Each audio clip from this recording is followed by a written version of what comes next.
do do do do do do do. Do do do do do do do do do do. Opening restream chat. Do do do do do do do.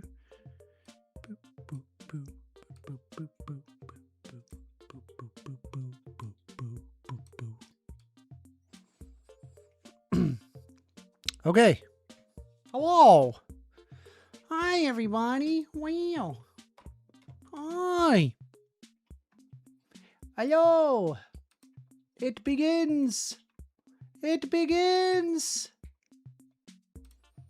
We're starting. Let me let everybody know we're starting. And everyone.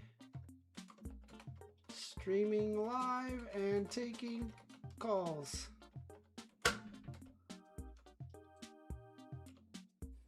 We're just going to do some drawing. I hope you like drawing, because I love to draw. All right, where was I? Okay, yeah, I was doing this color here.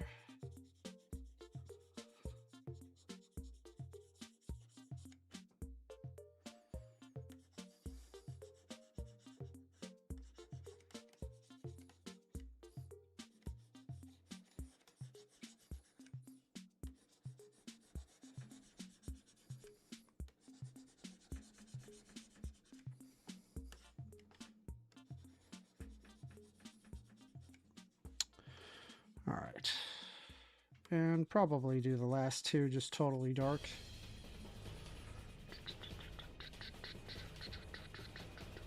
Hey, I just got the notification. Hello, working man.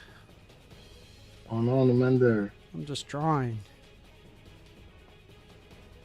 Oh, Yeah. I've been working on that one for some time now. Takes a while to do my drawings. Takes a while. Yeah, Does. yeah, but they look great. I really like their drawings. Like, I would see them before they're done, like while you're drawing them. I'm like, Window. this guy's like a starter. But then when I saw some of the other stuff, I'm like, holy shit, this guy's pretty good. Where's my preview? Hold on. Should be yeah, the navigator. That's what I want. Okay, cool. Anyway. Yeah. So you are you doing a show tonight? I'm doing a show right now. Oh shit, you're live? Yeah. Okay. I'm just going through the rigmarole, I guess. Mm-hmm.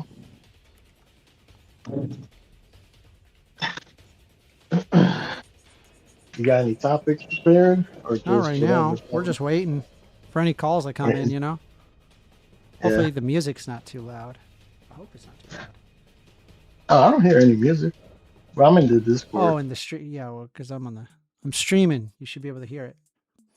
Not even in your stream. I don't hear anything. You don't hear any music? On your Discord There's stream? definitely music. Just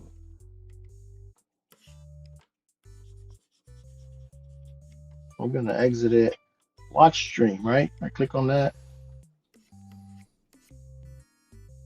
No, I see you moving something around when you're painting, but I don't hear anything. Bobro saying, bro, what's up? Hello. Welcome. Welcome, welcome, welcome. Ask him if he hears music.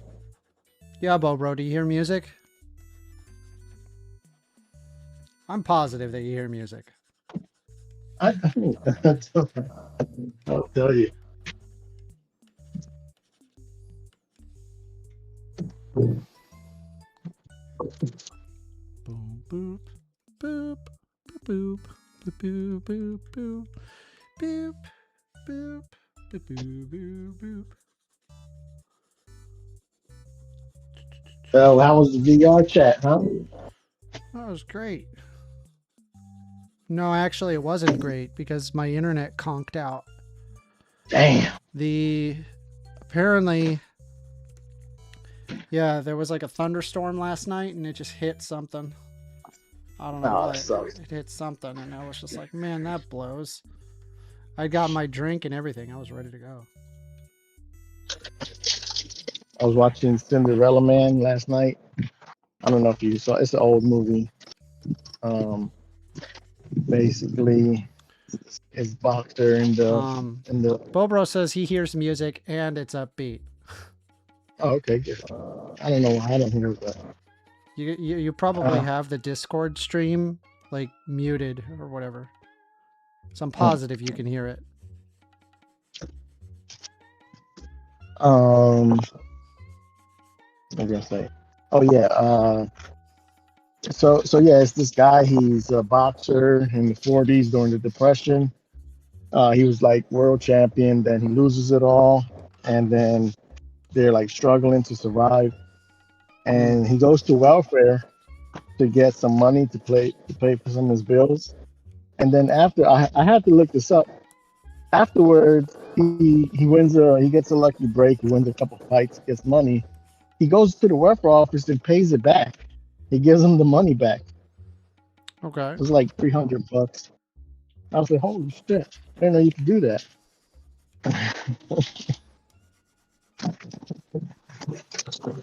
I see. What movie was this? Cinderella Man. Have I seen this? It was with Russell Crowe. Oh no, I've not seen this. It's really touching story, but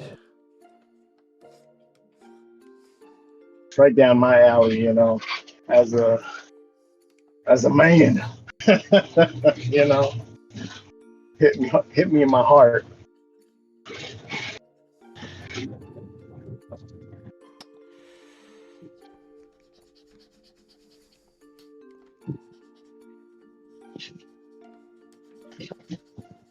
Don't mind me. I'm just gonna focus on my drawings.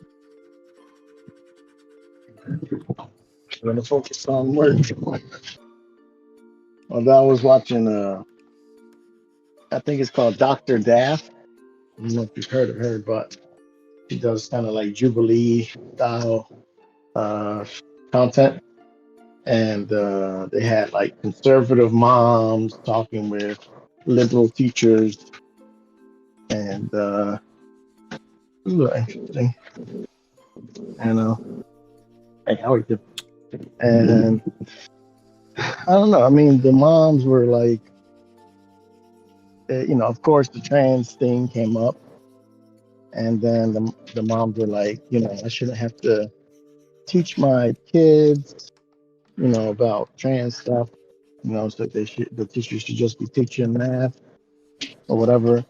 And then the teachers are like, well, you know, you got to give the teacher respect, even though they're not teaching them how to be trans. They are just being who they are. So, you know, you got to at least, you know, you can teach your kids whatever at home, but in the classroom, you should respect your teacher. And I agree with that. I think, you know, people are who they are, and you got to just take it as it is. You could go home, you know, it doesn't affect you outside of there. It doesn't cost you anything to be respectful, you know. But if the teacher is like saying, oh, you could be trans and starts trying to spit some of the propaganda. But when are they doing that? I don't know. That's what I'm saying. If that was the case, and also, that's where I would have. Also, if that's all it takes for you to be trans, I got news for you. You were trans. Just FYI, right? Like all you needed to hear was a teacher. Oh, by the way, you're trans, and then they're like, oh I'm trans now. No. They just start transforming right there. They're taking HRT, like, I have gender dysphoria now. Like, I agree. Like, what kind of powers do you think that a teacher is going to have over the students? Yeah.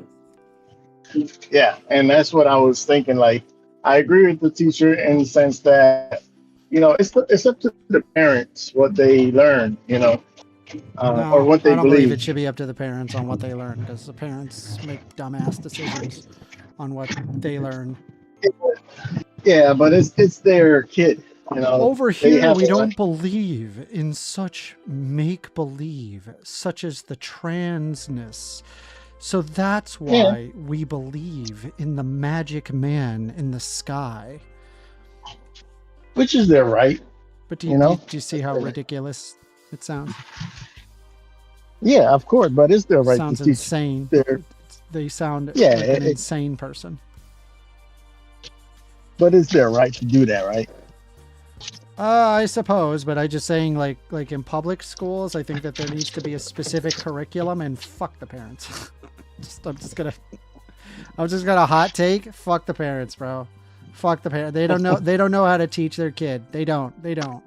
Right? I, You I got a expect bunch that. of people with like bachelor's degree level of like of a degree in their particular field. For example, it's like a Mhm. social studies degree. They probably got like some sort of social degree in some way, and they're sitting there teaching social studies or mathematics or whatever. And the Mhm. parent, right, is only really capable of maybe one of these. So I have no reason to believe that like the parent is going to be better at teaching than like six people who at least know about their field. Yeah, no, oh no, I don't mean about the subject. I'm just talking about in like morals or values, that type of What? thing. If the parents want to teach certain values or morals to their children, they have the right to do that, but not the education. I think, yeah, leave that to the teachers. I mean, so should like kindergarteners be teaching their kids how to share? Or should they Well, just be yeah, of like, "Oh course. no, that's not up to the teacher to do or decide. That's up to the parents." Mm. Or do you think Um, that like sharing is like a ubiquitous, like we should probably just teach that? Sharing, I think that's it's a very normal social thing that, uh, yeah, it is a value. It is a value, and I understand your point, but I don't think it's a contested value, or like, you know what I mean, like a controversial. I'm aware, but do you see Yeah. my problem here? Right there, their argument is, hey, we want to teach our kids to be transphobic and hateful towards trans people. Hmm. Um, Hmm. and and that is okay, right? That's the values, that's the virtues I want to teach my kid. But oh god, if you teach my Hmm. kids to accept trans people for who they are, oh my god, there's going to be a parent teacher conference and everything. We're going to have your job over that. How dare Yeah, you I mean that. indoctrinate my kids from hating trans people? Yeah, well, that's their right. That they can have No, that. no, no, no, no, that no. I'm gonna hard stop you right there. No, you do not have a right to openly be bigoted and hateful towards people. I don't believe that. I think if you want a working Uh, society, I think if you want a functioning society, there has to be a modicum of respect that has to happen, right? You have to treat people as if they are human, right? of course, With the of same course. dignity as everybody else. If your virtue is to not treat people with dignity and respect, then guess what? There is no holds barred to having any semblance of respect or dignity towards you. Yeah, I agree with that. But to say it's not their right to be that way, I don't know what you're trying to say. I said they go to jail, or like what? Or should their kids not go to school or I'm something? saying like if you're willing to dehumanize people, fine, I'm going Hmm. to dehumanize you. Okay, yeah, that's fair. Yeah, fuck you, That's you fair. fucking garbage human being. And so no, Uh, I don't think the parents should be teaching the virtues of hatred towards their kid. I think that's awful. Shouldn't happen. yeah, and to be fair, I think that's what happens for the most part. In some of these schools is like, these the trans kids or teachers, um, report abuse or bullying or whatever, and it becomes a big story. So there's something there, Donnie Apocalypse says children that are homeschool outperform children that are public educated by about 25% on standardized tests. So I have looked and looked and looked and looked for any unbiased source for homeschooling. And what I find is that every single time that there's something that's very pro homeschooling, it's almost always by a homeschooling advocacy group that wants to push religion into education. It's almost every single time.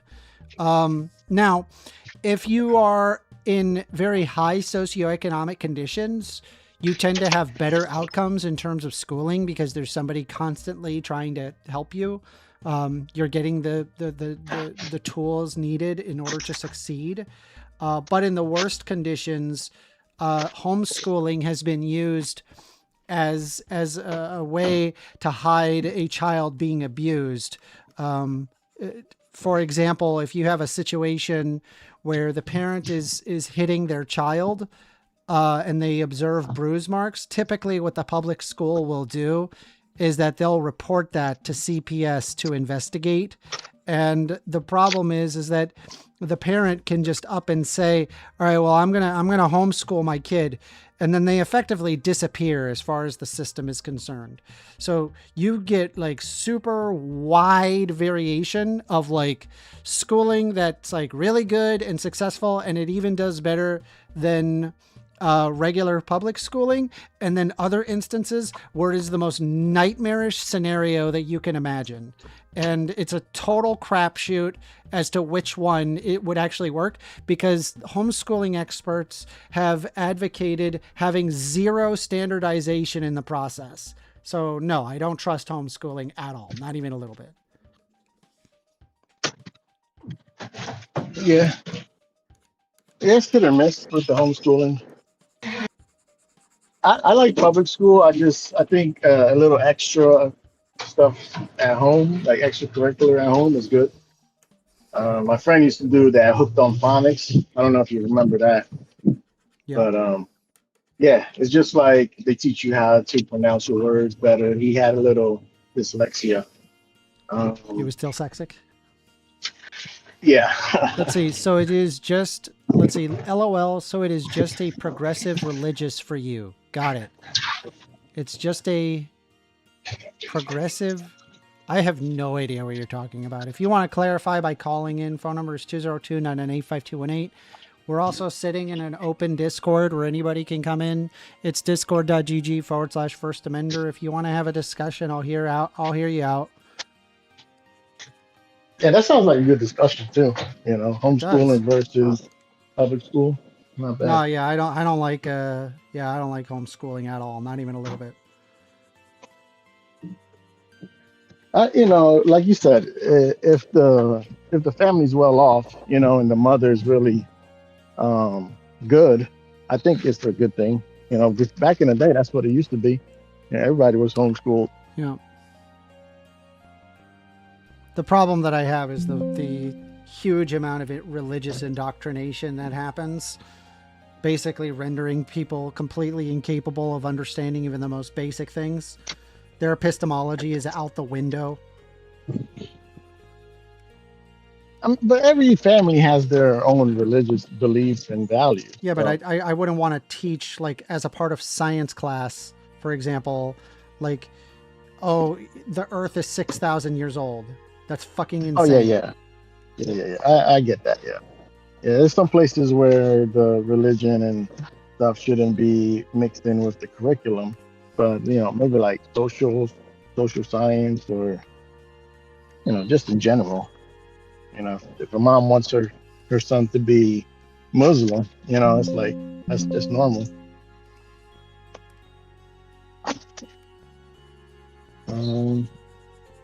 What else? But yeah, they were talking like that. And what else were they saying?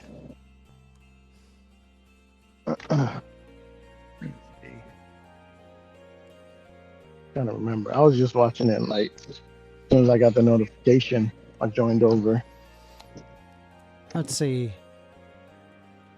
First, do you think it's important for children to know about the fundamentals of religion, even if you are an atheist. So I'm okay with like a religious, like understanding class, but basically you would need to like have the curriculum based on, the curriculum would need to be based on like, oh, here's like a bunch of different religions. Let's learn like basically a world religions class. That would probably be it. An actual like religious school, like trying to teach you like, oh, the Bible's the way and start preaching to you. No, abso-freaking-lutely not.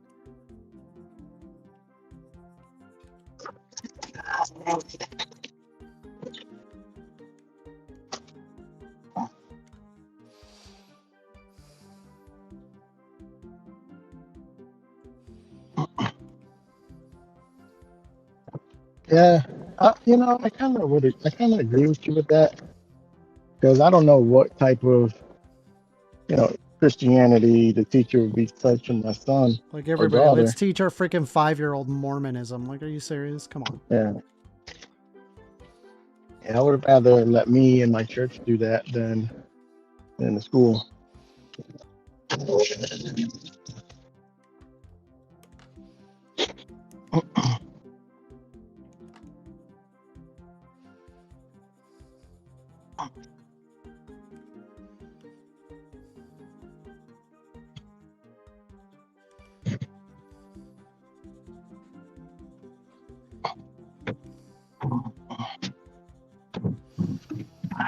Let's see. Also, what would change your mind on homeschooling? I would have to see like empirical evidence that it actually works, and we have addressed all confounding variables such as socioeconomic status, and it would have to come from not a homeschooling think tank. I would need to see like a peer-reviewed analysis that actually is like vetted, and it's not some like think tank that is designed around ensuring homeschooling is the thing. What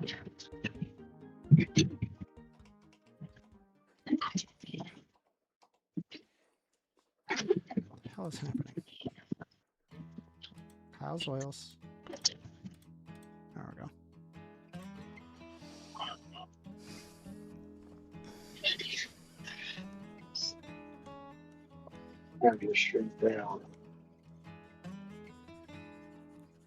I just have no faith in the in homeschooling at all. None.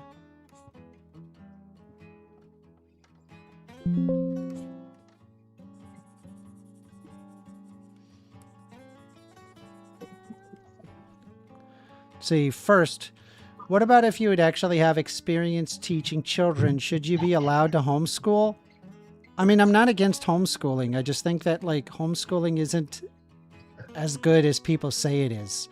I think like the evidence that shows homeschooling is good is super dubious. There's instances where it's helpful, and then in worst case scenarios, it's really bad. Like really, really bad. Like completely unjustifiably bad. Yeah, I agree with you. I agree with that. I mean, a lot of times, I mean, I guess like there just needs to be a check and balance, I guess. Like, we need to have a system that says that they need to check on the child and make sure that they're okay. That's basically it. And the homeschooling community has basically done everything in their power to avoid that. And I'm like, why? Why would you avoid that? Why would that be a bad thing that the government needs to check that you're not like brutally destroying your child? Do you see the problem? Yeah, I think it's toxic to think like, oh, any homeschooler is at risk of being abused. Like that. Wait, no. That's that's their family. No, but yeah, but you're aware family can absolutely do horrible things, right? Like that's not a bizarre scenario to you, right? I hope. But not. It's not right to say, oh, if you're homeschooled, you have a higher chance of being abused. You do. You literally do. Right? Because what happens to the system is that there is no longer any check and balance whatever. it disappears, right? Because the system will have no way to actually determine if that child is okay. I see what you're saying. So you're saying because kids go to school, the teachers, the guidance counselors, they all can, they could check on the child, make sure that they're okay. When they see any go to signs. homeschooling, they effectively, like from a societal standpoint, effectively disappear. They're gone. They no longer exist in society. And it's like the only people that are able to check on their child is just the parents. And that's it. There's no third party body that is ensuring that the child are getting well taken care of. At least if they're going to public school, you see, oh, this kid is malnourished. This kid is not being dressed properly. This kid is, you know, not speaking properly. He's got problems with the bathroom. Like, you know, there's a bunch of stuff where parents are advised by the school, say, hey, you need to focus on this. You need to focus on that. But when it's homeschooling, there is nothing checking it. It just disappears. And that to me, I'm just like, bro, that I can't even imagine the horror that some kids end up going through because, I don't know, the fucking ridiculous religious indoctrinators that just want to control, you know, their kids without government overreach. They want to be able to abuse their kids without government overreach. But to be fair, it's not all religious. Like there's secular people. I'm telling you, like overall, this is a religious thing. It is. It is like a huge, like if I had to grab all of the people, it very much is that. I'm not making this up when I'm presenting this. No, I'm not. I listen. I can take your word for it. I just because I know a couple homeschool people, and you know, their parents are really great. The kid, listen, this kid was like 12 years old. He could fix your whole engine because his father was a mechanic, and he would take him to his garage and fix stuff, and his mom would teach him all the, you know, she had like school books there, and they would do all the tests, and she had to send the test to I think it's the what do you call that shit? The central school, I forget, the administration building, and you know, she would go on the field trips with they had a little community of like homeschool kids and stuff. I mean, those kids were amazing. You know, there was a lot of love poured into them. But I understand your worries, you know. But then again, I think I'm saying, why not standardize it? Have a standardized system and don't just leave it entirely up to the parents to figure that out. There needs to be something checking the child, right? Wouldn't you agree with that? I think that's the parents' job to check on. No, it's not because if it's you could pull up as an example. What was the kid's name? Shit. Hold on, let me pull it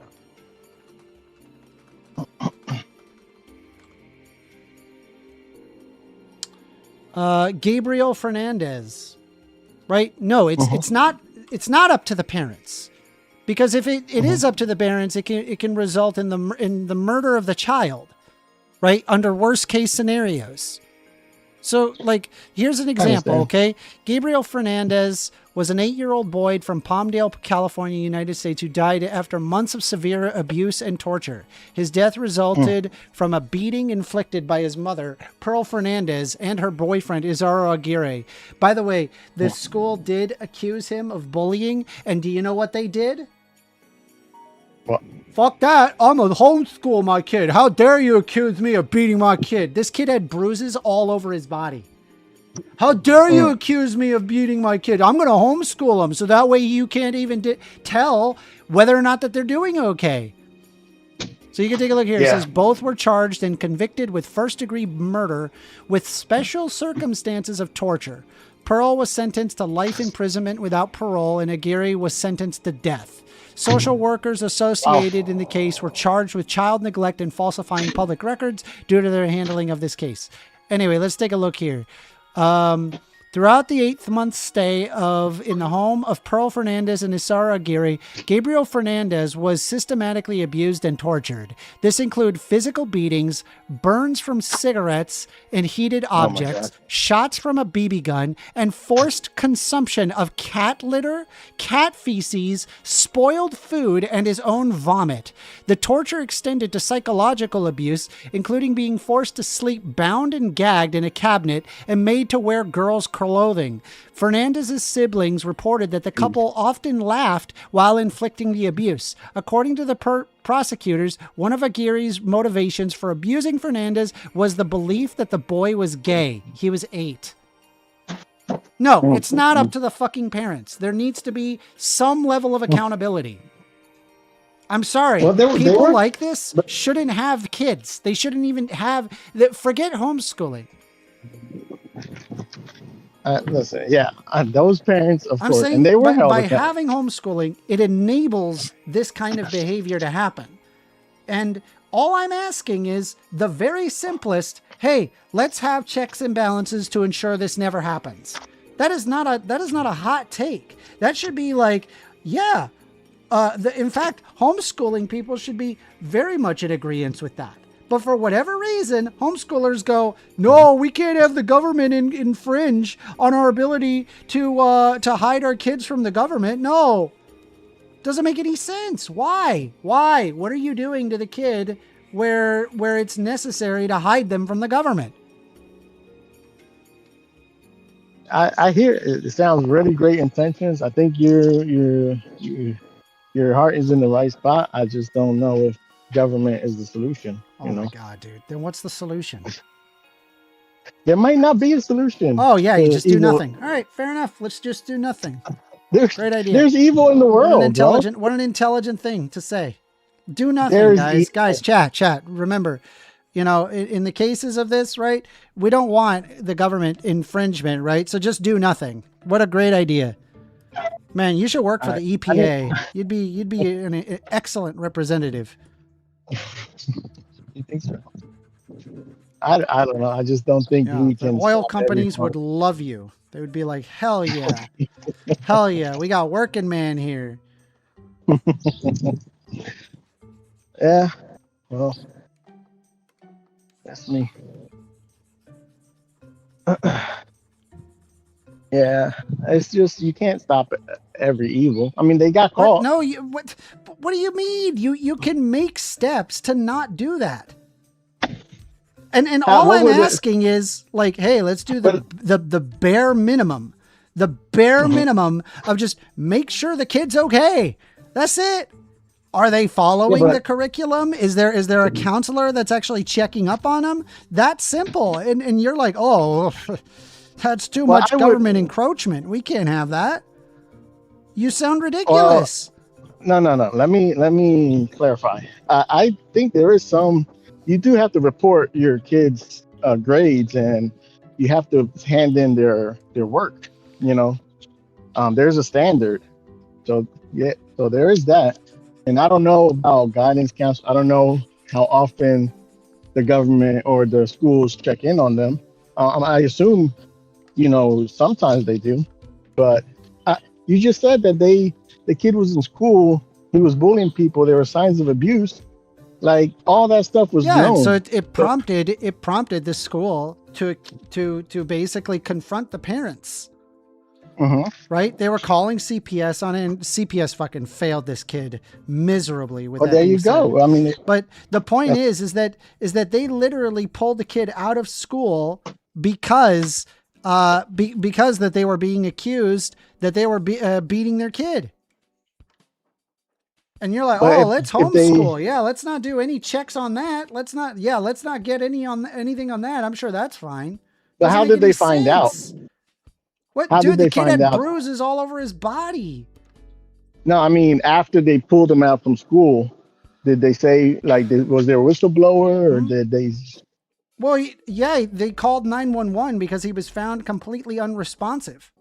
After a beating that was so bad, he was done. Yeah.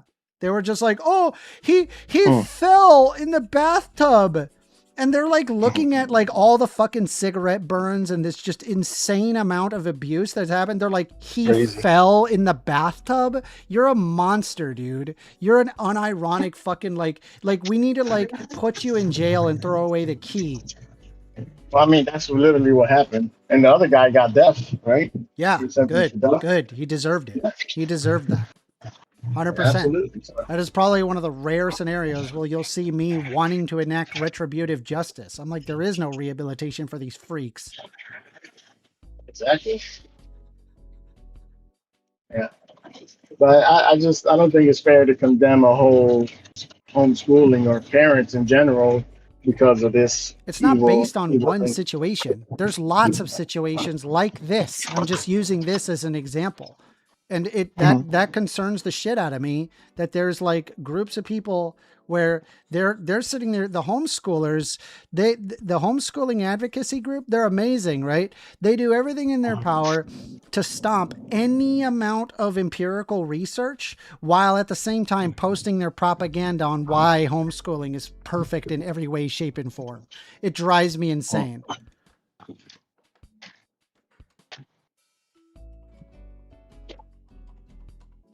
Yeah. What is going on with this? Hold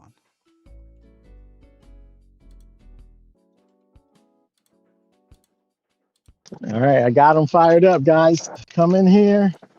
Take them down on the homeschooling. Where's my conservatives? I'm waiting for calls. We got calls open. Phone number is 202-998-5218. If you guys want to call in and have a discussion, we can do so. Oh, man. Holy crap. You should see my Facebook. My Facebook, it has gotten insane. These people are psychotic. These people actually scare the fuck out of me. Here, let me show you this. Look at this. Look at this. Look at this shit. This blows me away, right? It says, I got 243 comments on this video. Watch this. Here we go. The Patriot Front stuff. Here we go.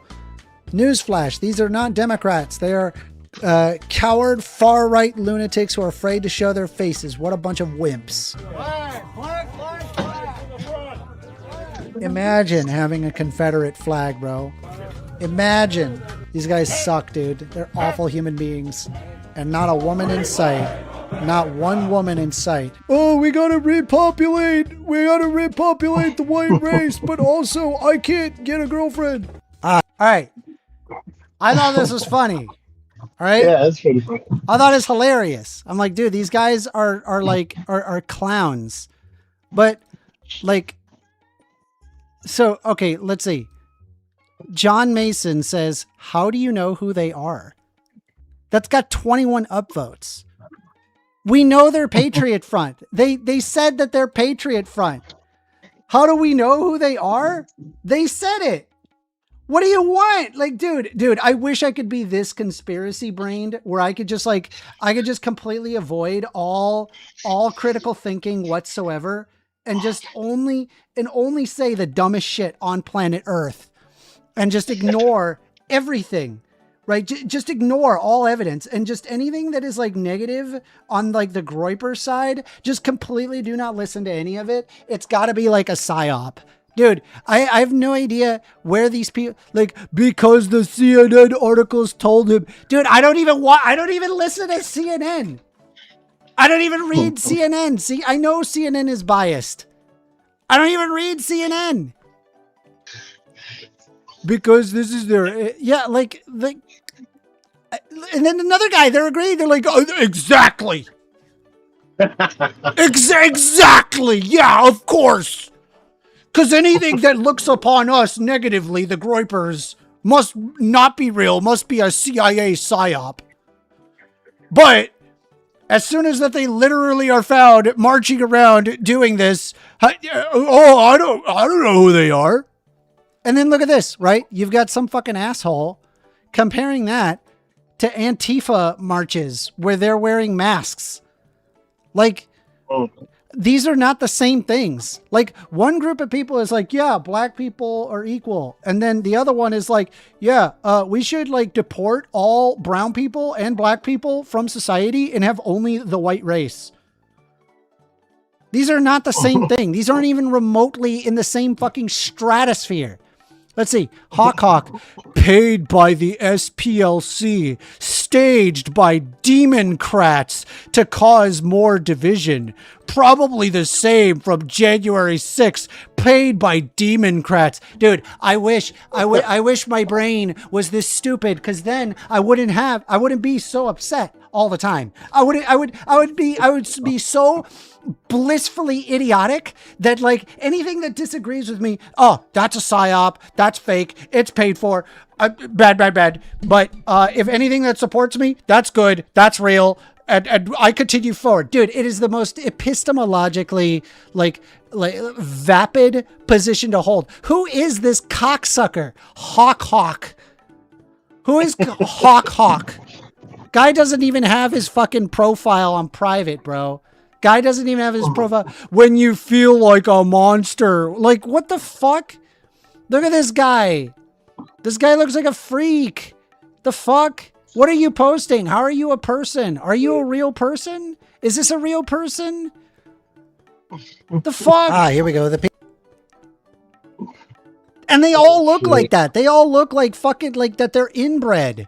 Proud to be an American. Dude, we're talking about the Patriot Front. If you were in the 1950s, they would literally take these people out and put them in jail. They'd be like, no, you're a Nazi. We fucking defeated the Nazis. Go fuck off, Nazi. What? This is Stacy Skelton. Stacy Skelton. Matthew 6:33, put God first. These people are fucking clowns, bro. Look at him, dude. This guy's name is Stacy. God, Jesus Christ. I'm waiting for the fucking. I don't even know why they don't have their profiles on private. Ah, here we go. Hey, they say it with their chest out. Yeah. Do you have proof that they are not Democrats? Yeah, Democrats aren't walking around calling for the white race superiority. Like, what the fuck? You just don't like it. Like, look at America, a country so great, even its haters won't leave. Like, what a fucking idiot, dude. How dare I want to improve my country? How dare I? I should, if I don't want to, if I think that anything is even remotely bad about my country, you should leave. Leave the country. Dude, these people are fucking clowns, bro. They're clowns. Ah, here we go.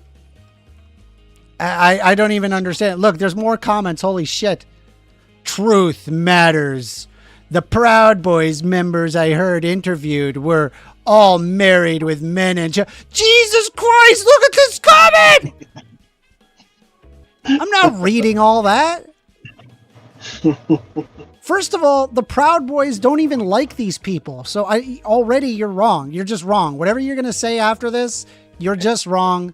The Proud Boys aren't these guys. This is a Patriot Front, which is a neo-Nazi group. We've proved this. All right, I'm going to go back to drawing. These people are fucking, these people give me cancer in the brain, bro. I get cancer listening to these fucking idiots. I mean, I think it's a reaction to they feel attacked all the time. So they're trying to, they see somebody standing up. I feel attacked all the time. So here's what we're going to do. We're going to claim black people not have the same rights as white people. And we're going to have a white majority race. Go back to Africa, N-word. Mm-hmm. Really? No, as you mentioned there, a lot of these people don't even know what Patriot Front is. It just sounds, American, like supportive. That's what I hope. That's what I hope. Yeah. I hope that that's the case, but I can't confirm that. I don't have a way to say, oh yeah, Yeah. There's no like maybe they do know what Patriot Front is. And maybe they're just like, yeah, I think black people are inferior to white people. That's what I think they could unironically think. I'm These are awful human beings, bro. Yeah. Yeah, I agree with you there. I don't agree with that racist, white supremacy stuff. But some people feel disaffected and they just see somebody standing up for America, and they're gonna America! just they're gonna America! they're gonna be like, yeah, that's my group right Bar- there. Barbar- Meanwhile, they don't know anything about him. Barbarian says, uh, Andrew Wilson owns you. I literally don't care. That guy's a fucking, he can't even open a pickle jar, right? Like, I'm sorry. That guy's a clown. And so is his wife. Uh, Right. The fact that I there's like people that. that even like follow that guy and is like, oh, he's like a guy that I want. I like the guy that like hates women. Okay. Yeah. All right. Have fun, dude. Have fun with that He, fucking he clown.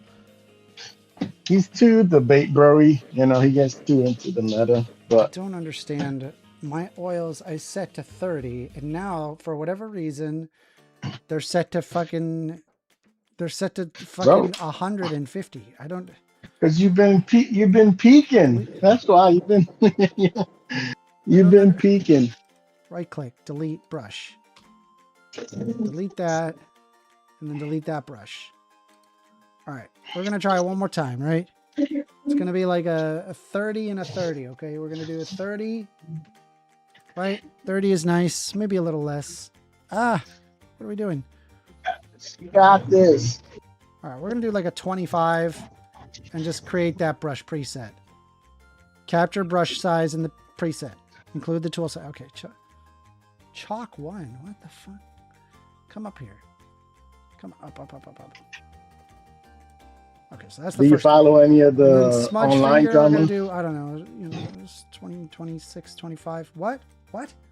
Do you follow any of the online drama that's been going on? Any of the Like online what? the streamer drama? No. What's her name? Emery, and Ms. Kiff. Oil. They were having I'm some going to call drama. this one Real Oil 30, and this is going to be Fingerprint 30. Or Fingerprint 25. Rename Fingerprint 25. That's why I fuck with Amanda. He don't know none of this online bullshit. He's a man in his own. A man on an island. All right, let me see.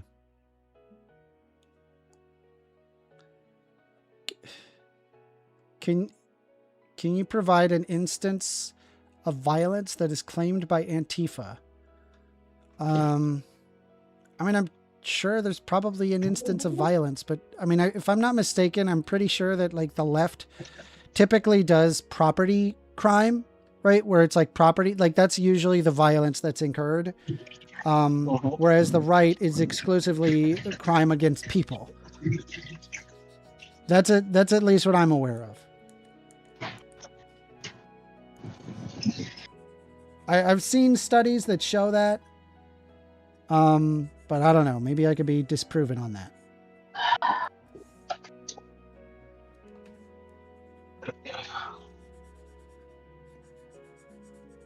Yeah. It always seemed to me like the agitate, like if Antifa showed up, they would like push the boundaries a little bit, and then the Proud Boys or whoever is there would fucking like take the bait, you know what I mean? And just fucking go after them. And I think that's how they kind of skirt that line. If you bait somebody into punching you, it's, yeah. You can say, well, he hit me, Yeah, I did throw a bottle at him, but I didn't hit him, It's like, that's, you're going to make somebody angry. I mean, it's still assault. That's assault. Yeah. Why is that colored like that? They did throw concrete at some news reporter guy. I forget his name. Gwyn, something like that. Andy Gwyn or something. He would go to those Antifa marches and interview people, and they would like pour milkshakes with concrete in it or some shit like that. I don't know. This was a while ago, but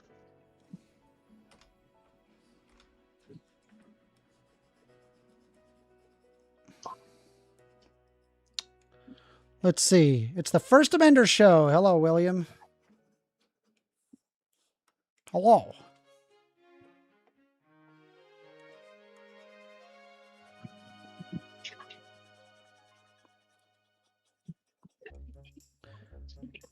Let's see.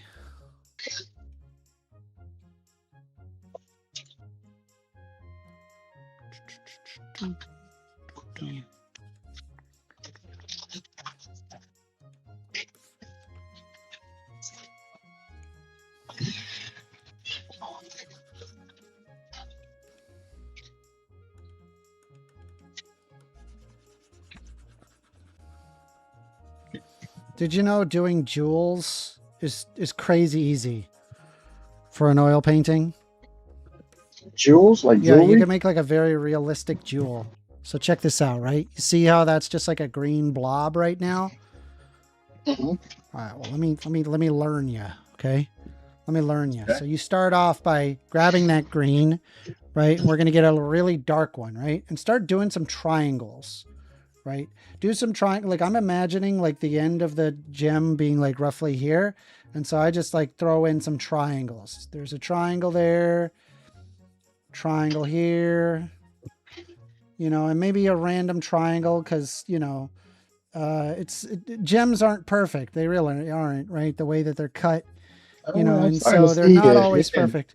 Anyway, so you could see here's that, and then there we go. Okay, so we got some dark triangles, right? But it still doesn't look right, you know. Now what you got to do is grab that original green and go a little brighter with it, right? And start doing more triangles, but now they're a green, right? This bright green. Anyway, so we're just gonna do a few more triangles here and there, just a few facets, maybe, you know, do a maybe a nice square right there, and there we go. Okay, and then what we do is we blast in with the white. Oh, okay. Oh no, actually, in this case, we have to use red because we're using red light. Okay.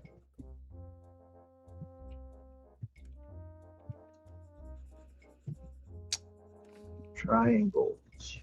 Makes sense.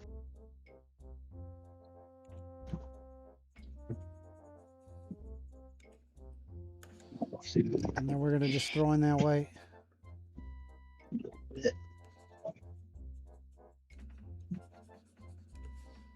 And like magic, I don't know. it's a gem.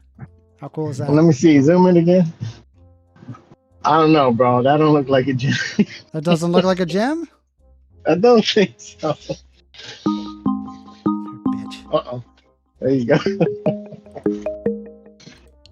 You're on the line with First Amender. What's up, it's William.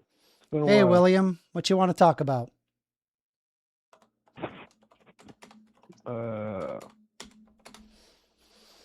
Politics and science stuff. Politics and science stuff, okay? That cool with you? Sure. Hit me up with your politics and science. Which one do you want to start with? Whatever you want to.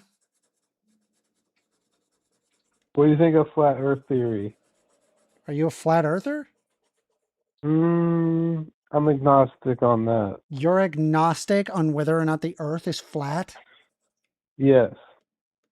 Are you being serious? Yeah, I'm being serious. Okay. What made you agnostic on flat earthers? I've seen a video of this balloon with a camera and the spherical Earth. I have a lot of questions and concerns about that. You have a lot of 'Cause, questions why and wouldn't concerns.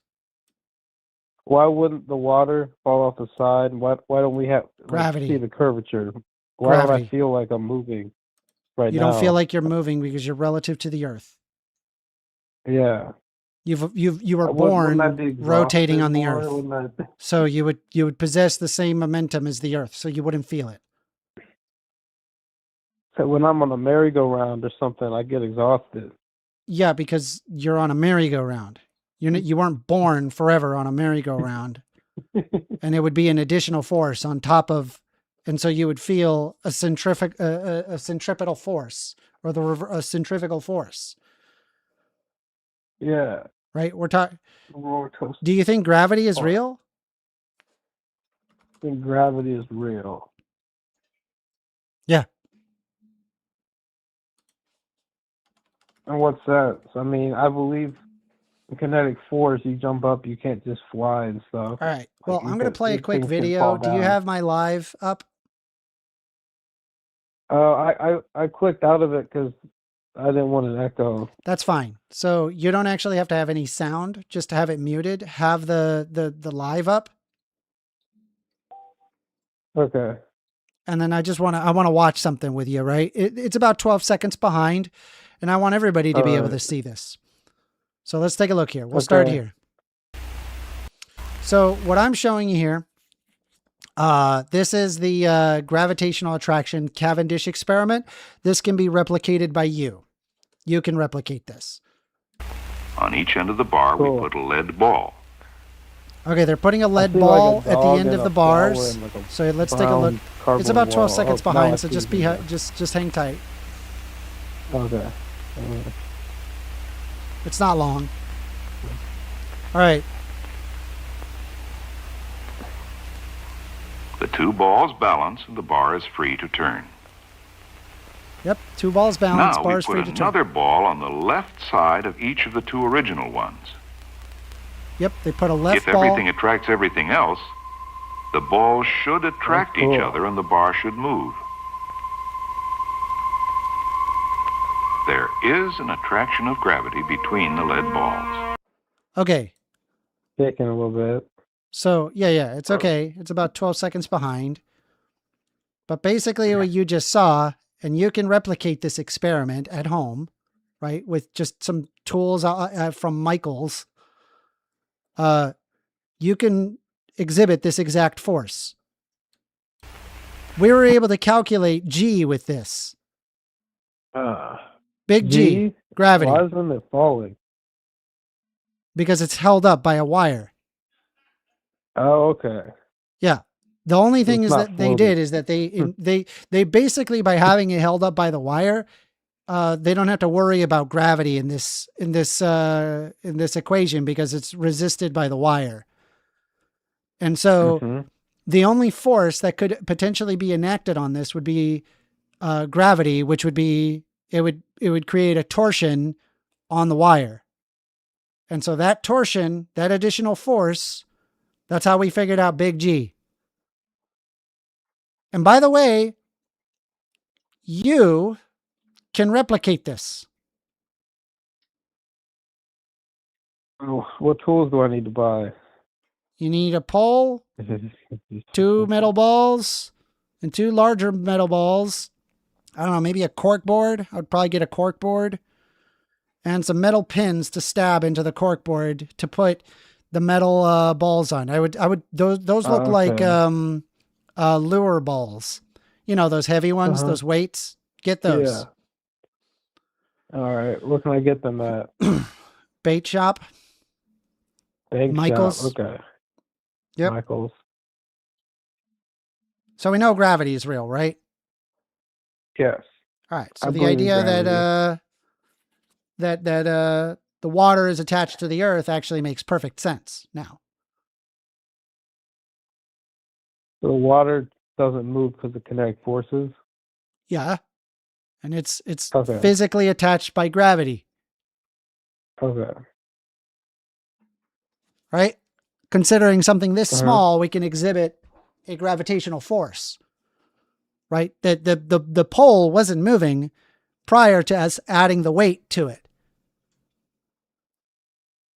But then as soon as we add the weight, it pulls.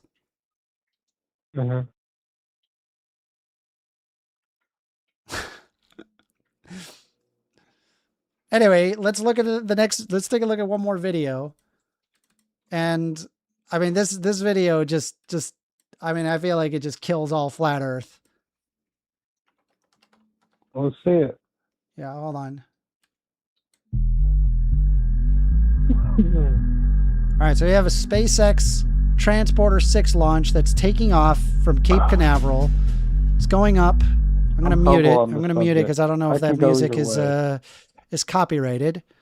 But we can observe that it goes out and it's taking off.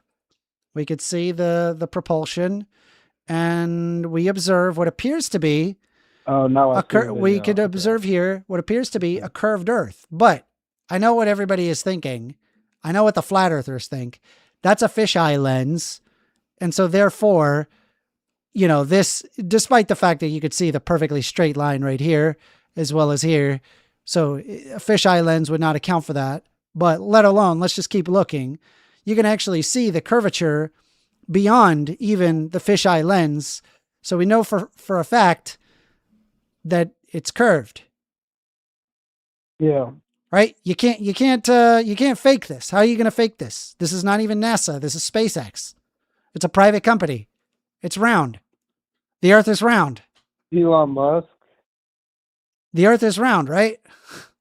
Uh-huh. Right? It's not Musk. I'm up in the air, right? I believe it's a round disc. No. Oh, you're wrong. You're wrong. No. It's a sphere. Can we find evidence of curvature on the? I just did. I showed it to you. Or walking on the horizon. Yeah. Yeah, we can't. We do actually. Yeah, we have evidence of that. Mm-hmm. But this conflicts with the other balloon camera video I watched. So how do I know which so there's a one is real? fisheye lens. Okay. So then what the fuck's your problem?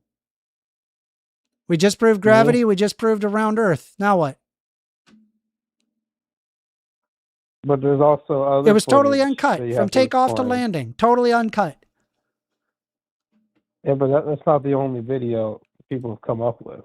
Well, then So, I don't know. I don't know Find which some one is sort of more- explanation. It's stupid. The fucking flat Earth thing is the dumbest thing ever. I feel sad for people that are flat earthers. Uh-huh.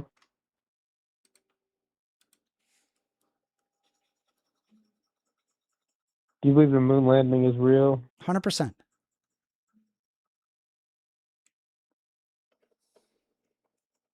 Is it liberal or conservative to question the moon landing? I think it's just stupid to question the moon landing. There's- I don't think it's liberal, there's no conservative. I political just think lean there's for like that. really dumb people that believe in dumb things that are told to them online. And then they end up believing in the dumb thing that is just empirically false by virtually every metric. Okay. So how can they get a live video globally? All that few thousand miles away. There was literally a transceiver that was designed specifically that worked with the TV crew to being able to show it live for everybody to see.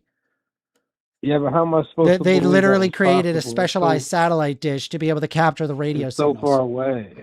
But how am I supposed to believe there Radio wouldn't be a signals. distortion? Radio signals. So nothing would distort the radio signal. That's correct. I mean, it was distorted to an amount. I mean, if you listen to the audio feed, it's very distorted. But for sure, they did go to the moon. Oh my goodness, they just subscribed. They did go to the moon. Wow. Thanks, Justinian, for the subscription. Appreciate you. How would they broadcast it exactly live in every U.S. state? I just explained it. Did you ever Google this? Did you ever look this up? Because I looked this up. I was like, no freaking TVs way. are And then globally I looked it up and connected. realized that, oh, they just made a specialized satellite dish specifically for this project. And there are people that are known for being a part of that. Subscribe. Wow. So we know it's real. It happened in 1969. Yes?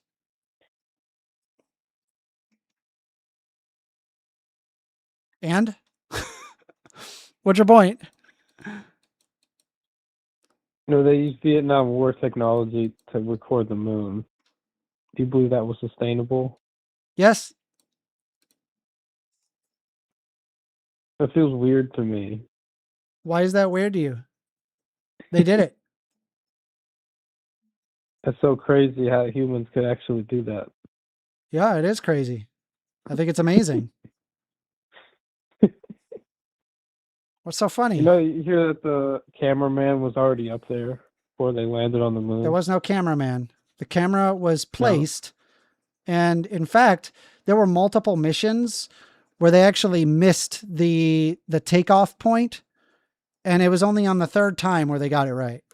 There was no cameraman. It was an automated thing, but because there was a delay, the first couple of times was an error. Cancer or anything. What? Orion's belt. I heard there was nobody ever got anywhere close to Orion's belt. What are you talking about? I heard you have to go. Orion's belt is way beyond our solar system. Oh, I heard there was something that if you go by that, you die. You got to go through that to get to the moon. Yeah, that they didn't. They have radiation shielding.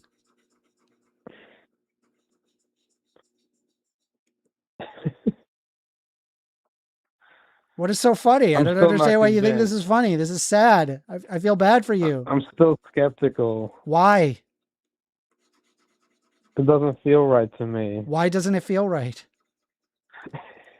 All this is explained. You can literally just Google these questions and it'll tell you the answer. I don't trust Google. Google okay, then what do you trust? Sometimes.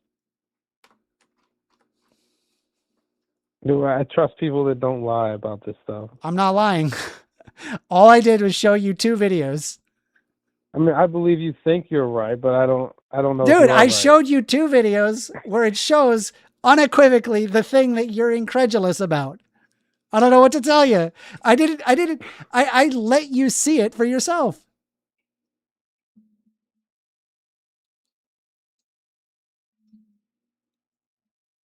I believe the gravity video. Okay. There's lots of these space videos where you can pull them up and see a curved Earth.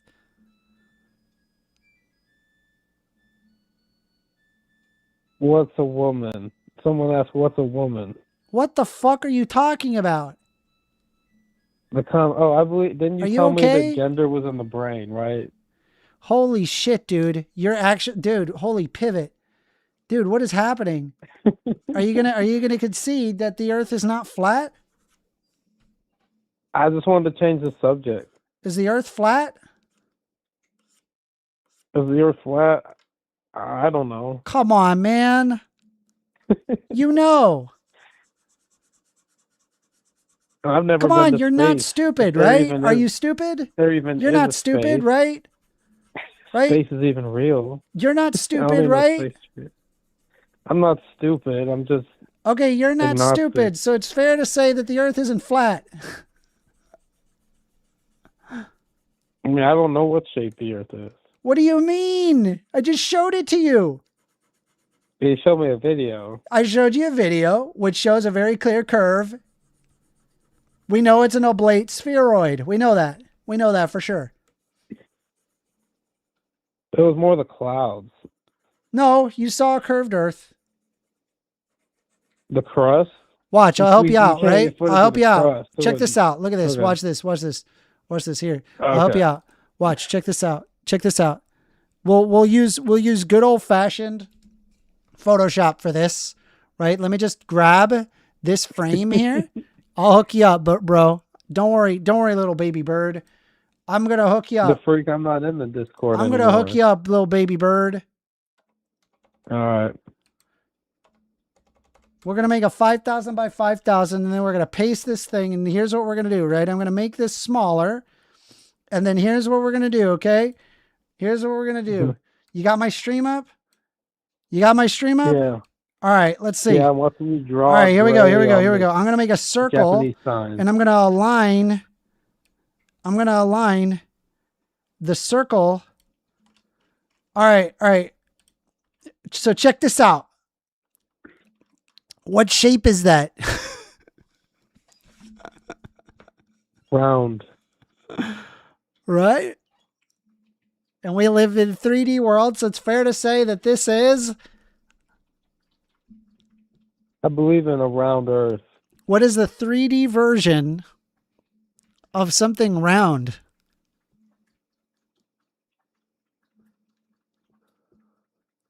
Depends. No, not depends. It's one word.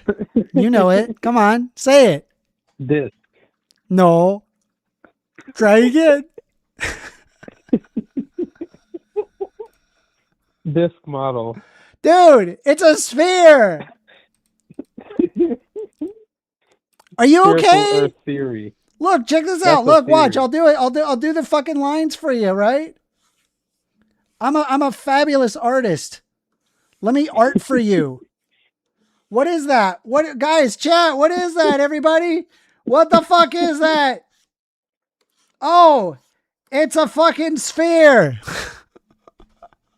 Spherical model. Jesus Christ. Do you got anything Inclusive. else for you?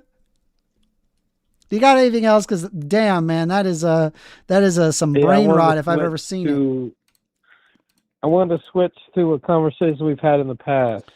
All right. Well, let me end just at least get the ending of that. Let's see. 110, 40, flat Earth.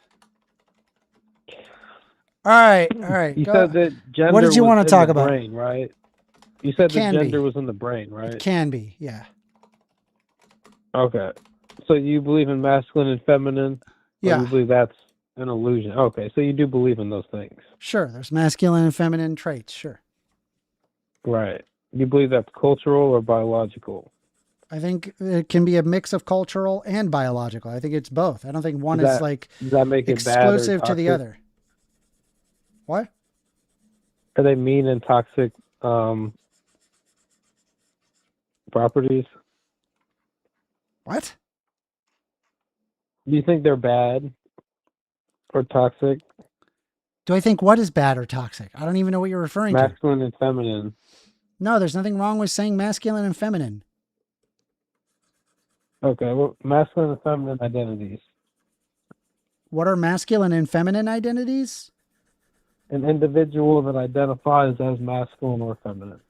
Okay, well, I know, for example, among children, there's a thing called rough and tumble play style, which is pretty much exclusively done by boys. That's not saying that there aren't girls that can do rough and tumble, but these are male typical behaviors that are not typically exhibited among females. And this is among children and also exists in rhesus macaques, as well as other ape creatures. Right. I think rhesus macaques, they're not apes. Those are Kids monkeys. is too easy, so let's focus on teen and adults. What? Masculine and feminine ideas in teens and adults. Okay. Dresses tend to be more feminine, right? That would be an example. Well, with teenagers, it's more complex because Yes. it's harder. It's more subtle. Okay. Yeah. What's your point? What are you trying to argue?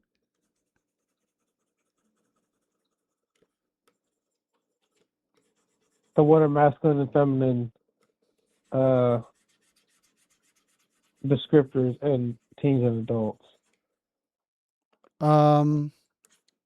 A masculine or feminine descriptor for teens and adults wears dresses. Yeah. Goes to prom wearing dresses. Girls don't really wear dresses as much anymore. To prom? To prom, yeah, but it's not like Okay, a so it's like a typical. feminine typical thing. But it's not a cool is. typical feminine preference anymore. What? It's more rare. It's only for like formal occasions. Bro, It's what not are you something talking about? I'm not a big fan of dresses. Unless they're Dresses, smaller. skirts, like, it's pretty typical.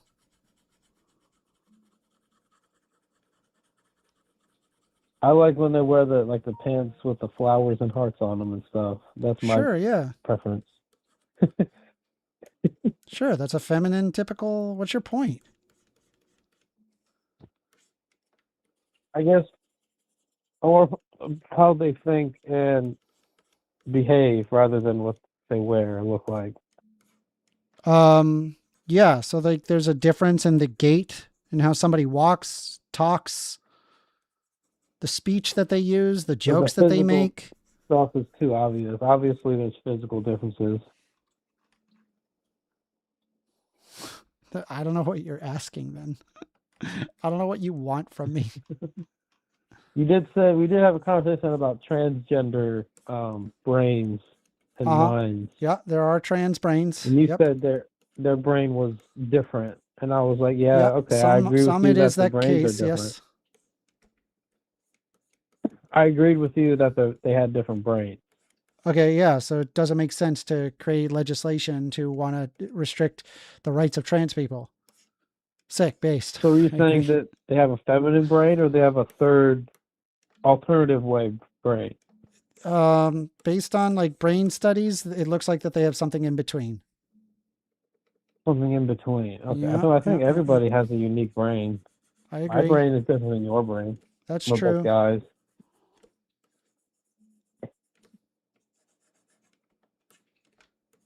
So what makes it a uniquely trans brain? Well, there were just like instances of the what was it? It was the I haven't pulled up this study in a while. I have to think of it. Do I have to? Do I have to pull it up? I mean, I can pull it up if you want. I've pulled it up probably more than a dozen times at this point. All right, go ahead. Oh, God.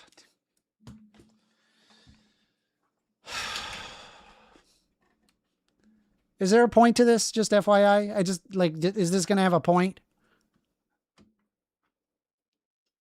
Yeah. What?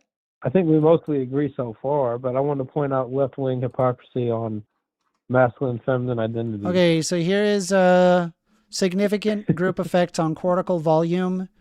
And you can observe here that there is on the left cis man, and then in the middle cis woman, and then trans man here, and then hold on a sec. It does not have access to certain pages. Damn it. I don't have okay. And you could observe that there are there are effects of the cortical volume that are specific among trans men and trans women. That is different from their cisgendered counterparts.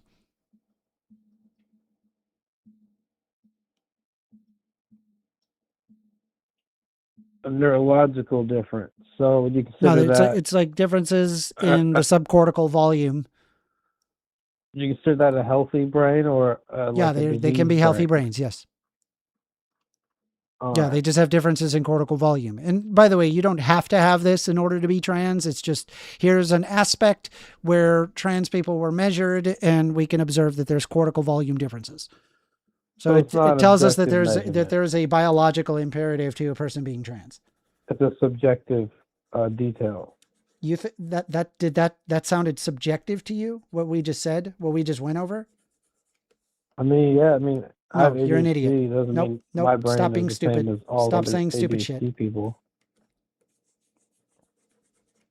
Yeah, I just corrected you. It's not it's not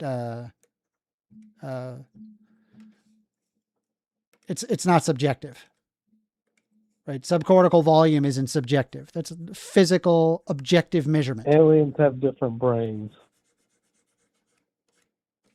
Are you going to say anything that's like substantive, or are you just going to be in your like dumb transphobia where you just say dumb things? I'm not transphobic.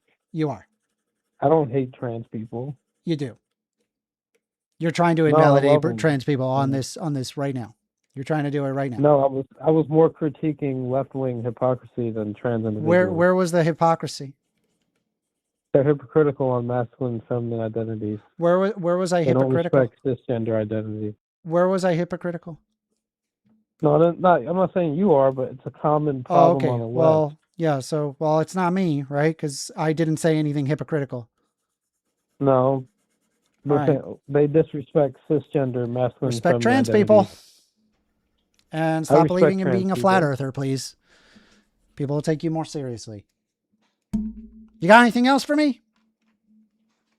What do you think of socialism becoming more popular? I don't think that there's anywhere that argues for the ownership of the means of production being owned by the working class. It doesn't exist. Socialist Didn't say communism. Democrats that got in power. That's not communism. He didn't.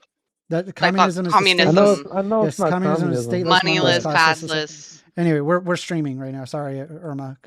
I do. The guy can't. The guy. Do you want to be added to the call? I now got I can hear him. multi-calling. You want me to call you? No, I'm You can good. do I can hear you. multi-calling. I'd like to Yeah, I have can do multi-calling. someone on my side. You want somebody on your side? What number do I call? Yeah. Oh, what's serious. his name? Driller. Huh? Oh, Driller. Exca Driller. If Excadriller sends me his number through a DM on Discord, I'd be glad to call him and add him to the call. Okay. Yeah. You got anything else for me, William? Yeah, what's your economics? I believe in a redistributive approach, progressive approach towards economics. I would call myself a post-Keynesian. It sounds like left-wing distributism. Yeah, and it does work. It actually turns out that it works. The I only will be reason a- why I'm that is because I know it works. Yeah. I'm a centrist, distributist, and capitalist mix. Gotcha. I don't know whether it would end up leaning right or left wing though. Anyway, you got anything else for me? Mine's Because more I decentralized do want to move on. All right. You don't want to do economies? No, not really. No, we've already done two Oh, okay, I'll topics. see you I'm going to later, move man. on. Appreciate your call. That was a master class, bro. Of patience. Holy brain rot, Batman. Holy brain rot. Golly. Well, we're taking calls. Phone number is 202-998-5218. You guys want to call in, have a discussion. Calcripper says, Amender, you can call me, but I will definitely not be on the caller's side. Hey, caller isn't a phobe. He's just on ketamine. Dang. The caller is catching strays. They're catching some strays. He wasn't serious for I felt like he wasn't being serious for half that. I hope not. I hope he wasn't serious. For his sake, I hope he wasn't serious. He was skeptical on whether or not the earth was round. Yeah, that part. That was I was don't like, believe wait that. a minute. I don't believe they're so rare. Flat earthers are I could just kiss their forehead just because they're so rare. They're like, look at you. You went against all logic. All Yo, the way you pulled up that circle, that was awesome, man. I never would have thought of that. That was fucking perfect. As soon as you did that, I was like, yo, you should just hang up the phone, guy. Whatever you like, yo, the phone. you got It's it, over. He lost, bro. Oh shit. Glad I missed that. Yeah, no, that was good. They did do a study where like they had people walk, like they were in a certain amount of distance and they shined flashlights to see if there was a curvature, because light goes in a straight line. So if it's flat, and it's not hilly, you should be able to see the light no matter how far you go. Yeah. And yeah, it turned out that they couldn't see the light after a certain distance. Exactly. And then they were like, what? What? Huh? Yeah, exactly. What? They were like, what? No way. What? Huh? Impossible. And actually what happened was they ended up accidentally their experiment was good enough to be disproven. They disproved themselves. Yeah. And they were like, that can't be right. That can't be right. They just ignored the findings and moved on. Fucking clowns. As soon as the light was like disappearing, they said, can you lift your flashlight up? And then they could see it again. So they could tell there was a dip there. Yeah. There was a curve. It was interesting. Yeah. And then he's like, oh, I don't feel like do you like my fast. sword? Do you like my sword? I can't. I'm grabbing some man right now. I'm working hard. I can't see it now. Okay. I'll check in a minute. No, that guy was. He was so soft too. I couldn't hardly hear him. Amender, play the video. I got it on Discord for you. Where the video at? Where the video at? Oh, okay, here we go. Let's download that. I'm downloading that. Gimme. Video of what? Here we go. Let's look. Gimme. I want it. Give it to me. All right. Here we go. The video of the backup experiment. If you're seeing through this hole, through the next hole, and seeing the light at the backboard, or at 17 feet off the water, the Earth is flat.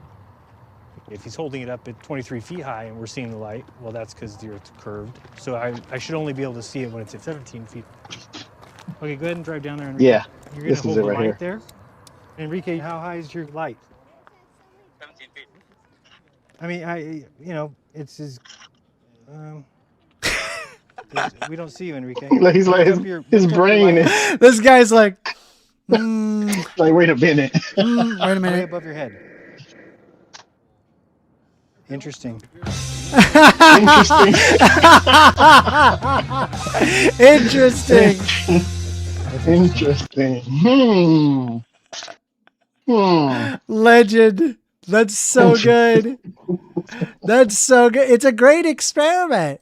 Experiment. Yeah. That's hilarious, bro. That shit is hilarious. No, you're right. To encounter a flat earther in the wild is very rare. Interesting. All right, hold on. That's a great experiment. It's perfect. Yeah. All right, hold on a sec. Let me grab a drink real quick. Just give me a quick second. Won't take me long. Go for it. That's fucking hilarious. I didn't think we were going to get a flat earther. I didn't think that. Count your lucky stars. They're so rare. You never see them. I mean, I might have, for a hot second, might have thought, oh, it's an interesting theory. But then, you think a little bit more and it's like, nah, that's impossible.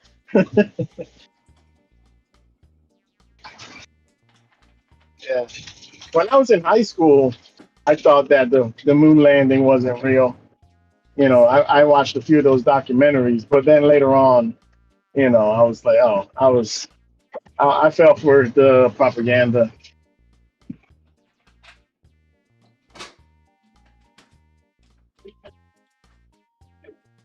So as a kid, I was privileged to be born in Florida. Mhm. Obviously, that's not a privilege, but I was born in Florida. And one of the things my parents did is they took me to Cape Canaveral. Okay. What's that? I'm not familiar with Florida that much. That is where NASA released released most of its Apollo missions. Oh, very cool. And so I got to see the Saturn rocket for myself. And let me just tell you, that rocket is fucking huge. It is the biggest thing you have ever seen.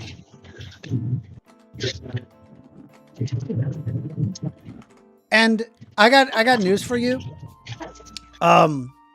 When you see that as a kid and you see some dumbass coming in and saying, "We never been to the moon. We never been to the moon." Listen, I don't gotta be like a scientist or understand the math at all. Motherfucker, that thing looks like it can go to the moon. Okay? Do you see that thing? Look at the size of that fucking thing. Look at the size of the people. It's the biggest. It's the biggest thing I had ever seen. The booster.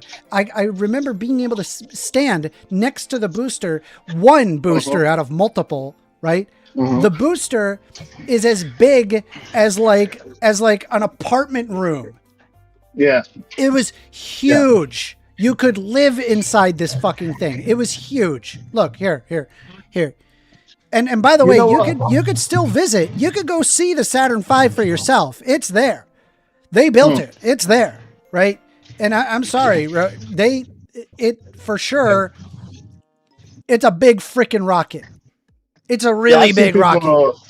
Some people take pictures. You can take pictures in the exhaust where the shuttle Yeah. goes, Yeah. and it's crazy. They look like miniaturized, Yeah. you know, compared to that. But I think that one guy But they had when the he was- actual Saturn V. They're like, here's Yeah, the there it Saturn is. V. Take a look at it, Exactly. and it is the biggest thing you have ever seen. Yeah, that's exactly the picture I was talking about. It's almost But, as big as your mommy's favorite toy. No, you know that I'm just he was fucking- I'm talking about joshing. some. Yeah, I know.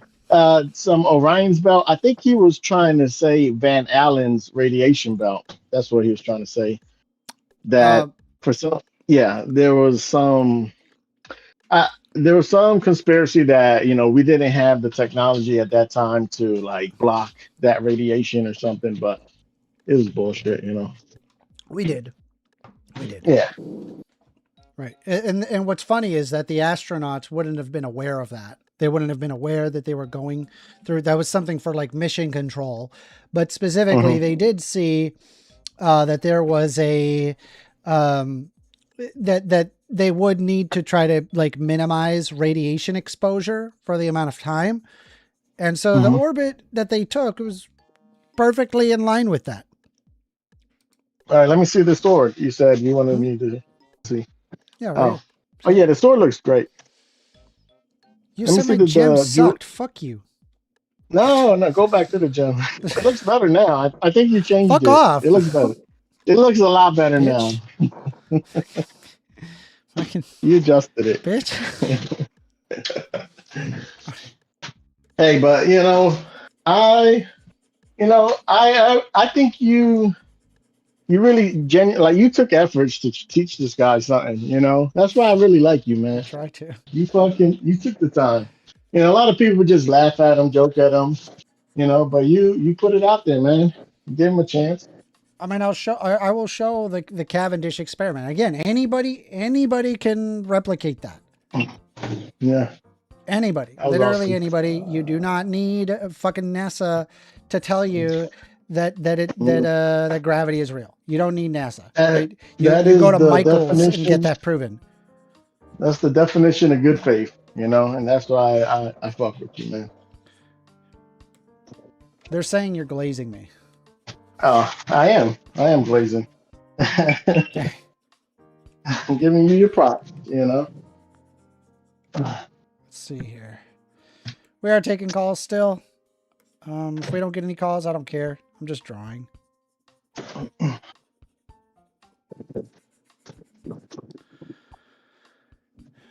Xenu lives in the cube vertices. What?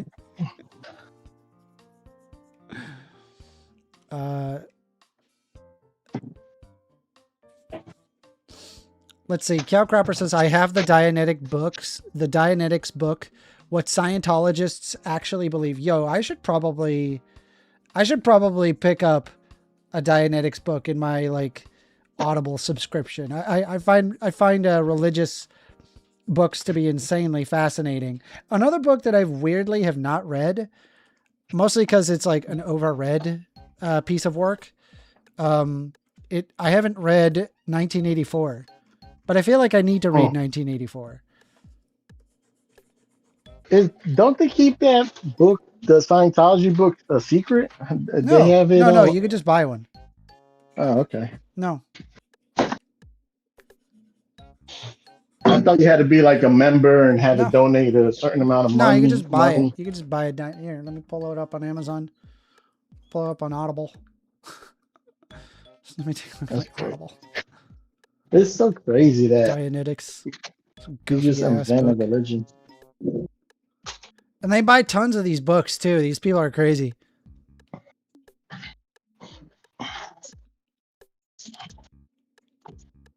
Dianetics, the modern science of mental health. Yeah, you could just get it. It's got a 3.3 out of 5. That's wild. I don't want to buy this book because then it's just going to give money to Scientology.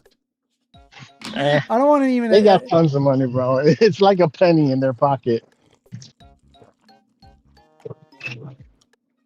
Let's see. Calcrepper says 1984 is good. It is over recommended though, for sure. Yeah, that's kind of why I didn't read it, but I feel like I need to. Like I'm just missing have it. Like that. I need it. I need to have it. Yeah. There's Right. so many Like, people if reference I'm it. willing to sit there and read Mein Kampf, I feel like I should just read 1984. Yeah. I tried. I'm not into the history that much. I tried to listen to some of the German history, and it's just so boring, man. It's really boring.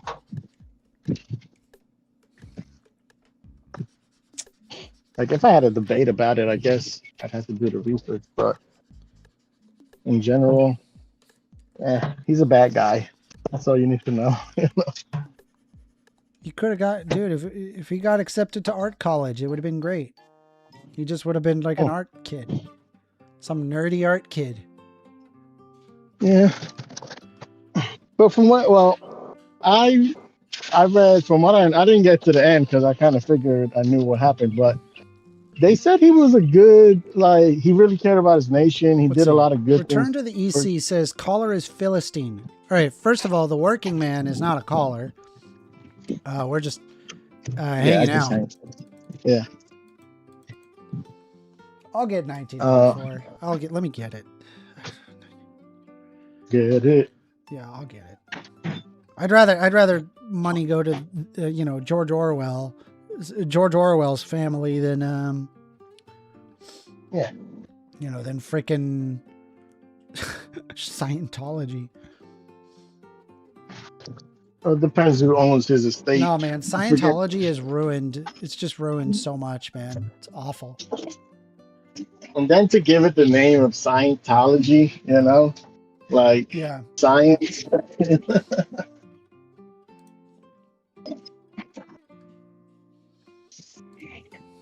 All right.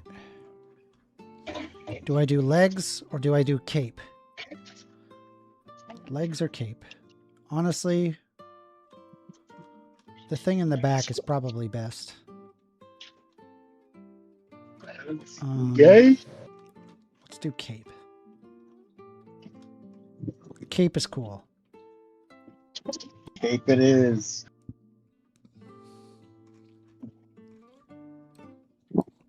A nice deep crimson red. Nothing wrong with a nice deep crimson red cape. Crimson cape. Yeah, you'd be amazed how I go about doing cloth. I love doing cloth. How'd you come up with that story? I just came up with it. Just thought about it for a while. But that was very good.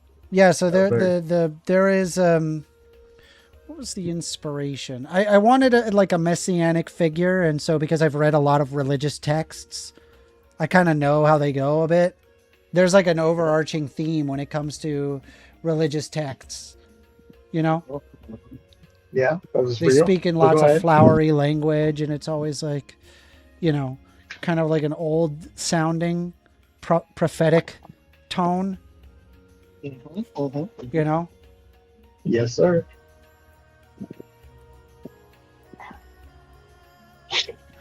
Nah. Yeah, I enjoy those fantasy type storytelling.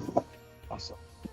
And you said what the gust followed her, or the tornado followed her. The gales. What did you say? The gales? Like a Gale Unchained. I actually got that from Witcher Gale. 3. That's cool, man. Love that shit. Unchained. All right, let's see.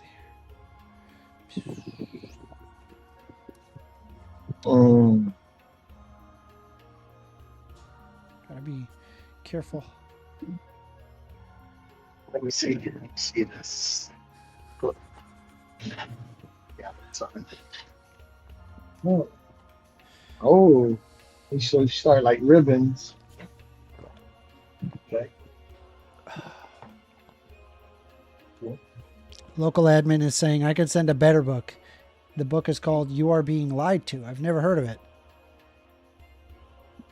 Sounds like a conspiracy book. Hmm. Or maybe an anti-conspiracy book. Maybe it's a book on epistemology. I think everybody should read an epistemology book. I read an epistemology book and I was like, shit, dude. Became a lot better at figuring out what was true and what was fiction from there.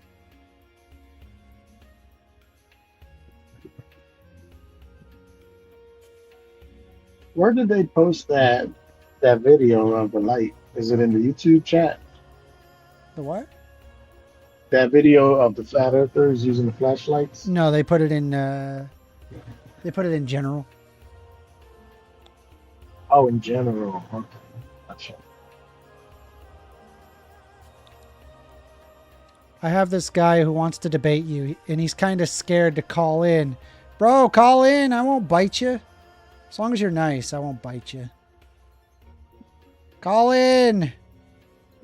Yeah. Do it. Call in. Don't be a pussy. Call in. Don't be a bitch. Don't be a bitch.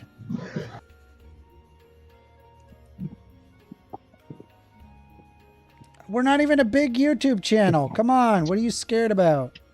We're not big. We're little. We barely got any fan base at all. Yeah. By the way, those I that debate are in the London. fan base, I love you very much. Mwah. Love you. Oh, hold on. Hold on 1 second.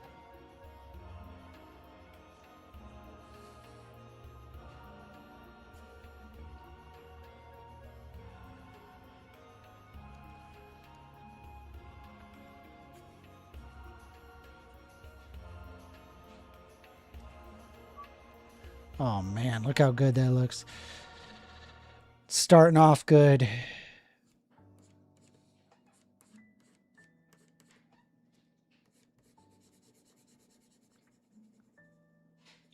Bitches don't know about my red cape. They don't know what I'm about to do. They don't even know. They have no idea.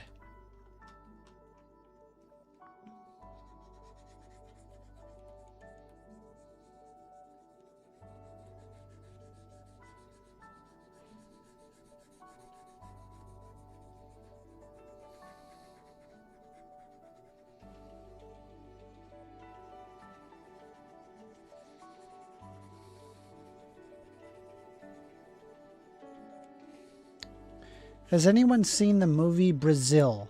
Possibly a better 1984 than 1984. So I remember seeing that as a kid with my dad, and that movie made me uncomfortable. I don't know what it was, but maybe I should rewatch it so I can understand the context. I was very young at the time, so my dad was like, "Oh, this movie's great." And I just couldn't get down with it. Not at the level that my dad enjoyed it. My dad clearly liked that movie.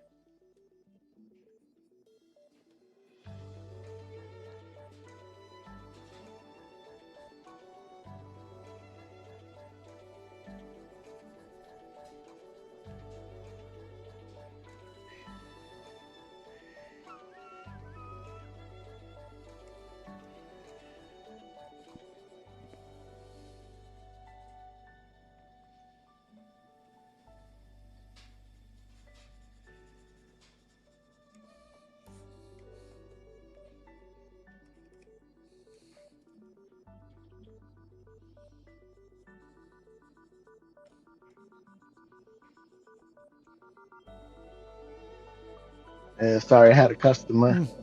Yeah, no She's problem. like, "Did you drop the mail off yet?" I'm like, "Yo, the best time to check the mail is when I leave, not while I'm sitting there. You know, like, can I take a break?"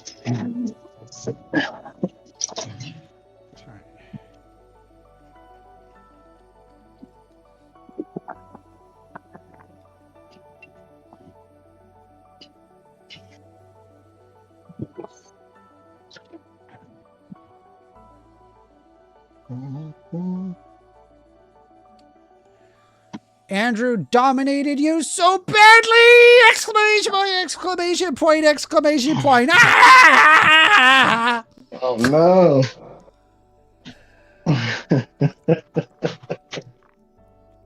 Why are you here? Why are you here?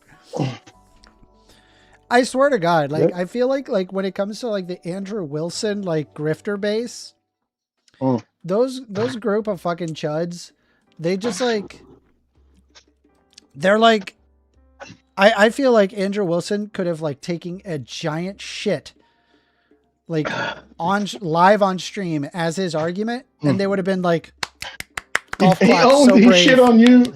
So brave. He was so brave. Bro, Yeah. You're a clown, bro. Bro, you're a clown, and your fucking god is a clown. But you know what? I used to follow Andrew Wilson. You used to what? When he used to be. Mender, what's up? You would be behooved to not make those comments that you made, because you were oftentimes trying to reach across the aisle to make Christians more progressive. And here you are insulting their God. We weren't talking about. We were talking about Andrew Wilson. Yeah, but I'm just saying that thing is going to turn off people you're trying to appeal to. Okay. No, he was saying that Andrew Wilson is their God. Yeah. Don't care. Anyway. You don't care for growing, I guess. Okay, that's fine. I was mistaken. All right. But no, I used to listen, like, I fuck with Andrew Wilson. I think he has some interesting concepts, you know. Yeah, like the part where like women are like subjugate to their husbands. Wait, you know what I like about Andrew Wilson is people have the correct position, but yet my home dog continues to sweep the floor against them because they just make really stupid arguments. I think he's a repugnant individual, but he's undoubtedly intelligent and very adept at making logical arguments and coming up with strategies that avoid the normal pitfalls of conservative arguments. Mm-hmm. You know, he used to be called Big Papa Fascist. That was his, and he was a little bitch, and he ran from. Fucking he was getting deep dick, brother. Dude. He was getting like deep dick by fucking Destiny. Oh, ask him why he kept fucking ducking Alexa, dude. He wanted to fucking fight. Little pussy ass bitch kept ducking her. He's gonna fight a girl. Alexa wanted to fight. No, Queen Alexa is a fucking professional wrestling 6'8" trans woman. They were gonna break his face, based. Holy based, Batman. This was a pretty sick thing they did, dude. Holy based, Batman. But like the Andrew Wilson's a little pussy ass bitch as far as I'm concerned on that realm. But he does make good arguments for like the space. But this is like a lot of people. I don't have any like when a person comes out of the gate and thinks that like that half the population is literally inferior to him. Like, I'm sorry, I don't respect you as a human being anymore. You know why, right? Because if you're willing to, you know, not respect the human dignity of other people, well, then guess what? I don't respect you. Right? I don't respect your human dignity. I don't treat you like a human. Wait. That's how that works. Like, is he's breaking up. What? No. What I'm saying is, I'm not saying humanize him. I'm saying to attack him, and this is the same group you're attempting to reach across the aisle to. Like, imagine if I say, like, I want to convert conservatives, and I was caught saying they're all pedophile defenders that deserve to go in kids. Yeah, unironically, Andrew Wilson Glazers, there is but it's not Andrew reaching these people. These people, it feels like that they're like bots. Like, they always show up. They never have like a logo at all with any of their profiles. It's like, and then they're just like, oh, Andrew Wilson destroyed you, and then they leave. Well, you know why they don't have any? So cringe. You know why they don't have any profile? Why? Yeah, that person made like that account like today because they get banned a lot because what they see on Discord. Yeah, probably. Yeah, probably that's true. That wouldn't surprise me at all. So these are like awful human beings. Like, fuck these people. People who are like long time like antagonists, maybe on a government watch list. And then there's just like people that just don't know the associations, and so they just never change the profile picture. Those are your two people. It's the bell curve meme. Yeah. Anyway, so I was writing a book. How's it going? What kind of book? Chapter 20. So essentially, it is a manuscript where I'm attempting to explain how I view the world to people through the use of Okay. various like social phenomena. Very cool. Very cool. Towards the end of the book, I sort of like am having them do it first and then cross-check with me to see if they're on the right track. I Who's think them? that reality is sort of based upon what you're going to highlight. Okay, so think of like this. The patterns we draw aren't really real, but people's responses are real, and that kind of proves we're all responding to the same kind of canvas, right? We're not looking at different pictures. There's a reason why arguments that are wrong or lies still have to somewhat account for functionality or just fall apart, right? This is where like immigration scapegoating happens. Okay, we say the house markings fuck. Why is it really? Well, single family zoning in combination with the fact that wages have sort of consolidated at the top, meaning people have less money for homes. People are unwilling to enter into the trades, which would lower the ability to pay for these things. However, that's very complicated to solve and even understand. And so we just say like, Pablo keeps taking your job, dude. And if that's not bad enough, fucking Juan at the fucking Chinese sweatshop doing 5 coding jobs and then sleeping in his fucking office is taking all those jobs as well. So this is where you throw those problems onto outsiders. That's where the function of scapegoating is, because they become a lightning rod for all the negativity of your system. It sounds like kind of like memes, right? Like Richard Dawkins' meme. No. This is like real like function. Meme tick is sort of like if it's a useless thing, right? Like your gallbladder. That's a meme tick. I don't even know. No, not what meme. the fuck you're Meme. even Like talking about. No. So meme is a shortening of what he talked about it. It's mimetic, is what he's talking about. So he's basically saying useless parts. The joke is the meme is sort of like tongue in cheek. It's saying this thing doesn't produce anything. It's not. It's non-functional. I thought he was. Tongue in I cheek, thought and it it was was made by like like a internet pattern thing. trolls. So in the meme and remember the internet was dominated by like tech nerds who had like very fancy bachelor's degrees. This is an old bachelor's degree, by the way. And they were like first starters into tech. So these are like engineering nerds making very weird niche gags at each other. I don't even know what's going on. I thought it was about like very like patterns, complicated patterns being reduced So down. I showed you what Richard Dawkins said, and I'm saying this is where it comes on the internet. It's a tongue-in-cheek jokes amongst nerds that became mainstream. All right. So that's basically what I was trying to teach in the book, actually, how to do that. Mm-hmm. Hey, good man. Keep going at it, man. Just keep at it. Seems So like you're basically, almost you can approach things individuals into systems or systems into individuals. I find it far easier to sort of wither away the structure beneath them, so everything kind of sedimates at the bottom. After which, just look at the extremes, be able to see the ingredients of the system.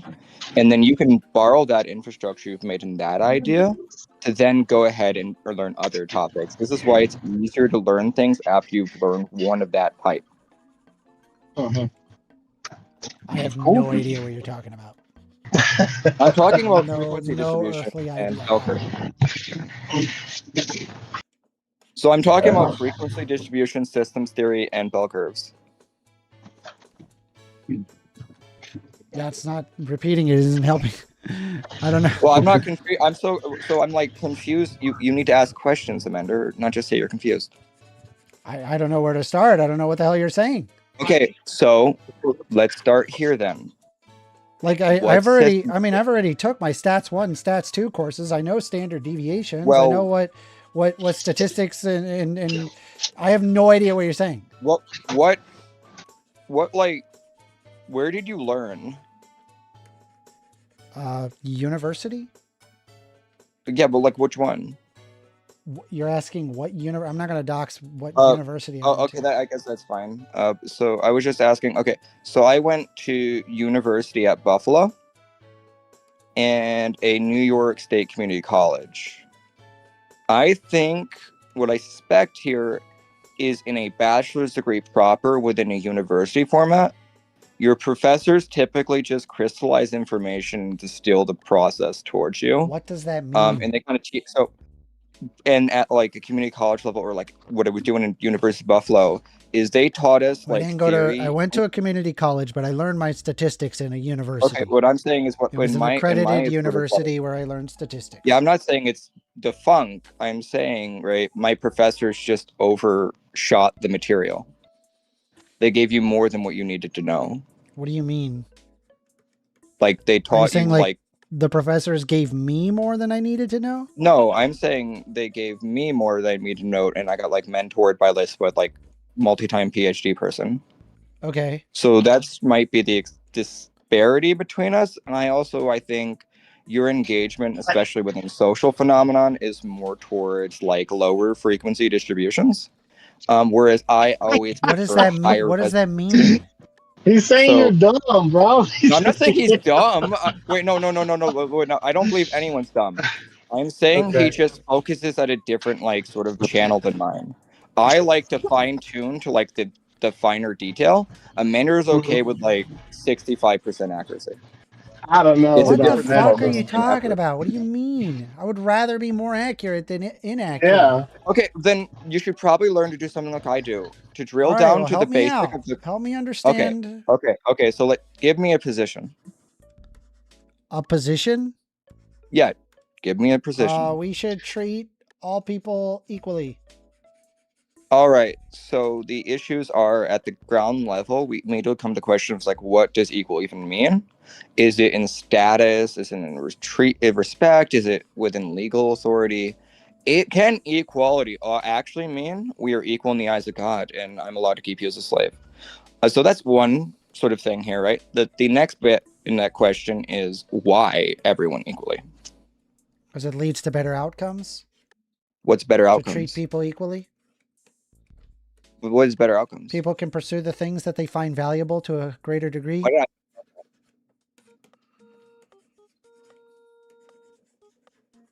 Why do I care about that, Amanda? Because people enjoy living. As Okay, opposed but to like, not living. yeah, but like, if imagine this: I'm on an island, and there's just like a bunch of bananas. I love bananas. There are 20 people on the island. Why don't I just like take a knife and kill all 19 people so I can eat the bananas for myself? Well, because all of the people that would enjoy their satisfactory life not being killed.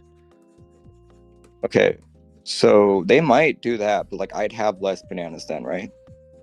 Yeah. And I just really love bananas, and so I think I'm gonna like, kill these people. Why don't I do it, Amanda? Huh? Well, because you're Why causing don't the I do it? suffering of other people. Okay, I would say, okay, what's wrong with suffering other people? Bananas are pretty good. It makes life worse for everybody. Except for Okay, yourself. so this is where we hit on something. Okay, let me just like help you out here. I would say you reduce your chance of survival. You can only enjoy bananas so much because of law of marginal utility.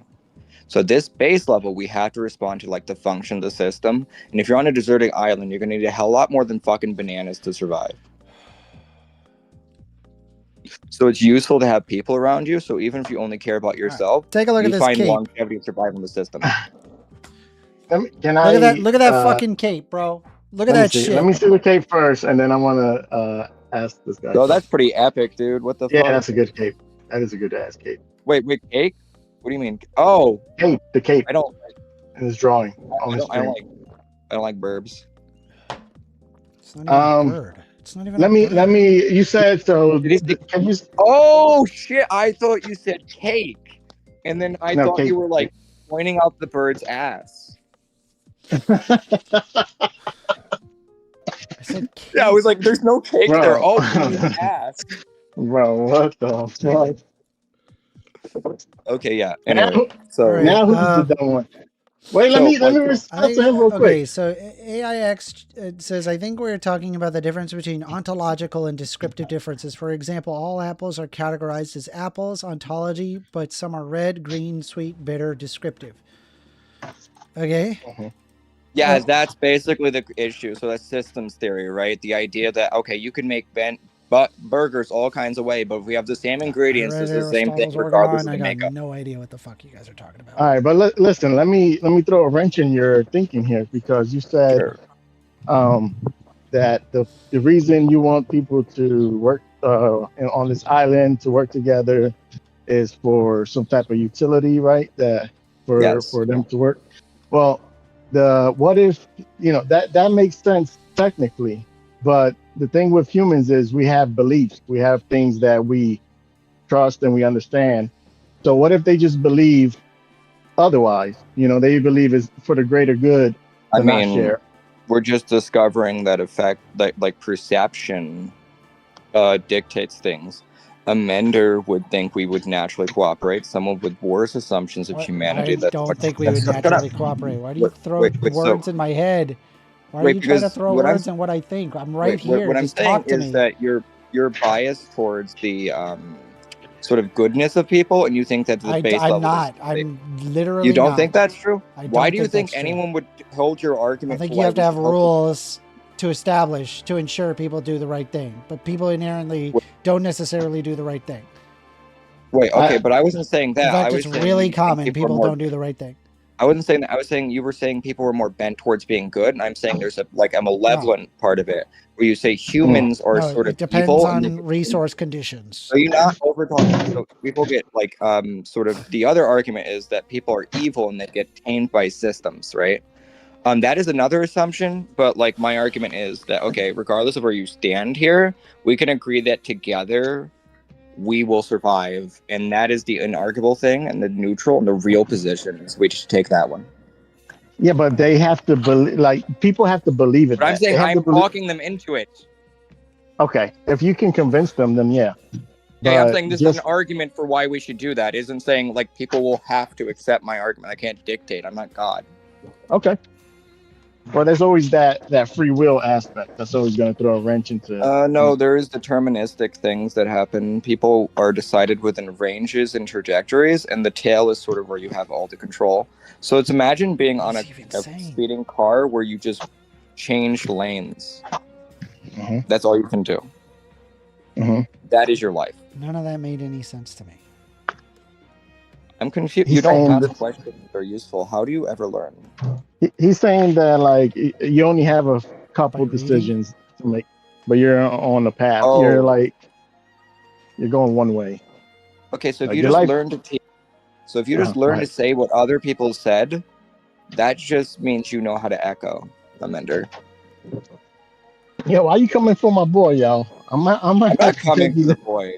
I'm saying like you should break it down to be able to do it yourself. What? I consider myself to be not as knowledgeable as many people. And so what I do is that I appeal to people who know what they're talking about and then learn from them.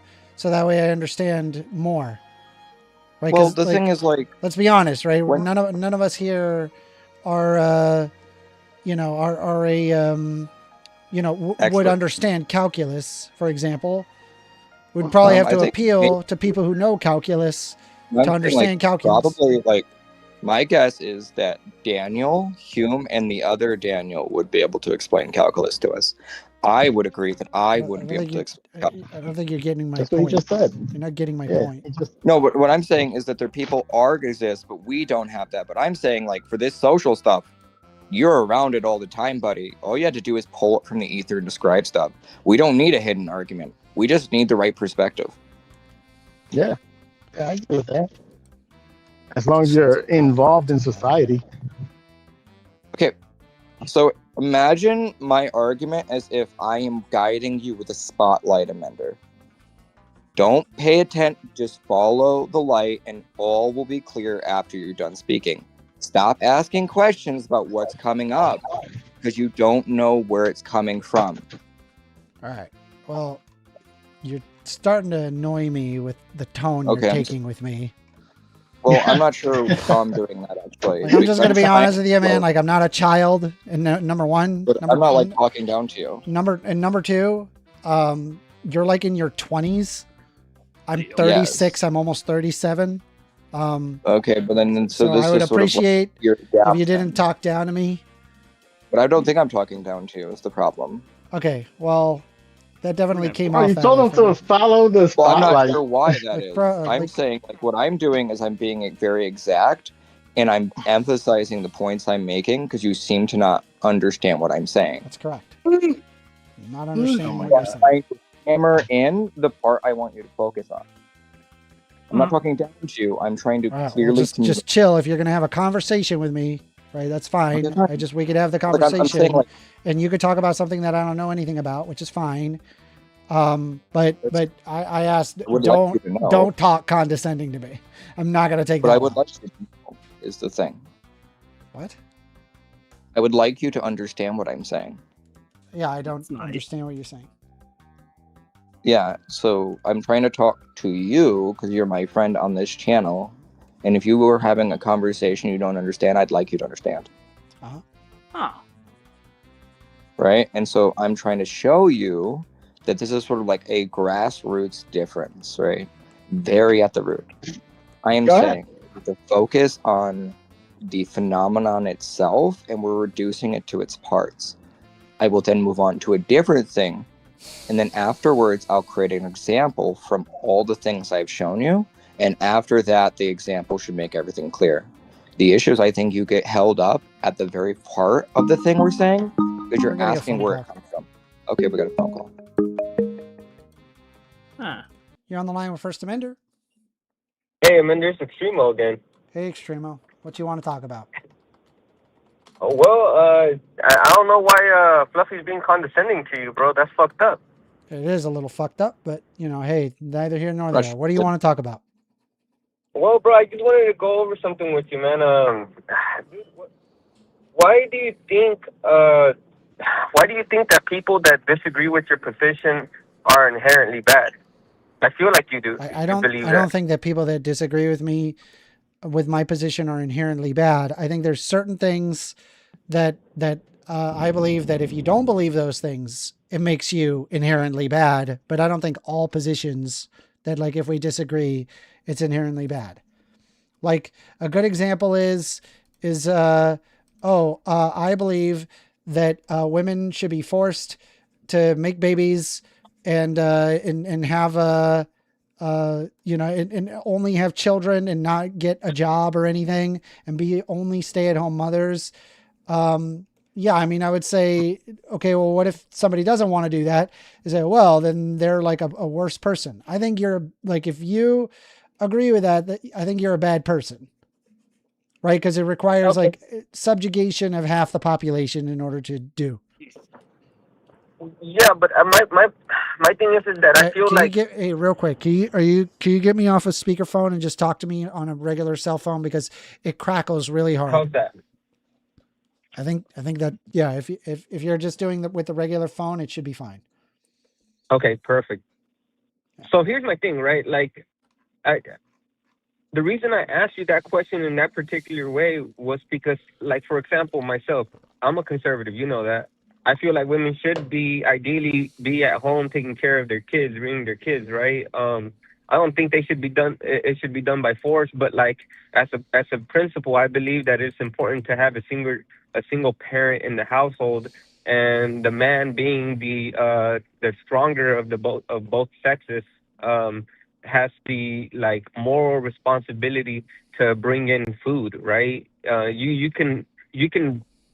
I can reason that, right? It's not like I'm saying, okay, well, we should follow this principle by force, because obviously there's going to be some women What that if want a woman decides that they want to work? Right. Well, I was just about to speak on that. I don't think it should. I think it should be followed as a principle, but obviously there's going to be circumstances where some women are going to want to diverge from that, and I think that that's completely acceptable. But again, ideally, I feel like the world would be a better place if it was to be handled in a traditional fashion. So Does that make me a bad person? If all women stayed at home and didn't work, the world would be a better place. I feel like you're being very obtuse there, with especially considering that I was very specific about I'm trying to what I was understand what I you're was trying. saying, right? I'm not being Okay, obtuse. what All I'm I did was just okay. Well, repeat back to you you said what I all. think you said. Okay, well, you So said I'm all. I asking for didn't that say all. clarification, right? Okay, the clarification is that I think that the world would be a better place if traditional values were followed in the circumstances in which they should be. Like, for And is the example, traditional if there's standard that women stay at home and not work? I think that makes it that creates societal problems. Okay, so should women stay at home? Generally, yes. If they're going to have, Okay, if there's two people, if there's, and give me a you second. If don't there's two see any people, potential right, and problems they're with one that. of, oh well, I mean, it really depends on how you view it, right? Like my position, again, being very specific, is that if a woman wants to, diverge from that, that's completely Do acceptable, you right? think that But having I feel like, generally speaking, more workers would benefit the U.S. economy, or would that be negative for the U.S. economy? I generally come from the belief that we have a ton of people that are males that should be Yeah, working so I'm that saying aren't. if you halved the workforce, do you hmm think that would be beneficial for the U.S. economy, or do you think it would be negative for the U.S. economy? Okay, so again, right? Like I feel like men should be filling in some of these roles that women are filling in All right, currently. let me try the question I one more time because you're not answering it. You're doing that thing where okay, you don't well, answer questions. okay, I'm okay. asking one more Look, time. All right, obviously, listen very the carefully. the If you half the workforce, do that you would be bad, think that depending. would negatively impact the economy? Right. It wouldn't negatively impact the economy if we somehow snap half the workforce. Correct. Okay, so having women be stay-at-home mothers would be a giant opportunity cost lost as a Mm, result, right? I don't You're think so using too because, highfalutin again, right, my languages for position Mr. is that Extremo. there are a lot of men out there that are fucking pussies that aren't handling business What does that like they have to should do be. with anything? I'm He doesn't simply Well, know the what talking. I'm reality simply is that talking there are a about. lot of women that shouldn't be working I'm because men should be simply. filling in those positions. I am You simply see what I'm talk. saying? I am. Is that a fair point to make? That there are a lot of men out there that aren't filling in those positions because they're being pussies and they're not working? You okay? I'm trying to talk, and the guy just I pause, and I don't know. We're just not conversating. Okay, I'm Well, I'm sorry. saying he just Go doesn't ahead and like. make your It's position, like you're sir. speaking hieroglyphs at him. He doesn't Dude, know what that word means. dude. By What's having up? the workforce, that would make everybody's life a lot worse. Like a But the lot issue worse. is It's not even the way you're trying to. close. But the way you're trying Well, to explain it I to him, where okay, he but doesn't do understand. you understand that my position is if it were to be a circumstance, right, where like let's say we just let's just snap all women out of positions in which they're currently filled, Oh my not by goodness, force Jacob rather, but like Wow. because I Dude, think most women it ideally doesn't would like matter to if you be at Thanos home. Thanos snap Okay, or well, if you I'm do it. trying to have a Stop, conversation with this guy, It but he doesn't keeps on stop. interrupting me. Hey, dude, it doesn't matter if you do it all of it at once or if you do it gradually. It's the same problem.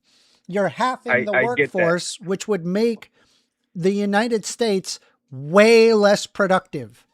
In fact, any country that allows women to work would likely be more productive than the United States. So like, if you could imagine a country like Morocco would actually surpass the United States in terms of its productive capacity because we half the workforce. That's how bad it would be.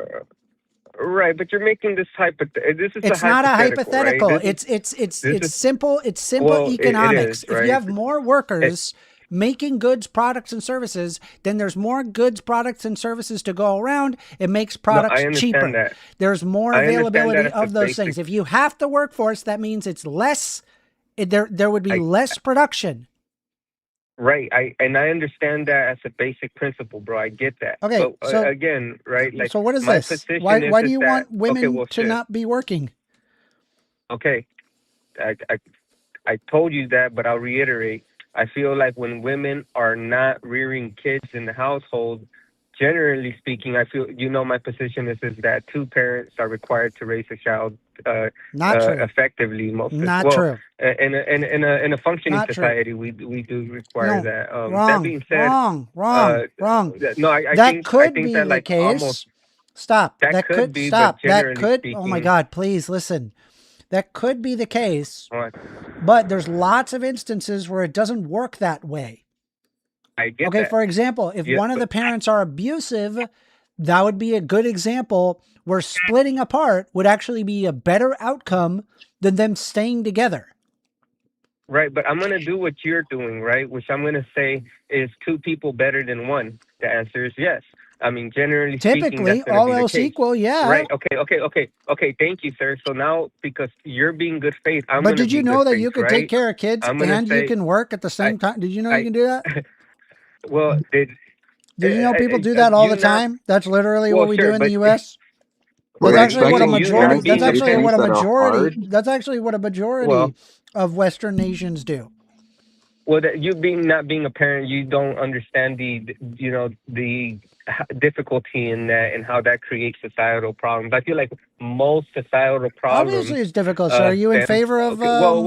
Are you in favor of maternity leave then?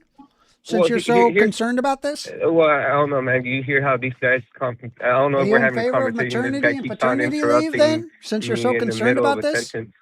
Well, trying to have a conversation with this guy, and he just keeps on interrupting. So, are you in favor bro, of maternity leave then? Since you're so concerned about this? I mean, I think that we should have maternity leave sometimes, and most Based, I instances agree. it would be beneficial. Cool.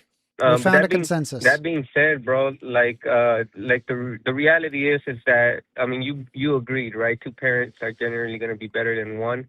Generally, it depends. It's all highly things being dependent equal, on right? a lot of factors. Well, right? It's not as simple as a black and white. Like what a lot of people like to argue. It's really not that simple. There's instances where they're better off with one parent. It's right. highly dependent on who you're dealing with. Well, you're being nuanced here. I'm not being. I'm pointing the realistic scenario, whereas you're applying a generalistic. Bad, but Wait, I Amanda, understand that, and I'm telling you that generally speaking, which is something that we agreed upon. He cannot hear you, right? So if you're talking, but I'm saying, I'm telling Gumball, stop for a second. I don't mind you chiming in, but the problem is that he cannot hear you, and so everybody is hearing is you talking and then him talking at the same time, and so we can't hear Extremo. All right, go ahead, Extremo. Yeah, look, bro, I'm not trying to start an argument with you. I'm just saying the reason I brought it up is because, again, right, I feel like there's two sides to this coin, right? And then it's like Fluffy said the other day, it's like a horseshoe, right? Like ultimately both of these extreme sides, when they conjoin is very bad, but when they're separate, they seem to be closer in outcomes than separate in outcomes, right? I feel like if you're like a liberal person and you follow general standards of behaviors, you're going to have positive outcomes. And same thing with a conservative. Like if you're a liberal, right? Let's say you got two lesbians that adopt a kid and raise their kid in a two-parent household. They don't drink, they don't smoke, they don't do drugs. They're college educated, and they have high school diplomas. They're generally going to have good outcomes, similar to a straight couple who is in the exact same position. You know what I'm saying? So, like, again, right? Like my view is that to argue that one side is evil and the other one is good, to me I think it's frivolous. If anything, what it does is kind of you wouldn't know, again, right? You don't have children, and you have a very limited scope of dealing with people because you kind of interact with people over the internet for the most part. I don't know how your relationship is at work with your coworkers and stuff like that, but I'm going to assume you don't interact with them with my coworkers. very much. Sure, but on a personal level, right? Like, I don't know that, right? The point is that it doesn't seem like it, because it seems like you have this position that you have because generally the people you interact with tend to be trolls towards you because you're gay. You know, I don't give a fuck whether you're gay or not, bro. Frankly, it means nothing to me whether a person is gay. You know, I think values are more important to me than what you put in your asshole, right? So that the being fuck? said, I don't think that Like like a Not person all that is gay people extremely do that. liberal. Not all gay people do that. Well, yeah, I don't You're care, just bro. It being an doesn't matter asshole. if you. Bro, I'm gonna Your hang up wife from that, is- bro. Stop. Next time you do this, man, don't be fucking gross. Nasty. I mean, all I said. Well, the thing is, like, his wife likes to do that, so I shouldn't. I That know was a because I shit did. fucking conversation. All right. Fucking garbage human. I used to Yes, he like is. Extremo What as do a you think I person. I told do you? not like Extremo anymore. I have a very difficult time Okay, so, wanting to like, have a conversation with him. It's our really a friend shame group- because we used to get along, but he's gone so far off the deep end. He's so No, he's fucking going- hateful towards gay people. He's like, oh, nobody cares when you put stuff in your ass. I'm like, bro, what the fuck? Okay, so thank God you're open to like the criticism of Asshole. extreme. Okay, so like our friend group is largely like defined a lot of times by like me having a problem with somebody like a year and a half where everyone else drops them. But anyway, so the big thing is, right, Extremo's always like this. At first, people kind of talk to him like he's a dullard, where he has like no threshed out opinions. Tim kind of primed him to do a lot of this stuff, and a lot of people, what happens is Tim is like basically dictating what they'll say online because he comes up with the best arguments. Doubled. If you're gonna come in here and start bullying in the chat, I'm just gonna ban you, bullying? right? And it's $20 to bullying? get unbanned, right? You start Who am I more with bullying? that shit. Not you. I'm talking to Doubled. Oh, I'm sorry. Yeah, don't do that. Right. If you want to have a conversation, we'll be glad to. But as soon as you come in and start, and your intent is to just bully in the conversation and to be an asshole, I'm just gonna get rid of you. I'm not playing with that. Okay, I heard gumball. I was like, what the fuck? Isn't Who am I that like bullying? 85% of Discord? What people's intent is? They're fucking assholes, dude. These people are fucking assholes. It drives me nuts. Well, No, I'm gonna come down with a fucking with a fucking iron fist. I'm sorry. I'm not gonna tolerate you. All right, Doubled says, what a shit show. All right, guys goodbye. that- Goodbye. the guys, Goodbye. the It's older- nice knowing you. So, Can I tell you something? Waste of fucking time. What a Fuck fucking off. douchebag. Oh, he's in a mood. He's in spicy No, mode. no, it's like, bro, just dude, if you want to have a conversation, we can have a debate, we can have a conversation. I'm more than happy to do it.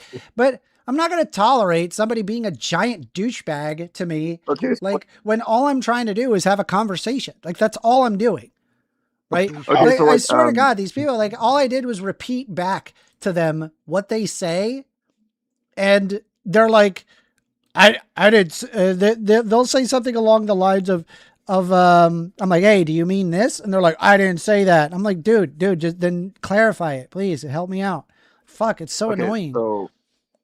So I am a New Yorker, and so New Yorkers are like seen as like very rude by everyone else, but like we see it as like being very straight to the point and very strictly business, right? So you're gonna be very direct about what you don't say. You don't beat upon the bush, right? If somebody's sitting around, they're fucking bitching the entire time. Okay, pal, hit the fucking curb. I don't have time for that noise. So you being a New Yorker, hello everyone. Hi Amanda. Hello. If I may. Hello. Hi. Hello. Yeah. Hi. So you think you're straight to the point because you are a New Yorker. Well, I am too. And I live on the other side of the world. But I lived in New York City for 10 years. Mm-hmm. And I consider myself just the same. So don't, like, is there something special about you? No, I don't think it's Because special. I just think it's a different approach, and people think it's rude. What? Well, a lot of people think I'm rude because I'm straight to So the I point. explained where my perspective came from, right? Don't interrupt me. I had enough of interruptions. I'm sorry, Amanda. I really am. Do you know what? So We have the fortunate. All my older friends on Skype, they think a lot of the guys on Discord are dweebs. Hello, darling. You guys How are aware you? we're streaming, right? Just, I want to point out that. I don't mind if y'all have conversation. I'm just letting you know. Y'all are live on That's YouTube. okay. People are listening. It's being recorded. It can be clipped. No, I know. I'm sorry, Amanda. No, I you're just want to good. finish I'm just, no. Okay. So we're fortunate to be able to meet people from all around the world. Around the world. okay. All right. So You. I was just saying is like the reason why people talk about this, and this is where that comes from. And so that my response is very much the same. If there's somebody who's just sitting bitching in my chat, I'd probably just ban them. I'm just like, okay, pal, hit the fucking curb, kick rocks, fuck you. By the way, it's $20 to get unbanned. Make a new account and then ask to be unbanned. And then you can donate $20 and then I'll unban you. Tell me the user, I'll unban them. Well, it's bold of you to assume this person has a job or is not a child. They're not, yeah, they're not. I've never gotten a donation for $20 to get unbanned. Christ almighty. All I want to do, Amanda, I'm sorry, I know you're recording, was finish my point. We are fortunate to be able to talk to people from around the world, and they're different cultures, they have different creeds, whatever. Be respectful of that. But don't point yourself out as, oh, I'm better than anyone else, because you're not. That. Me, I don't know you, but just because you do know me. Oh, Christ. I just wanted to say that. Thank you for letting me finish. Okay, so you don't recognize me. I'm Pink Shrimp. Too, I know you. right? So you do know me. Anyway, so the second thing is it's fucking. Can you just mute them, please? Time, by the way. They're just gonna freak the fuck out again. Anyway, secondly, I didn't say I was special or I was better than people. I think part of cross community culture. Shut up. Like you. Stop talking. It's my turn to talk. Anyway, so right. The second thing, I think part of sort of cross-cultural communications is us sharing and showing off different elements of our culture that makes our culture unique. You want us to move into the background to appeal to your sensibilities. And Joe Feliciano just donated $1.99 saying, "Hi, Amender, love the show. Working Man is based." Well, how about that? Looks like you got a fan, Working Man. Looks like Working Man has got a fan. I can't imagine. Well, that's me. I sent that. I disagree with that guy so much. You Wait, that was you? That was you? Really? That's funny. Yeah. That's funny. Okay, so you just have... You could have said nothing. And we're like, all right. Wait, Working Man. I got a question. What's up? Yeah. Okay. Are you missing Let's the see. lower... Hey, Amends, you're being reviewed right now on Karisu Yamato's stream right now. Well, tell Karisu Yamato to come onto my Discord and we can have a conversation. Whoever the fuck Karisu Yamato. Wait, let's pull it up. Wait, that'd be fun, dude. Okay, but anyways, Working Man, do you just then have your lower 3 set of ribs so you can just suck yourself up? Yeah. Can I ask you? Hey, yo. Hold on, real quick. Look at this. Hear me talk. Something I want to point out is, you ever notice that when Johan or anyone in the line gets experienced that stuff, when they get the call in people and they debate, the back and forth is usually pretty smooth. On my channel and Discord. Yet when it comes to these professionals, it never is. Come here. Makes you think. I wish everybody could obviously listen and talk at the same time. It's hard. Let's see, come but on. The moment you do think you hear me, just give it a break so I can make sure we're being guided. This is so weird. Towards this is so weird. Something productive. Just Anthony Blinken just donated $4.99 USD. Do want to go to the time and saying, give? I'm currently getting a let's go with pedicure and Ron listening here. to First Amender. Soy Boys Unite. Yo, bitch. Oh snap! First Amender popped up in the chat. Hey. I like dressing up as a girl. Live now. But Hop in, call in. I'll have to do that at some point. I need to get in touch with you first. And then we'll give you a full minute. And then if First Amender wants a minute, so we'll do a minute, and then we'll give back to Sam. I can't afford to dress up Donnie like a girl. a minute, just so we can on, hit everybody there. And then if we can go streams. back and forth peacefully, I'll drop it. But until then, let's just try to make sure everybody's being heard. All right, Ron, go ahead.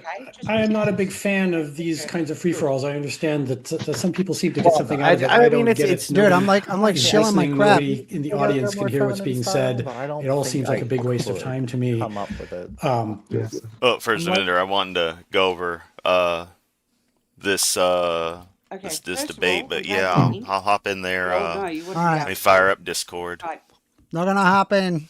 Looks like we're gonna have a conversation with whoever this guy is. I have no idea who this guy is. Dude, I mean, I'm going to be doing Dude, my stream, so going to miss out on this one. It's me, Amender. Wait, No. this is amazing. Okay, so I am an early adopter of the First Yeah, Amendment. your points here are great, man. By the way, since you're here, I mean, this is just beautiful Hey, watching you yo, tear he these likes guys my up. points. I mean, you can see the level of care we have for Donnie and them, and that got them covered up in my Ko-Fi QR codes. But Okay, I so would like I am a to know that. Sick, dude. Okay, so I am an early adopter of like First Amendment commentators. I have been commenting on First Amendment with Waffle for like 2 years now. And this is a pretty peak moment where the saturation, my labor of love, has been shot out into the ether. And we get to pull something from that. And that's pretty sick. Nice. Well, anyway.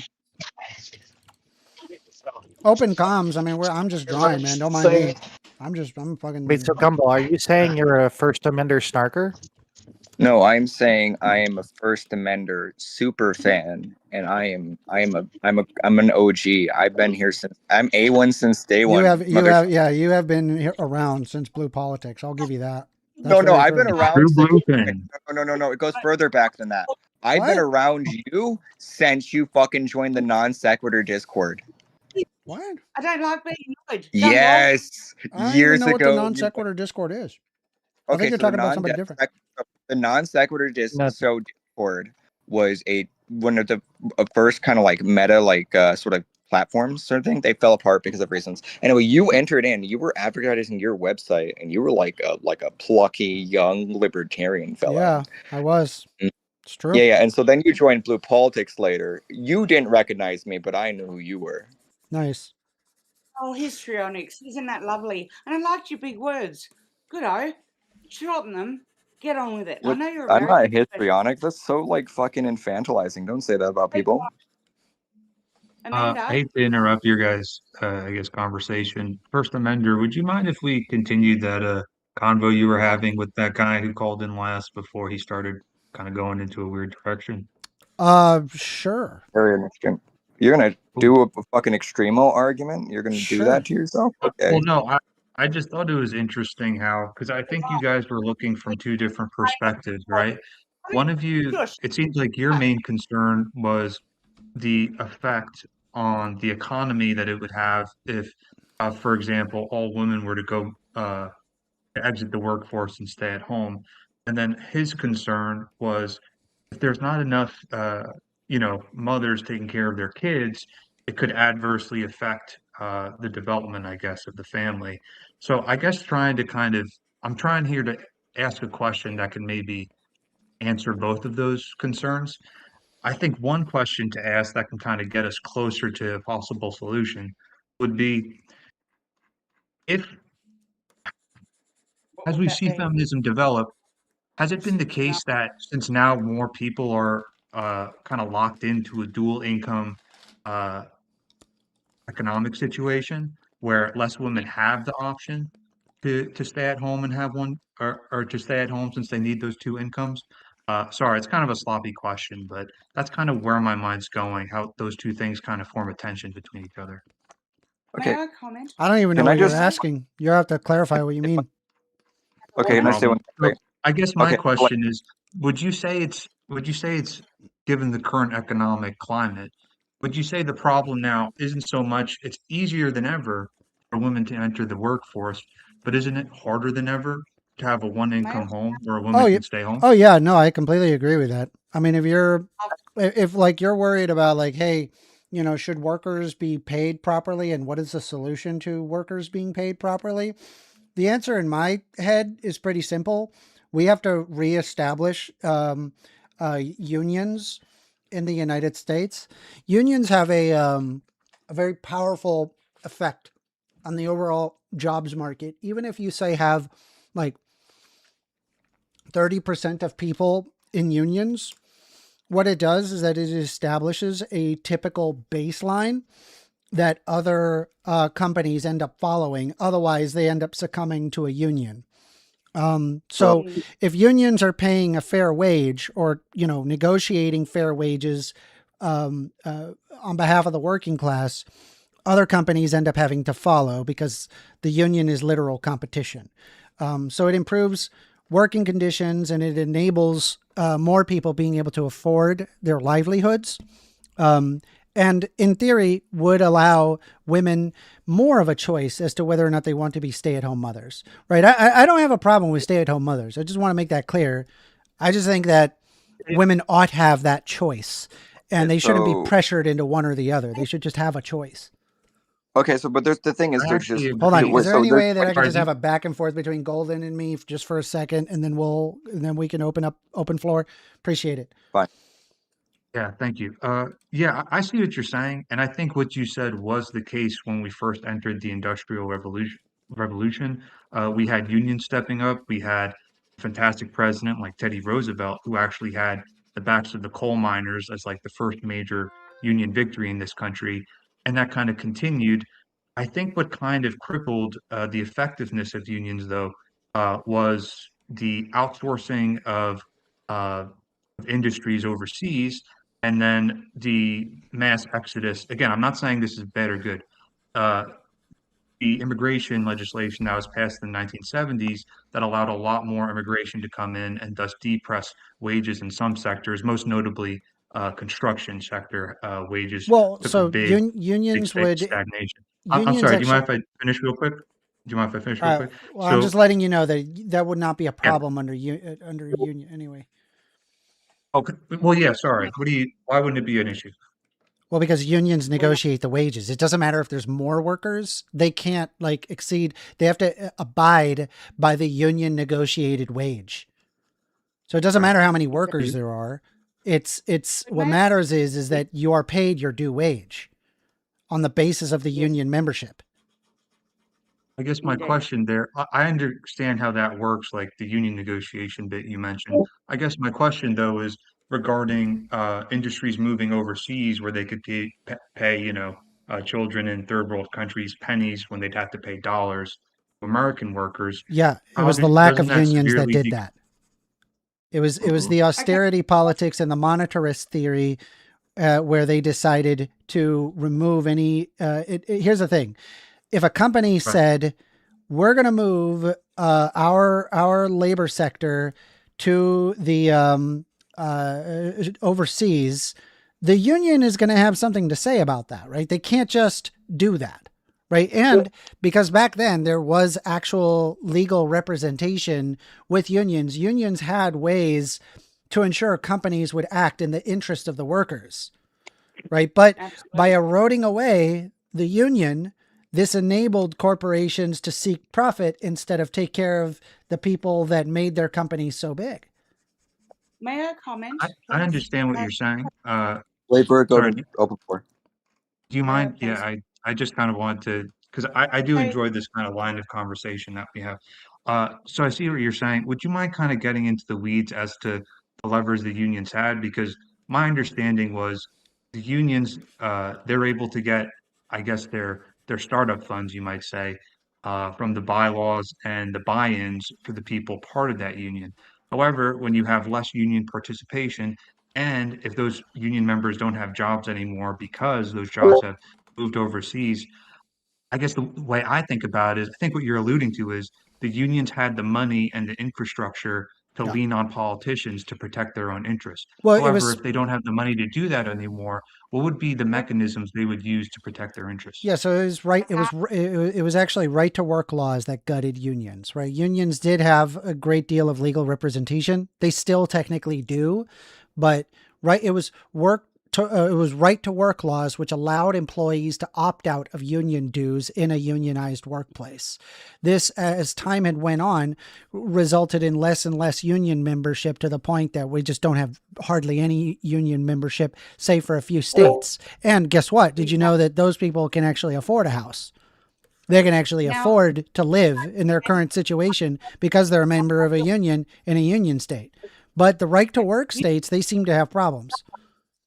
Okay, unionism. So I guess can you maybe make a more? I'm trying to understand the connection because I could see how those laws made it had an adverse effect on union membership, and then workers as a whole, because I'm sure you're familiar. Like a lot of unions have fought for the rights of workers, and then a lot of non-union workers just kind of are on the bandwagon and they receive those privileges anyway. But I guess my question would be, would you mind making a finer connection between how that would work in like a mechanistic way? Because I'm still trying to Are you understand. asking It's are you asking whether or not right to work laws resulted in unions being eroded? Are you asking for direct mechanisms that were used to ensure workers were paid adequately? I guess one is downstream of the other, right? So it seems like to me that I'm the right asking to which work one do you want me law to was explain? the Those are different yeah. explanations.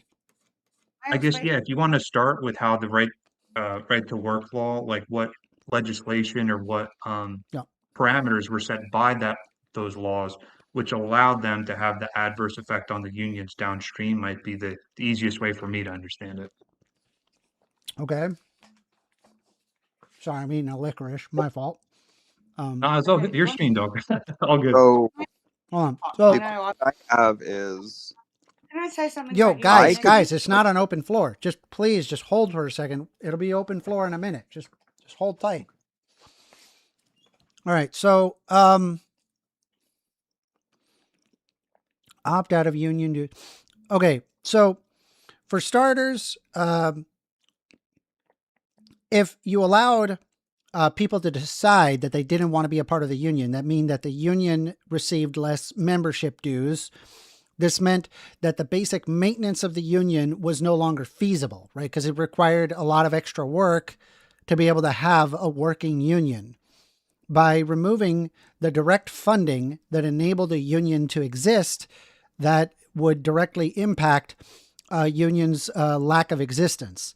In fact, when you look at right to work states or at will work employment, where they could just fire you for any reason and that there's no union benefits whatsoever, there's less unions overall.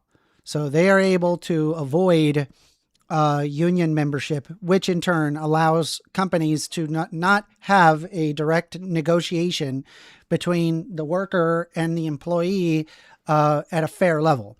All of the chips are held on the corporation side, not on the workers' side. And so this is directly reflected by the amount of pay that every worker receives. Does this make sense? Did I help you with that mechanistic path? I think so. I guess my only question, and I think this could kind of branch into two different ways. If we want to talk about the actual mechanism, how it works, my question is like how the legislation, because it seems to me we're almost talking about a chicken or the egg problem. Well, Like I would saying outside.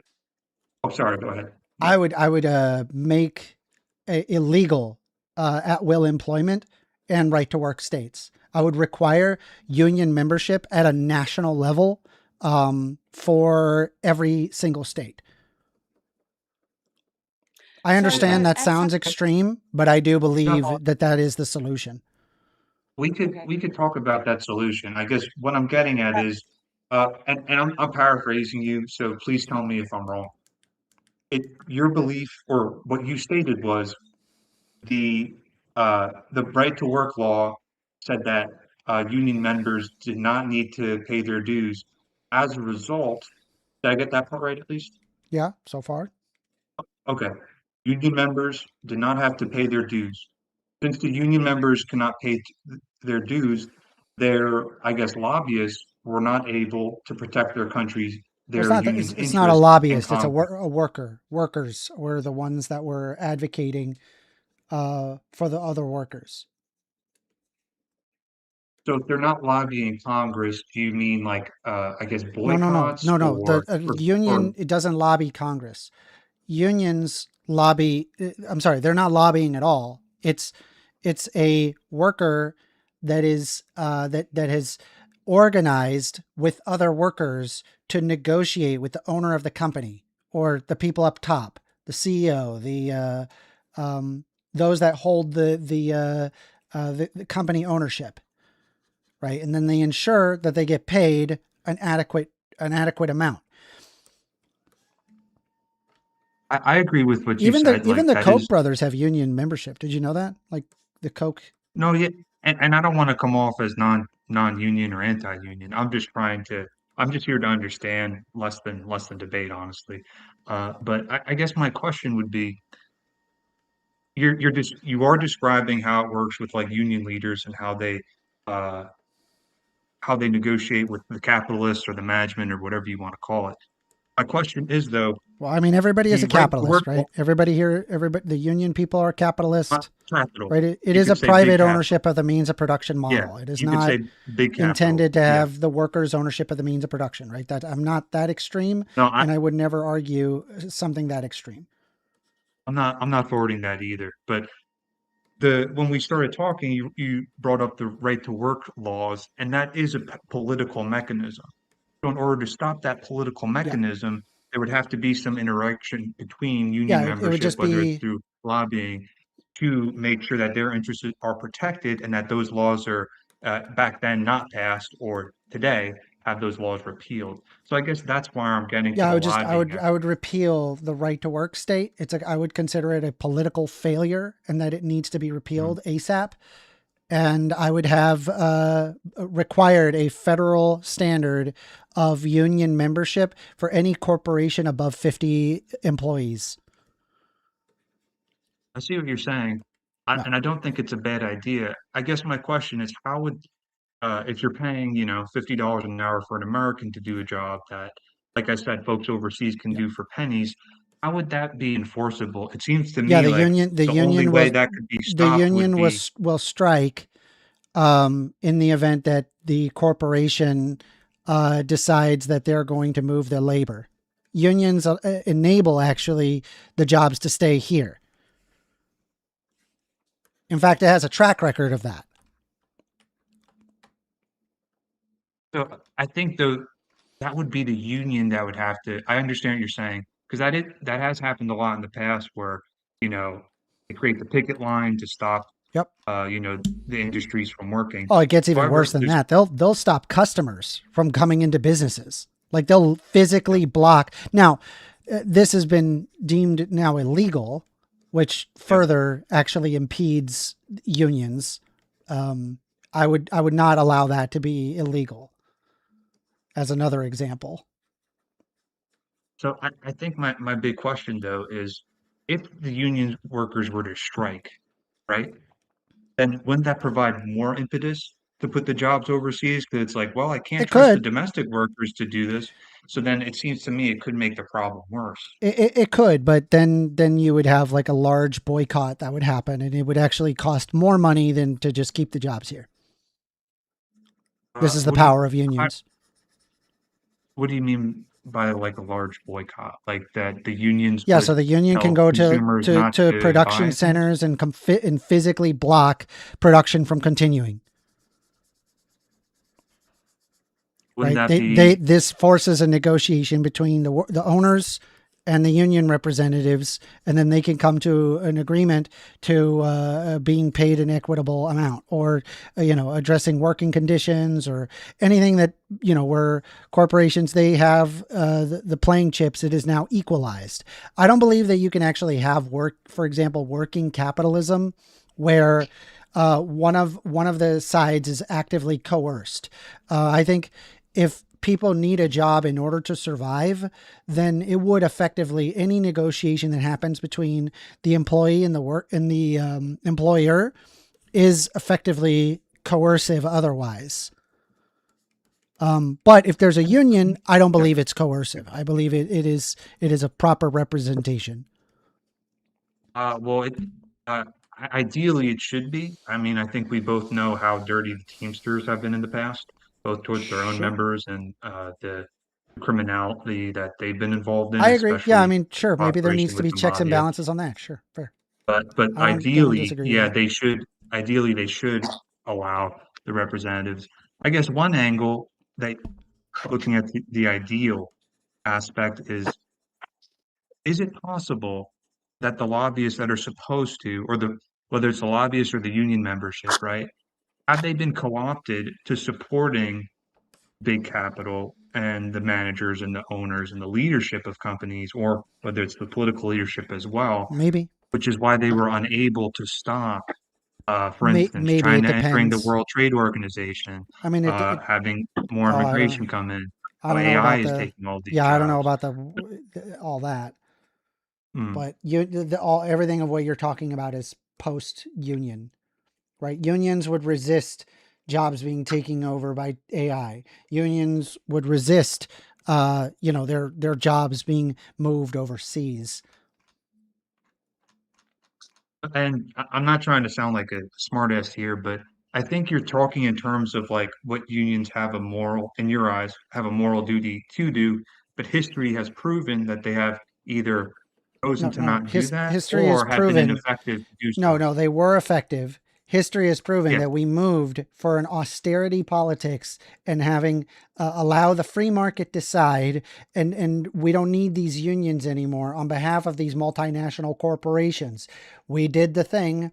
The trickle-down economic system never worked, and the benefits were not garnered by the working class. In fact, it has resulted in the abuse of the working class. So this is why I argue we need to get rid of the right to work state and reestablish unions. When you say we decided to get rid of unions, like, would you mind telling me? I'm assuming Monetarist, you're policy talking about like economists, and President politicians Reagan's that are bought out by administration, like, corporations. and I assume you're talking about reforms during the Reagan administration, or are there different presidents or different I administrations mean, you had in mind that? it started with Milton Friedman, but yeah, effectively. I guess I would ask like what specifically, because I understand that It was Reagan was austerity antagonistic politics. towards It was an ideological, austerity, like an economic austerity policy of budget, austerity. like spending less money. It was government get out of the way, let the free market decide. That whole idea. So the entire Chicago School of Economics pushed this Friedman, throughout the right. 70s, and it was implemented in the 80s with Ronald Reagan. Yeah. It was also implemented in Chile, which It was actually helped its economy a lot. wrong. But wrong. I don't want be to. more wrong right now. My family sure is from about Chile. Yes, 100%.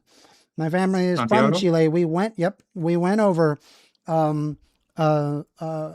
Pinochet's what was it? Golden age, where actually he deflated the economy, and it required progressive taxation to actually bolster the economy in the 90s. The deflation that happened, which is what happens every time you do austerity. It turns out when the government pulls itself out of the market, it actually removes the largest customer in the market, which means it creates a deflationary spiral that continues on. So unless if you have hyperinflation, which I believe Chile did have hyperinflation, when they applied the austerity policies, it deflated the economy, but it continued to deflate the economy much past, and it actually made people's lives a lot worse, to where they applied sensible tax policy and then actually got results throughout the 90s. That's the quote-unquote Chilean miracle. I can go over all this with you if you really want to. I do have the documents on this. It's interesting. It's interesting to me. I mean, I obviously have a different point of view, but you having a family that's affected by it, like, I like to get that on the ground picture. I would say, however, that as far as the Chilean, what I would consider success story is concerned, there was the initial shock treatment, which was horrible, right? And then there was the crisis of 1982. I think there was a 1982 crisis where further adjustments had to be made to the Chilean economy. And there was the bit of obviously Pinochet being a repressive dictator, right? So would it be, it's almost like I'm positing the other thing, because so many people are like, oh, socialism doesn't work because no one's tried it successfully. I would say, I mean, I'm not even arguing. I would never argue socialism. yeah. Just FYI, right? I'm not a socialist, right? I don't believe in socialism. I look at the facts of the matter, and whatever the facts are is the way I go. I'm asking the opposite, or I'm saying the opposite of what they say. Is it, oh, it wasn't true capitalism because of Pinochet's repression or his corruption? Is that what caused the issues as opposed to capitalism itself? Having austerity policies always results in a deflation of the economy. And deflation of an economy are always in danger of what's called a deflationary spiral. And I can pull up the Investopedia of it, but basically, without getting too jargon heavy with it, it basically just means when your money is considered to be worth less in the future, people tend to not spend their money because they know it will be, or I'm sorry, when your money is considered to be worth more in the future, people tend to not spend their money. When people don't spend their money, then what it causes is that businesses go out of businesses. Because businesses go out of business, that means that there's less workers and less people being able to spend their money, which results in less businesses, which results in less workers, which results in less. It's an infinite spiral to the bottom. And this was discovered in the early 1900s in the United States. We're aware that this is a thing that happens, and what is required is a sudden surge of spending, usually from the government, to shore up that much extra money into the economy. That's literally what fixes the deflationary spiral.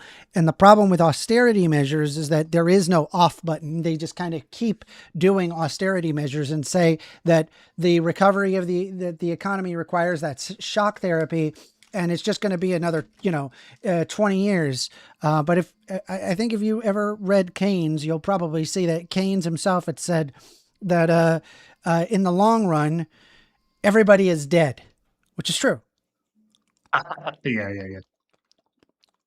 Yeah, no, I see what you're saying. As far as the deflationary spiral is concerned, I think you're partially correct. There are conditions where an austerity budget or an austerity economic policy can cause an economy to crash, especially if the economy is already weak. However, I think usually, right, you got to use the right medicine for the right sickness. So if your goal is to fight like crazy inflation, then it can be successful in fighting that. No, for sure. If you have hyperinflation, austerity is great, right? Yeah. It's not horrible I know it happened in Brazil and it worked there because, they had some pretty nasty hyperinflation. It was really bad for them. So, when they applied austerity measures, it worked. Yeah. No, I think we're kind of in agreement. It's kind of like you need the right medicine for the right illness.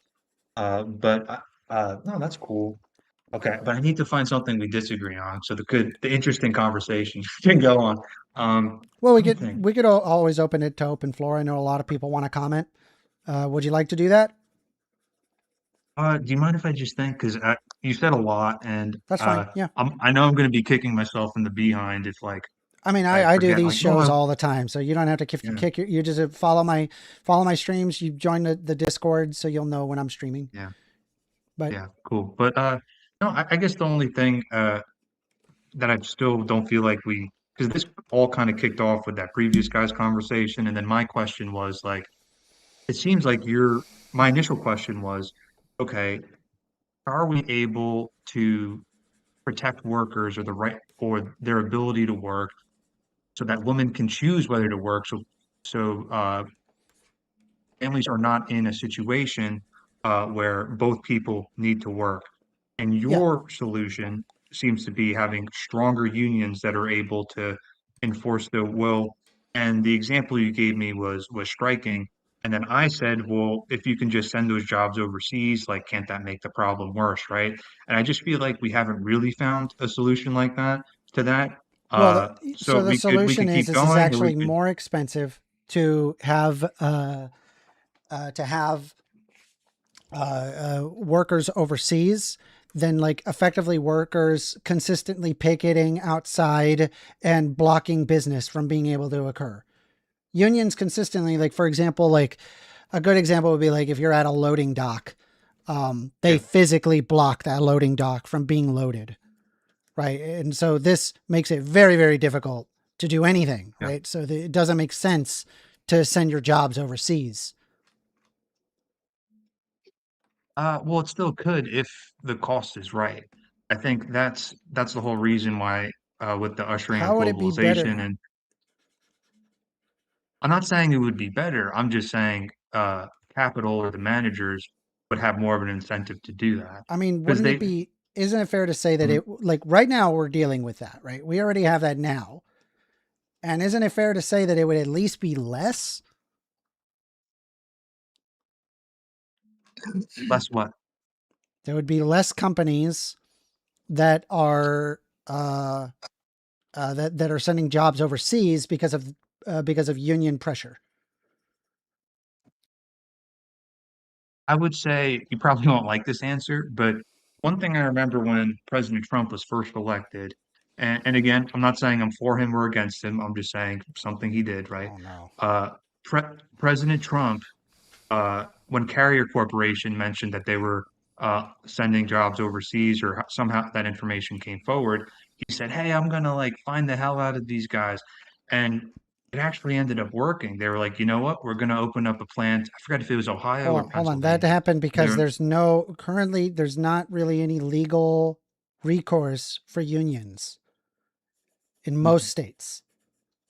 So you're just making the argument that, hey, in the current situation, it didn't work. Well, yeah, because we wrote the laws in such a way that make it hard for unions to even enact their will. I agree with that, but it's also incumbent with unions to defend themselves, and the way they defend themselves. And I'm not saying this is right. There has to be a government. Right. There has to be a government to enforce it.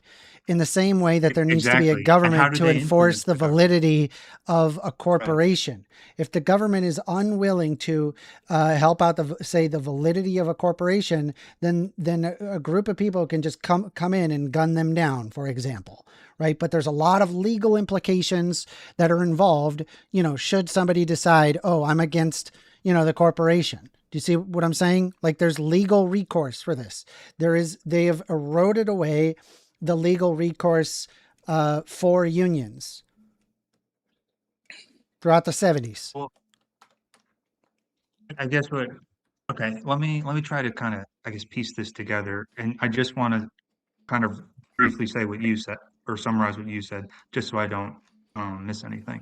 So by the legal recourse, you're saying the right to work laws created a legislative basis wherein in the past unions could have perhaps brought these companies to court to show that that organized labor was being discriminated against, and then use that as a basis to fight for their own interests. Is that kind of what you're saying? Yeah. Okay. I guess my question, and again, I'm not saying this is morally correct, but at the end of the day, a lot of Congress is the law of the jungle. The companies or the special interests that are able to influence Congress and say, hey, like, there's more money in supporting us than supporting just them. wait till you hear about my reversal on the Citizens United decision, man. Right. No, I'd love to hear it. But I guess that's what I'm saying is the unions were unable to leverage their allies in Congress to stop these developments. It seems like to me, it's like, okay, like they've been disarmed. Their sword has been taken from them. Yeah. So since they can't influence Congress, they are at the mercies of these laws. Yes. Like, and again, I'm not saying that's morally right. I'm just saying because of the current Citizens United clauses that exist. I agree. But it seems to me there isn't really like a solution. Like the solution is to undo the Citizens United clause. And that would require like whether it's a grassroots or AstroTurf campaign. Well, no, we would have to. There would have to be a Supreme Court decision. We'd basically have to pack the court. We should increase the amount of people to be allowed into the court, and also reduce term limits. Under this administration, it's hopeless. Oh, currently, but dude, you've only got another 2 years. He's only got another 2 years. That's what he's got. Is it open floor yet? I guess my only question further is that could you just make a finer point? I'm asking you to connect a lot of things, just because for me, I kind of like to see the sequence of events. So yeah, okay, all right. So the only reason why, I mean, right now, what Citizens United effectively argued was that now corporations can donate, in theory, unlimited amounts of money towards political campaign contributions. The Supreme Court had labeled corporations as whereas before they were not allowed to do this, right? Because of corporate interests, a conflicting corporate interest. I don't know about that, but keep going. Keep going. Person is a corporation, and Can we just go forward? So the Citizens United decision effectively labeled a corporation as a person, and therefore could enact their First Amendment right to be able to donate as much as they wanted. And so they were able to establish the existence of super PACs, which enabled governments and politicians to favor corporations, not the people, even further than there would have been in the past. Take, for example, I think, pre-Citizens United decision, Republicans in Congress and the Senate, they were arguing in good faith. And you can watch potential election debates where they're being asked about global warming, the Republicans, and they're operating in good faith, treating, global warming seriously. And right after Citizens United decision happened, literally the year after, they're all sitting there denying global warming. Every single one of them. And it's obvious, right? The lobbying groups and super PACs have been purchased by giant multinational corporations such as the Koch brothers, and enabled them to be bought out by politicians and be operating on behalf of the corporation, not the people. And if you're concerned about lobbying efforts that were being caused by unions, well, yeah, I agree with you. I think by repealing the Citizens United I'm just saying decision, that's how they would influence Congress. That's all I was saying. Yeah. Well, they would not be able to. Okay, or at least it'd be harder. Under Citizens United, actually, it actually gave both labor unions and corporate entities. Like the government can't prohibit. You would hope, but let's be honest, right? Labor unions don't have as much power. Their own money to support political candidates. So it can labor unions do not hold as much power or money as a multinational corporation. It's not even close. You're correct. You're correct. I'm saying legally it's an equal playing field, but in terms of the resources but it's not available, though, right? Like if you think about it, it's not an legally, equal playing field. Legally, yes, but resource-wise, no. It's of course not a equal playing field. Yeah. So it would seem to me, though, there was one thing you said, and I didn't mean to interrupt you. I just kind of did that to make a note in my mind. You said that there were safeguards essentially protecting corporations from influencing politicians from Absolutely. forming the super PACs and stuff. But the thing is, since the Gilded Age, industry has had a penchant, I should say, to buy politicians to enforce their influence through their friends in Congress. Yeah. So to me, it seems like if we just say, okay, that's increasing permissible, worker rights, but then the laws were passed to erase that, but the then barons, Citizens United allowed that again. Is that essentially what happened? So you guys are never going to reach an endpoint because you have different perspectives that never clash.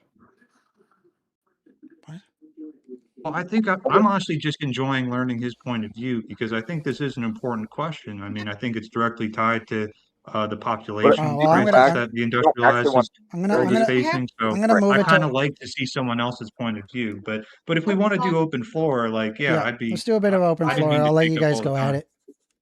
Okay, so you like to explore pathways, Golden, right? I'm sorry. Can you say that again? So you like to explore pathways, right? You like to sort of go step by step, sort of see it happen over a timeline, right? Yeah, because it cause and effect, just the one thing that causes the next. This is actually what I'm writing a book about, right? So I am training ChatGPT how to do this. So imagine your brain is like a computer database. We're going to start at the root level here, right? Ultimately, the people that come up with the ideas that Aminder's talking about, it routes really far back, but we're going to stop it at like Austrian school. So this is going to be Hayek and Ludwig von Mises. From there's another person that kind of comes into this. His name is Stirner. Stirner is an egoist. From him, he spawns someone named Ayn Rand, who creates objectivism, which is then combined with praxeology. And then praxeology is sort of the foundations of a lot of libertarian things, but it's a self-sealing argument. So the issue is you have a counter at all points, so there's never a fail condition. You are Don Quixote, and you will endlessly tilt at windmills. Do you understand so far? Thank you for your. I think so. Just that last part. Maybe it was an audio. Okay, so no, so tilting at windmills is okay. So if the Don Quixote is about at night. Oh, okay. Yes. Don Quixote. Yes. Don Quixote. Yeah. Got it. Okay. Yeah. So you're going to be tilting at windmills because you will endlessly do this because there's no fail condition. You guys choose a spot in the field to find something, and you just keep digging. Well, you might find the thing, but wouldn't it be better if we just dug around a little bit? I guess I don't understand that metaphor. What I'm basically saying is you guys drill down on a point that doesn't have a fail condition and doesn't actually solve the disagreement. Right?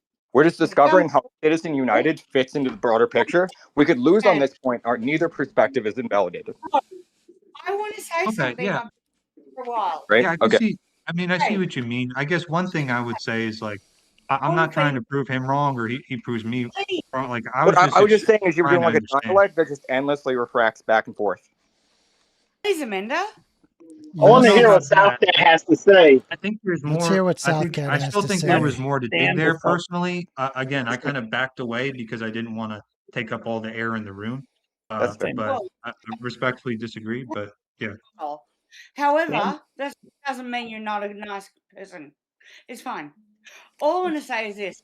Since the 80s, neoliberalism, we are fucked. Because...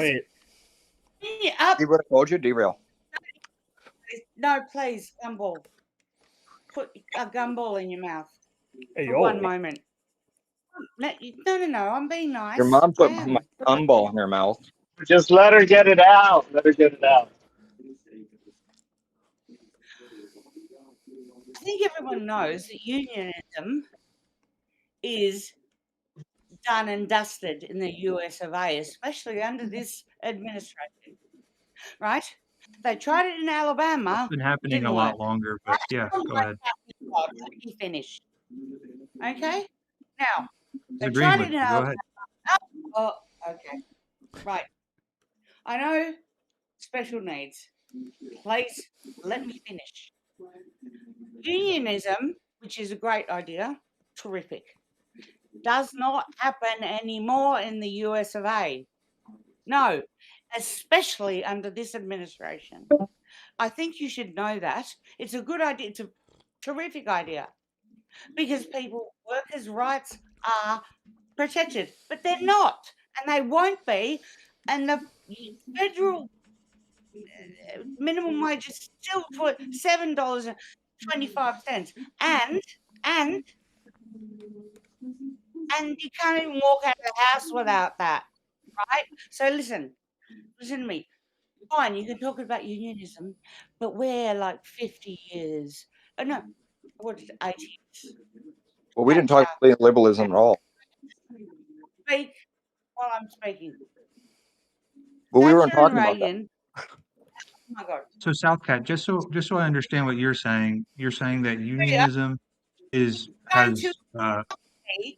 And no, do you mind if I just restate what you said to make sure I understand it? I'm not trying to interrupt you. She just wants to say her point, and that's it. Just let her say it. Yeah, no problem. I won't say anything. Please, if you want to do it, right? But this is where we are now, which is a fucking situation of shitty proportions. People, the wealth gap is enormous. Oh, yeah. Because corporations own everything, and people are dying. Oh, I love this woman. I fucking love her. Okay, no, you're the voice of liberalism in these difficult times. Okay. Okay, so the point, here is right. We never even talked about neoliberalism. I was explaining the birth of libertarian supply side economics in the modern day. We weren't talking about neoliberalism. Shut up. You just like derailing. No, I don't care. Do you mind if I ask you a question? Sure. Don't. Now, if you want to suck... Well, hold on, Southcat. This is open discussion. Like, if I want to ask him a question, like you said your piece, like, how about we take turns here? Is that cool with you? Ask me a question, I'll answer it. I Well, yeah, can. honestly. Okay, Southcat. So I guess my question is, I'm just trying to understand like what you're saying, because I agree. Like unions have been severely weakened. I didn't say anything about that. And corporate interests are a huge reason for that. I never once commented on corporate unions. Okay. No, I'm talking to Southcat. I was because she wanted me to ask her a question. Oh, you asked me. No. I'll repeat myself. Everything was going fine until the 70s. We're getting a phone call, y'all. Fucking God. Thank Christ. And then You're on the line the with 80s. First Amender. How's it going? The 80s. Hey, what's going on? Not much. You got a lot of is a lot of people there? Or you just listening to like a recording? No, it's just a lot of people there. Anyway, can I get your name? Brian. All right, Brian, what you want to talk about? Well, I hear that drunk English woman kind of rattling on. I wish she just wouldn't. Hey, we love Southcat around here. We love who? She's also Australian. She's not British.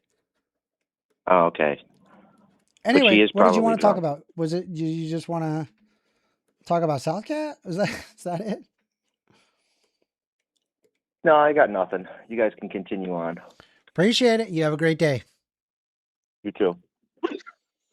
Oh man. Beautiful. Just beautiful. Your caller doesn't care about The us, caller First just went to Amender. dog on Southcat. Southcat, you're unmuted. That's like God bless. Based individual. God bless. I just wanted to finish my 3 sentences put together. All right. Okay. So I think you heard my first couple of comments with regard to the idea. Thank you. So unionism, forget about it, especially under this administration. Forget about it. Forgotten. No, don't speak while Sorry. I'm speaking. Yes, Thank you. ma'am. Thank you. Anyway, in the 80s, Thatcher and Reagan fucked it up by neoliberalism, tore the unions down, right? Unionism is I'm not coming Mexican. back. Especially in this administration, who are, my God, okay, people are dying, no healthcare, no, the world, there's no middle class. I'm like, fucking God, right? Okay. Yeah, that makes sense. Don't speak while I'm speaking. Okay, so there's people I love that that are show. 60 or 70% of the My world show's awesome. that they can sit on a bus, right? They don't give a fuck about anyone, especially workers, right? And you're talking how it began. How can a woman stay at home and raise a child? No, they can't. I'm gonna get you banned. No, don't speak. While I'm speaking, they can't do it. You have got to fucking 1 or 2 jobs, both parents, if you've got to, in order to fucking survive and have. I mean, there's no childcare. Oh, forget about that. Out here in Amish, smoking big joints in Amish. Fucking shut up while I'm speaking. Now, there's no. Southcat, sorry, I thought you had 3 sentences. Was that the third one or? No, wait. She writes like me, so everything's a run on. This is 3 sentences. This is 3 sentences, but it's like an weird. No, it's cool. I do have a question when you're done speaking. So Listen, this is a fucking serious problem. This started in the 80s. There was unionism, good idea. No, it's been quashed, and you know Say that. some fucking gay shit. That's a good idea, but it's not. I'm gay. Do you know why? Because some fucking dickheads voted Donald Mishmash Poopy. I know words. I have the best words, but there's no better word than stupid. Don't speak. Poopy Pants is fucking rusty goddamn stools on the. Oh, look at my African American over here. And it's your fault. All right. Good shit. I'm sorry. Well done. Southcat, this is golden. It's my fault. No, Oh my you gosh. you know what I'm saying. 35 years. I don't know what you're saying. That's what I've been trying to understand this whole time. No one knows she says. And pussy too. If you don't know it, if you don't know where the fuck we've got to, you look it up. I'm not being your tutor. Well, the thing is, like, you were off topic to begin with, so you're the one that's lost. That's kind of weird. I'm gonna Shut up. You know that I'm right. Well, Anyone you could that's be got- right on the wrong topic. Like, imagine I asked you to, like, bake a cake and you gave me, like, a mathematical proof. I'd say, like, what the fuck kind of class are you in, dog? You're not even wrong. Gumball. Find a gumball. I'm Mexican. Find an object of any kind and put it in your mouth. You know. That is encouraging harm. That's fucked up. Oh my fucking God. Anything, an object. Shut up. I'm just Listen. enjoying this Take a drawing. deep breath. Fuck. Relax. I just like this drawing. I'm right. You'll never relax. Stop trying to coach her through it. You won't do it. I'm right. Look it up. Hey, Southcat. Mickey Bob heads. Hey, Southcat. What do you think of my drawing so far? Southcat. She's done, bro. She dropped the mic. What do you think of my drawing? All right. Well, You Southcat, gave I appreciate the contribution. Ask me a question. You should not appreciate that. That's not very Don't- pleasant. I don't think anyone Biodrug appreciates just said, I low-key want to take shots now and be on her level. But I don't. Wait. Southcat went to the therapist and they fucking quit. And it's like, you need to start drinking, pal. Go on. Keep doing it. For no reason. Well, that was not a very nice caller. I'm gonna say they should have said something nice about Southcat. Nobody's They fucking have a nice. voice. No. They know words. That's enough. The nice things about Southcat. Nobody's fucking Dude, I am nice. touching myself listening to your little bitch voice. Oh shit. Thanks, Bid. Very nice. Who's the Okay, actually, wait. Maybe them having a voice is in the negative word after all. You a bitch? You're a bitch, aren't you? Hey, oh. Shut up, bitch. Wait, no, I am I guess I am kind of supposed to say that. I am a bitch. Are you kidding me, dude? She's upping it with the soundboard. I've been told we're not supposed to say that word. Say that stuff about me. You know what? Do you know what, guys? Boys, doodlebugs, To think you're talking to a dog right now. We're man. bitches, and you twats. If you interrupt me, Well, the thing is, you just endlessly fucking yap. No one gets a word in edgewise. We're man. you talk ignores him. See, No, I don't. I talk very fast, so I don't talk very long. Let's use the term man. That's You just you fucking Um, talking about Crazy. No, I don't. I let the other guy speak like 8 times. No one's allowed to speak when you fucking speak. Hello. How are you? Y'all killed my y'all killed the live, bro. There's like 6 people watching. Oh no. We went from like Don't 20 to 6, bro. They're like, this is nonsense. You don't want to see Southcat? Wait, I would have stayed for popcorn. Yeah, dude. Southcat was. No reason. Yeah. All right. Okay. Well, I does just anybody told you. have a topic that they want to bring up or actual Let's go back. topics? I got a question. Let's go back to the previous topic, Gold and I were having. Make it a fucking good one. Okay, go ahead. Yeah. All right. So, okay. So basically, this idea is sort of self-sealing. And so it is a perspective to itself that kind of self-proves itself. And this means that if you don't actually invite an explosion with the other perspective, which is the Keynesian perspective, you will just endlessly bounce back and forth because there's nothing to stop the ball. The inertia will carry the conversation. I had a question. Okay. Okay, so you're well, I think he addressed that to me. So you're no, I'm just trying to capture what you said. So you believe that I guess my conversation with First Amendment was going into a circle because of what? No, I think it was an endless feedback loop because you guys didn't have something to ground that energy on, right? You guys needed to stop at like a foundational disagreement and actually have that conversation instead of just passing a microphone back and forth to speak and comment on the same thing a different way. For example, you both actually agree that the increased amount of workers causes the thing you're talking about. But Amender's saying, okay, Citizens United prevents them from, lets them choose not to become unionized and reduces union funding, right? This weakens labor power because you allow people that aren't in the union to dilute the sample and you create rent seekers. Well, I think, yeah, I think we did agree on that, but I do think we were able to make some progress into understanding the current environment. The way we started this off was actually when the other guy who was kind of, like I said, was kind of going in a weird direction, but when he called, and I said, hey, let's pick that up where we left off. And I kind of noticed how well, just a sec. I just saw how the First Amendment was going in the more economic direction, and he was going in a way of a more qualitative direction. And then that I tried to square those two things. I don't think I did an awesome job on that.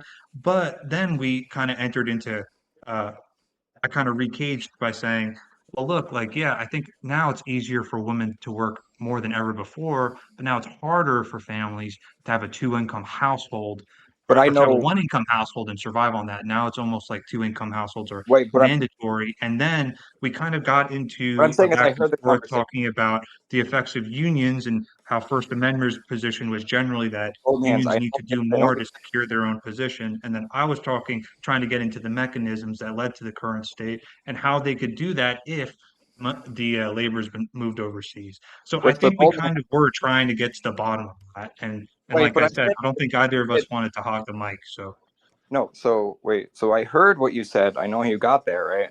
What I'm saying is that the question and the answer lies way further back, right? You guys marched deep into the woods when you had like mushrooms on the other side, anyway, right? I'm saying you're asking the wrong question. It's not if women are this thing, because their function is a scapegoat. The real issue is we can't just endlessly increase people's wages in response to rising prices. We have to sort of eventually end the sort of bubble rising, right?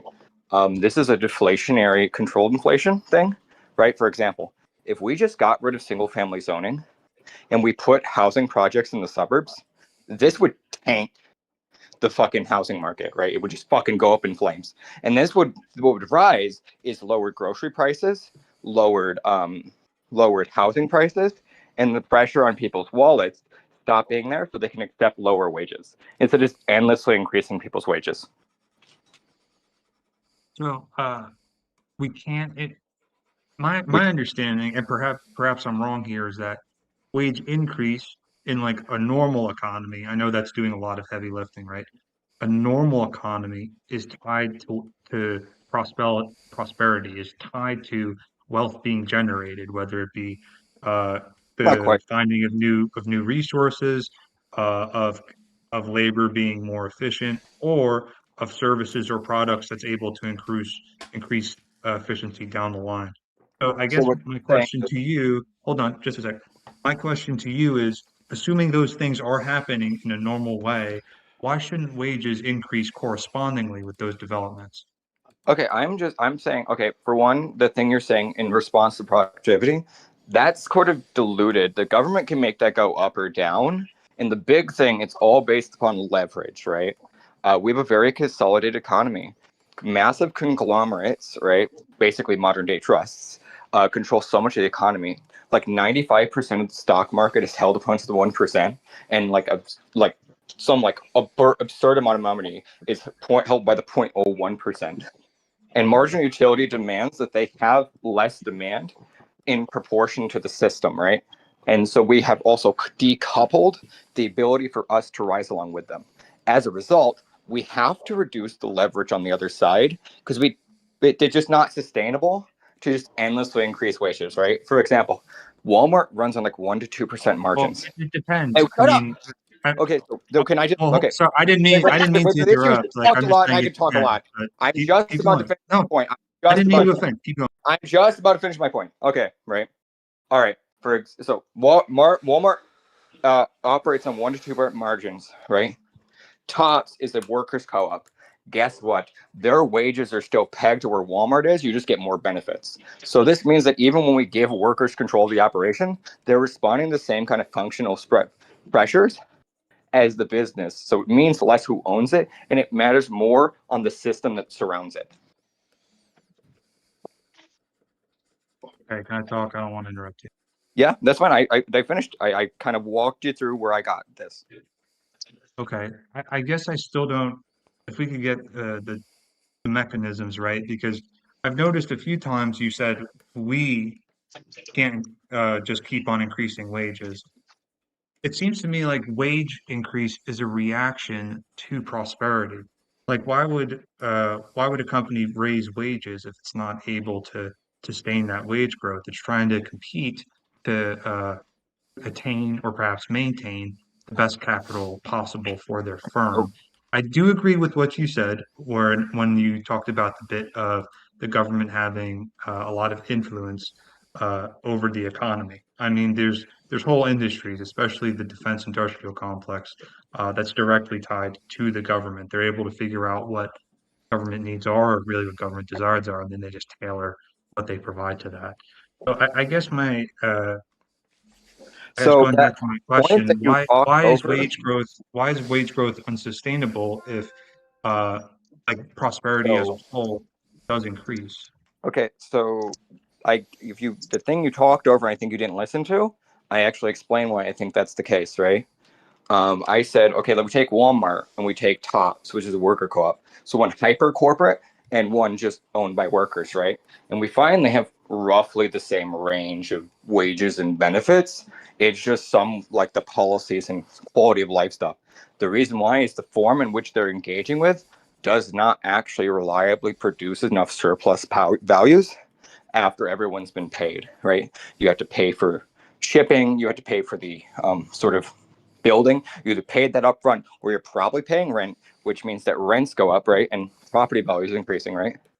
And the low margins means there's a high barrier of entry, which means we reduce the competition and the up on sort of labor here, which deflates it naturally, right? So the mechanisms mean that we can't just unionize like retail workers and expect them to be paid enough to afford like a suburban home at the prices they're paid, because there's so much value to go around in one given system, right? So Well, you're not answering his question. I'm saying you need to eventually bring down these prices.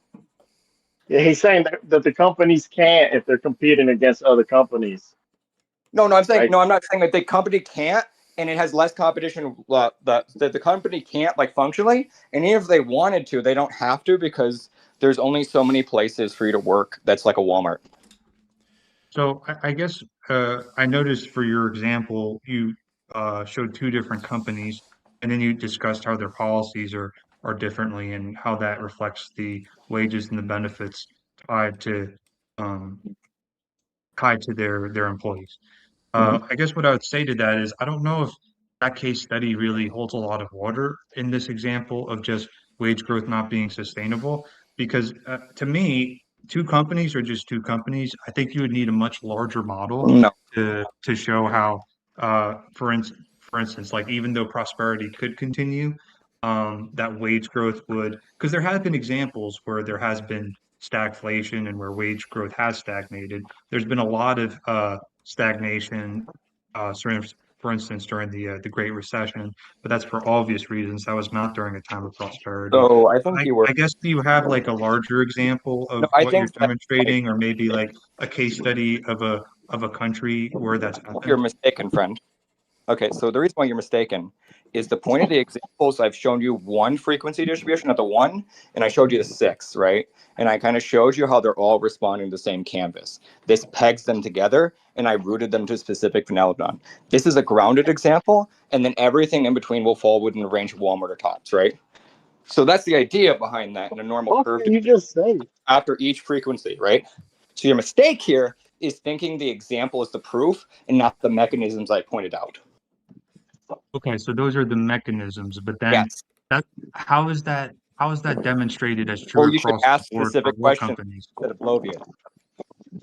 he said you need more examples than just two companies. No, I'm saying I showed the examples of the things I'm talking about that are across the system. I'm using a bunch of evidence. This is just an example of those things. right? It gives form, and I'm transmuting the structure across the thing, right? I'm saying with true for Walmart, which is true for Starbucks. This means that the owner can change and will still do roughly the same thing within a range, right? This sort of trajectory, and then you have a tail distribution that tips one way or the other, right? I don't need more examples. He has to talk about this I don't specific even understand phenomenon. what is even going on at this point. The guy, I don't know, the other guy. Well, I do explain this in the book. I mean, I'll go, boss, for you to let me talk a little bit. He's saying like, I know what he said. I'm trying to talk to Amanda real quick. He said you can't raise some workers' wages if the company's competing against other companies that's what he's saying.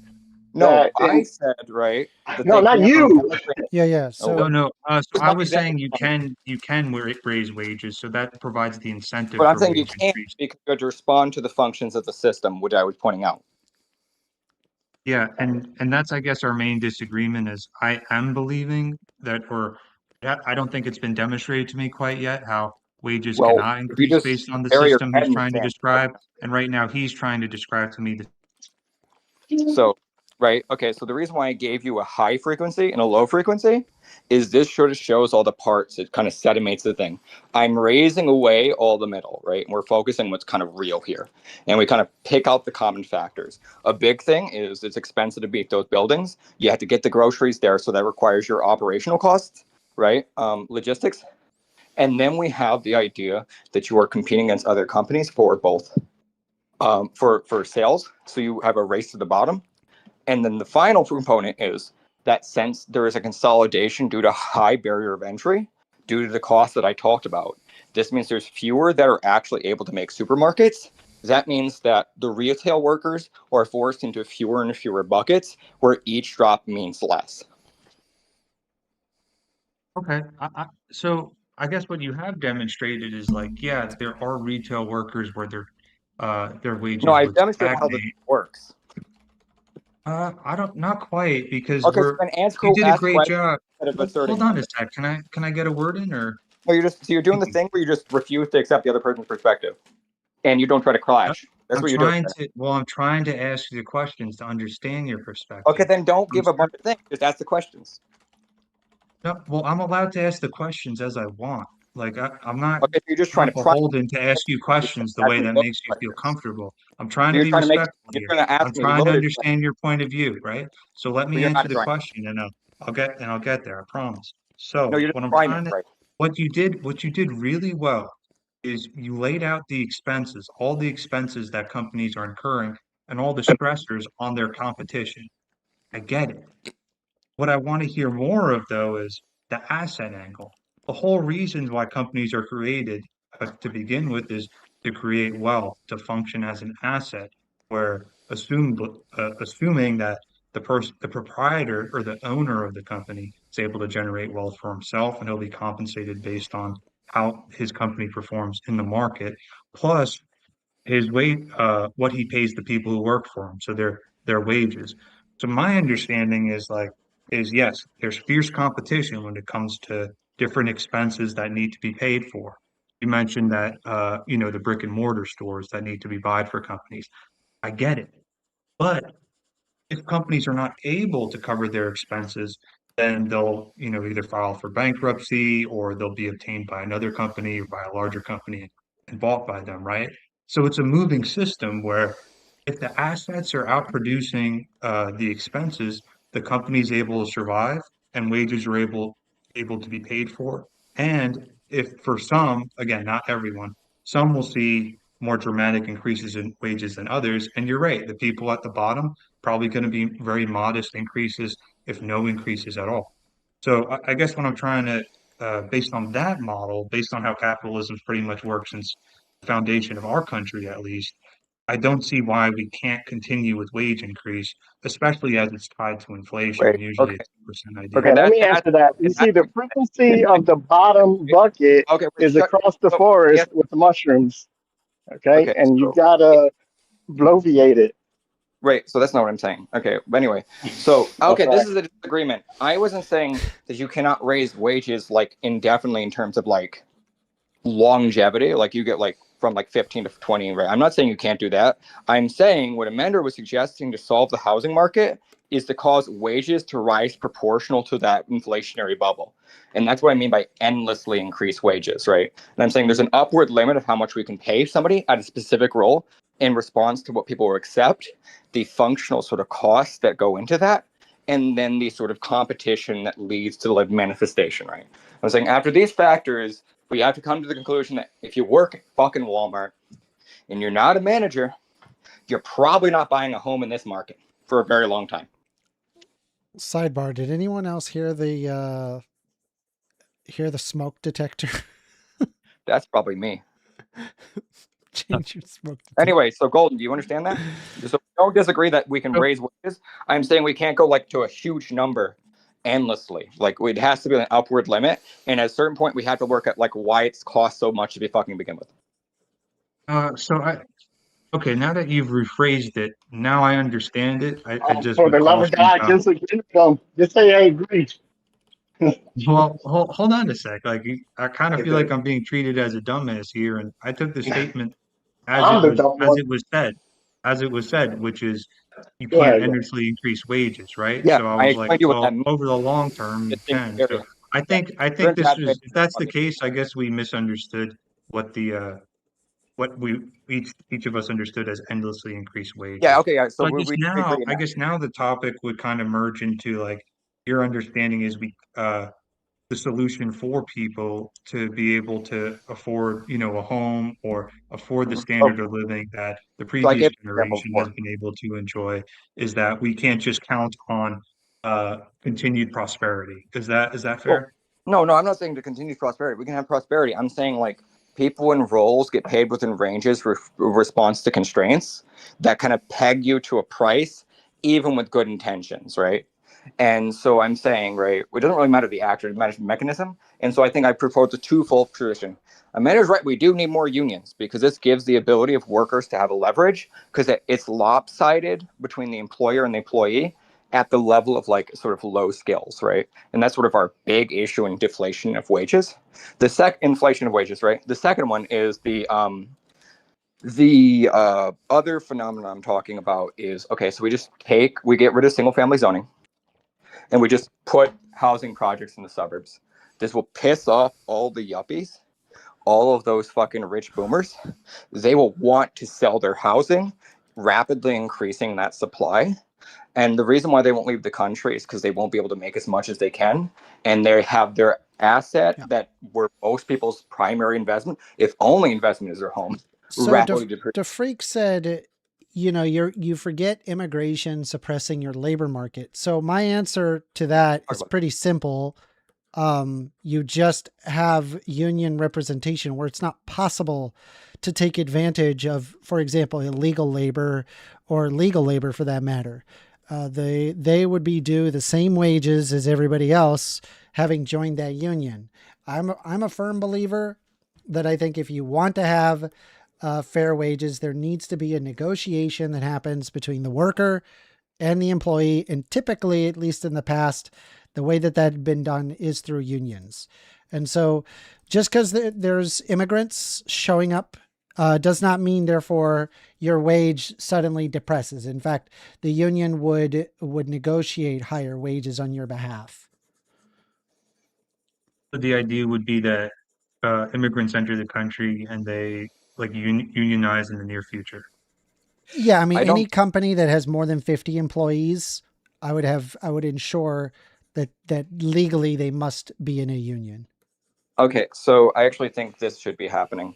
One, I don't think low-level immigration is a problem at all because they usually just fill slots that American native-borns don't want to do, right? And that actually increases longevity, increases wages, and all we have to do is redistribute winnings from the people that are winning onto the losers, which is your 1% of population of recently arrived migrants and high school dropouts. Now on to the next topic, right? This is where sort of the magic happens, right? The businesses are purposely putting their standards far beyond anyone at a quote-unquote entry level would ever be able to mimic, and then keeping that job open. After a certain saturation, that company can go to the government and say, hey, I just can't find anyone for the position. There's no one I can find that has 10 years of experience on this thing that's only been out for 6 months, right? I'm going to have to hire some kind of Indian, South African, Nigerian, or Chinese or Japanese person to do that job here. And I want that H-1B visa. This is basically a golden plate of handcuffs that is sort of tied to quality of living. The person coming was make more money wage than their thing, but the employer has all the leverage. They can't change their visa. They have to be employed to be here, or they get deported. And this means you can depress wages that way, and you can lower standards, and you can sort of shift out our professional base who put all their money into getting education. Yeah, so we just have to. They said illegal immigration keeps wages low. This is also not true. Immigrants aren't actually taking jobs of native-born citizens. They're usually taking jobs that people don't want to do. Yeah, but for example, if you can imagine being a roofer in the middle of July in Florida, most people do not want to take this job. But I said that better. Insane it is. I didn't say that. I said that the issue. I'm not saying you said that. I'm responding to a comment. Oh, I'm sorry. You just started talking, so I didn't know. Yeah, but if they don't want to do it, somebody has to do it, right?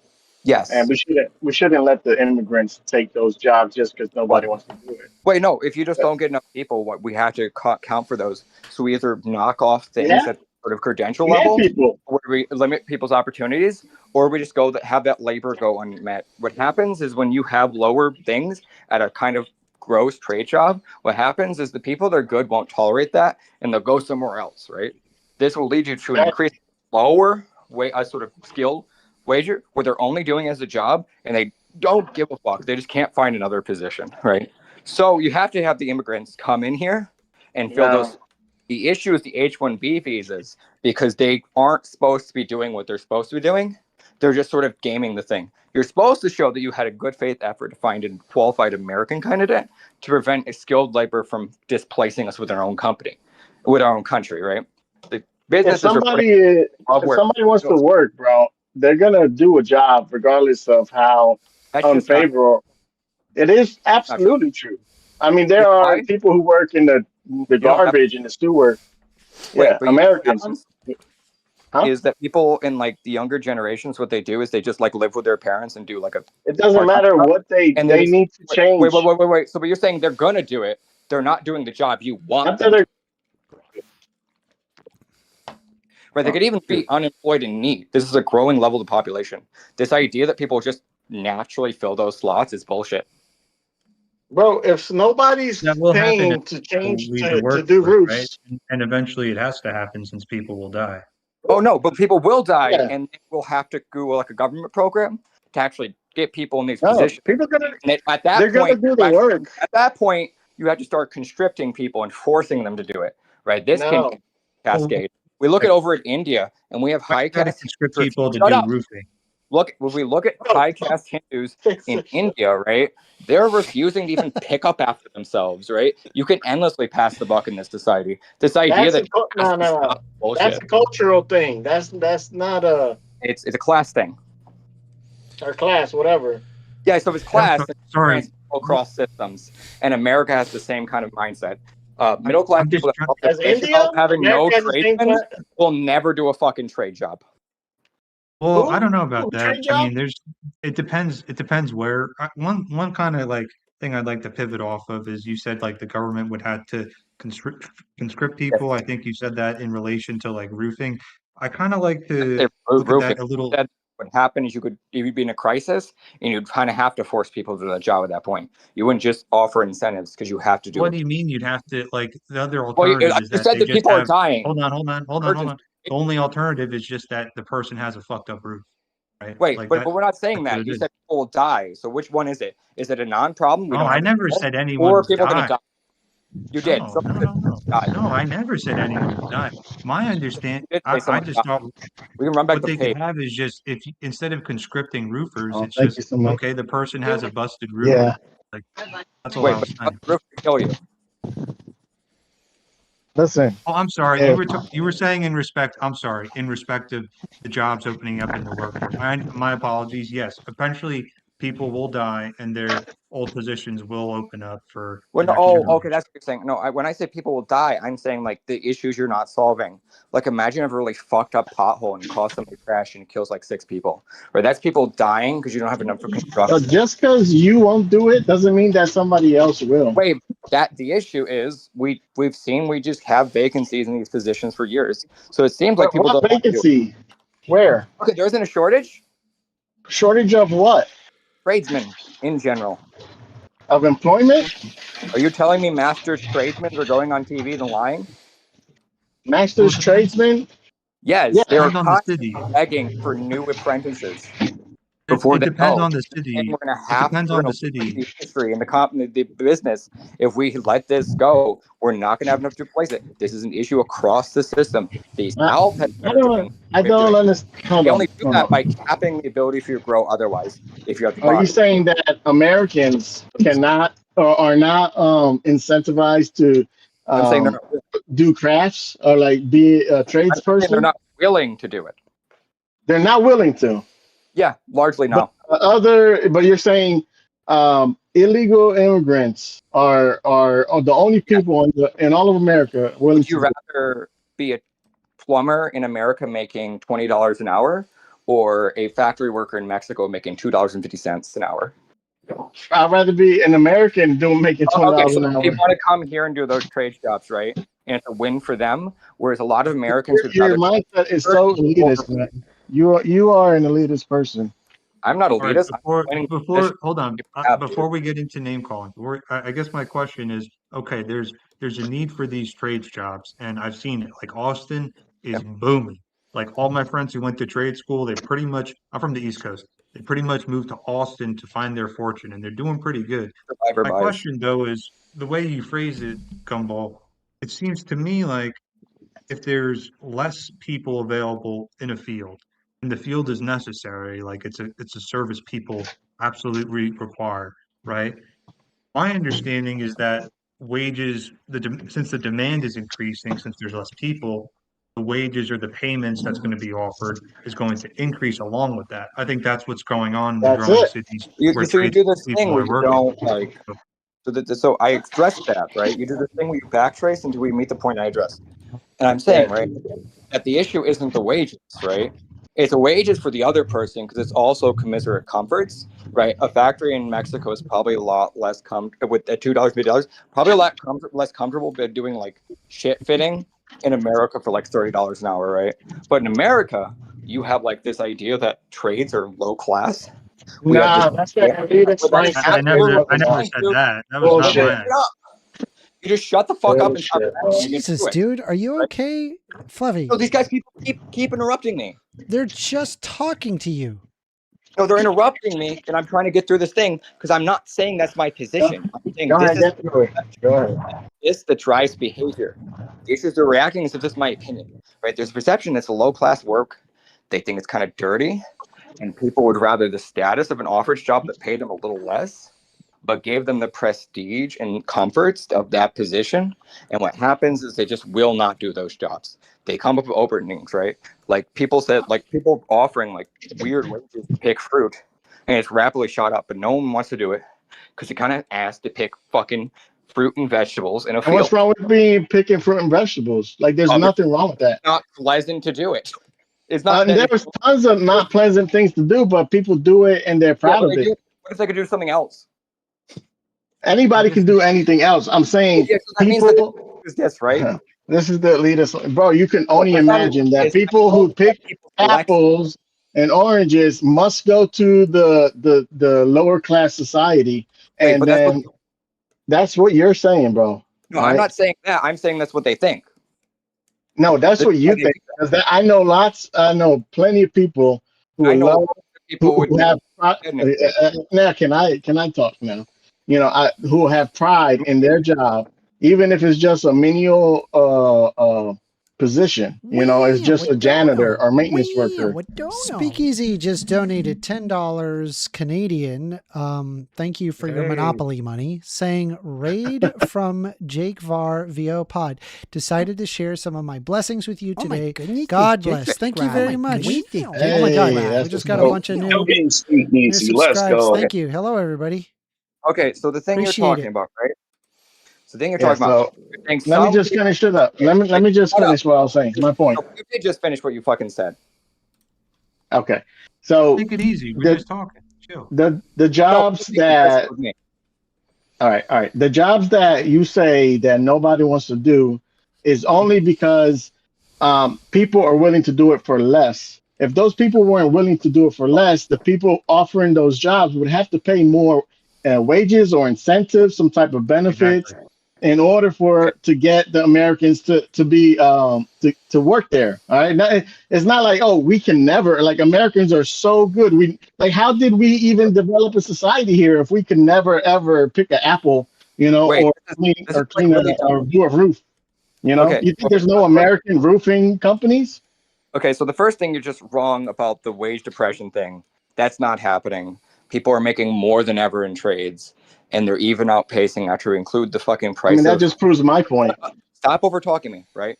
They're even outpacing the wage of a typical bachelor's within the social science. Thank you for the subscription, Cleaner. Appreciate that. For the $68,000, right? They kind of exceed that in total earnings if we just we subtract price of college. The problem is they're not selecting for wages, because we can instantly create the thing, but people kind of don't want to do the trades because they're kind of ass. You get piled with a bunch of hours. They actually don't make a lot. It's about the money, bro. It's not about if the job is good. It's about the money.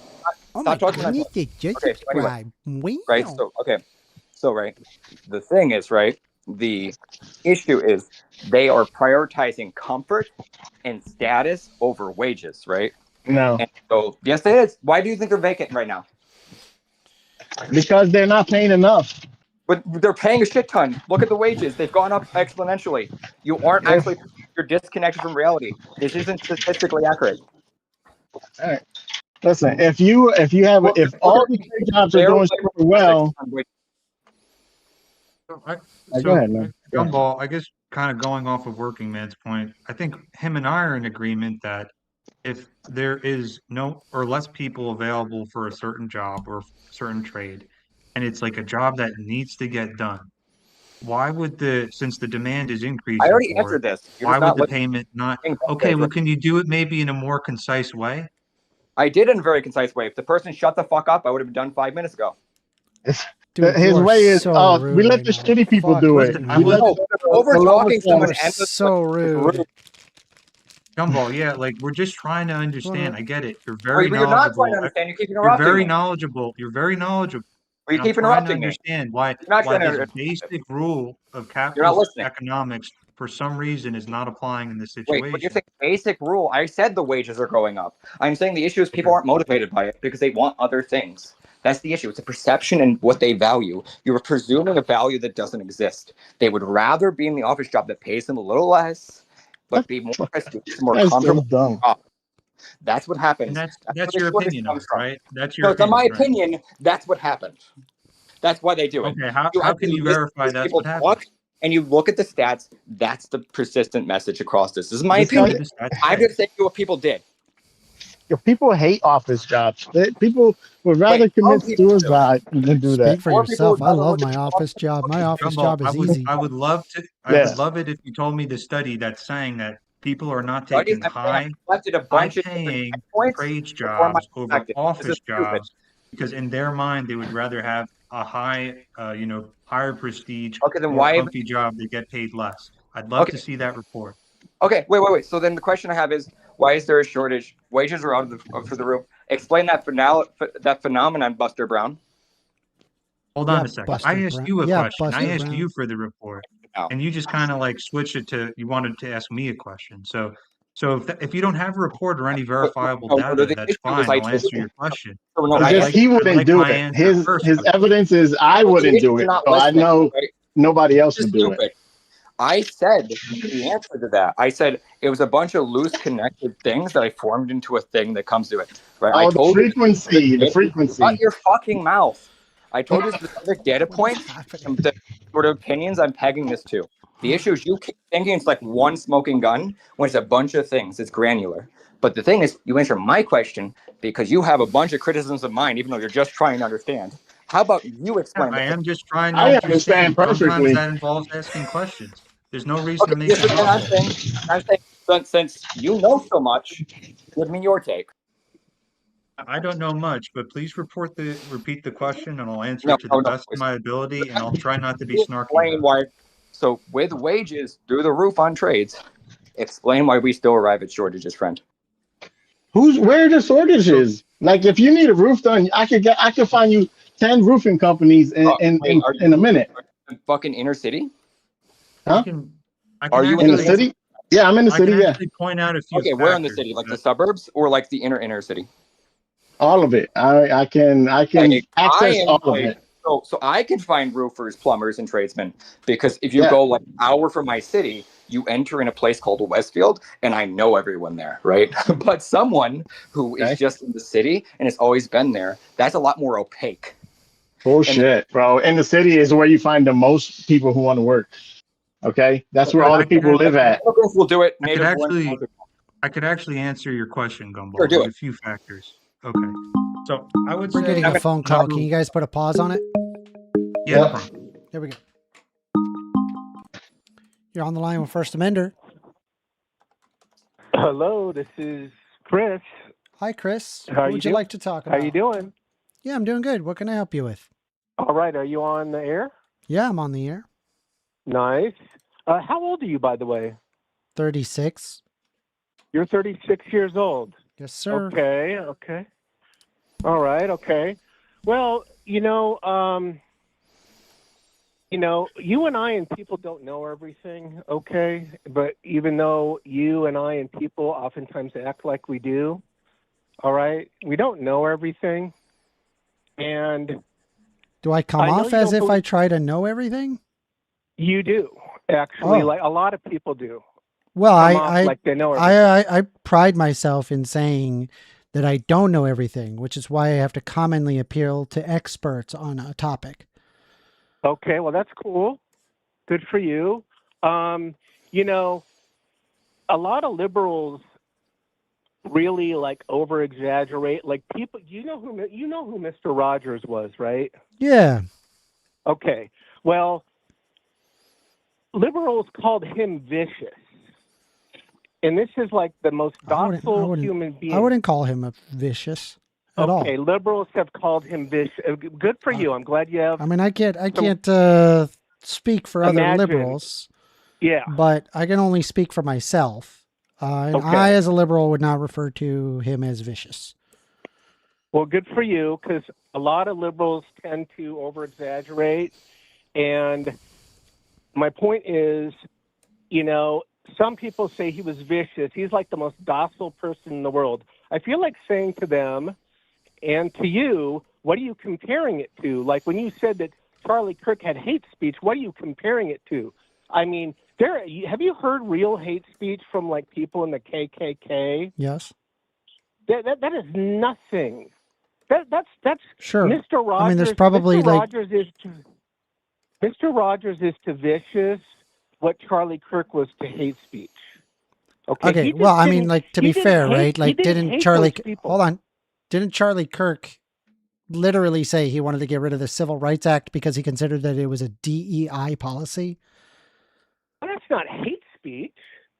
So wanting to get rid of the Civil Rights Act on the, like, basically allowing restaurants, allowing businesses, bring back the idea that they have a right to discriminate on the basis of skin color because it would be too much DEI.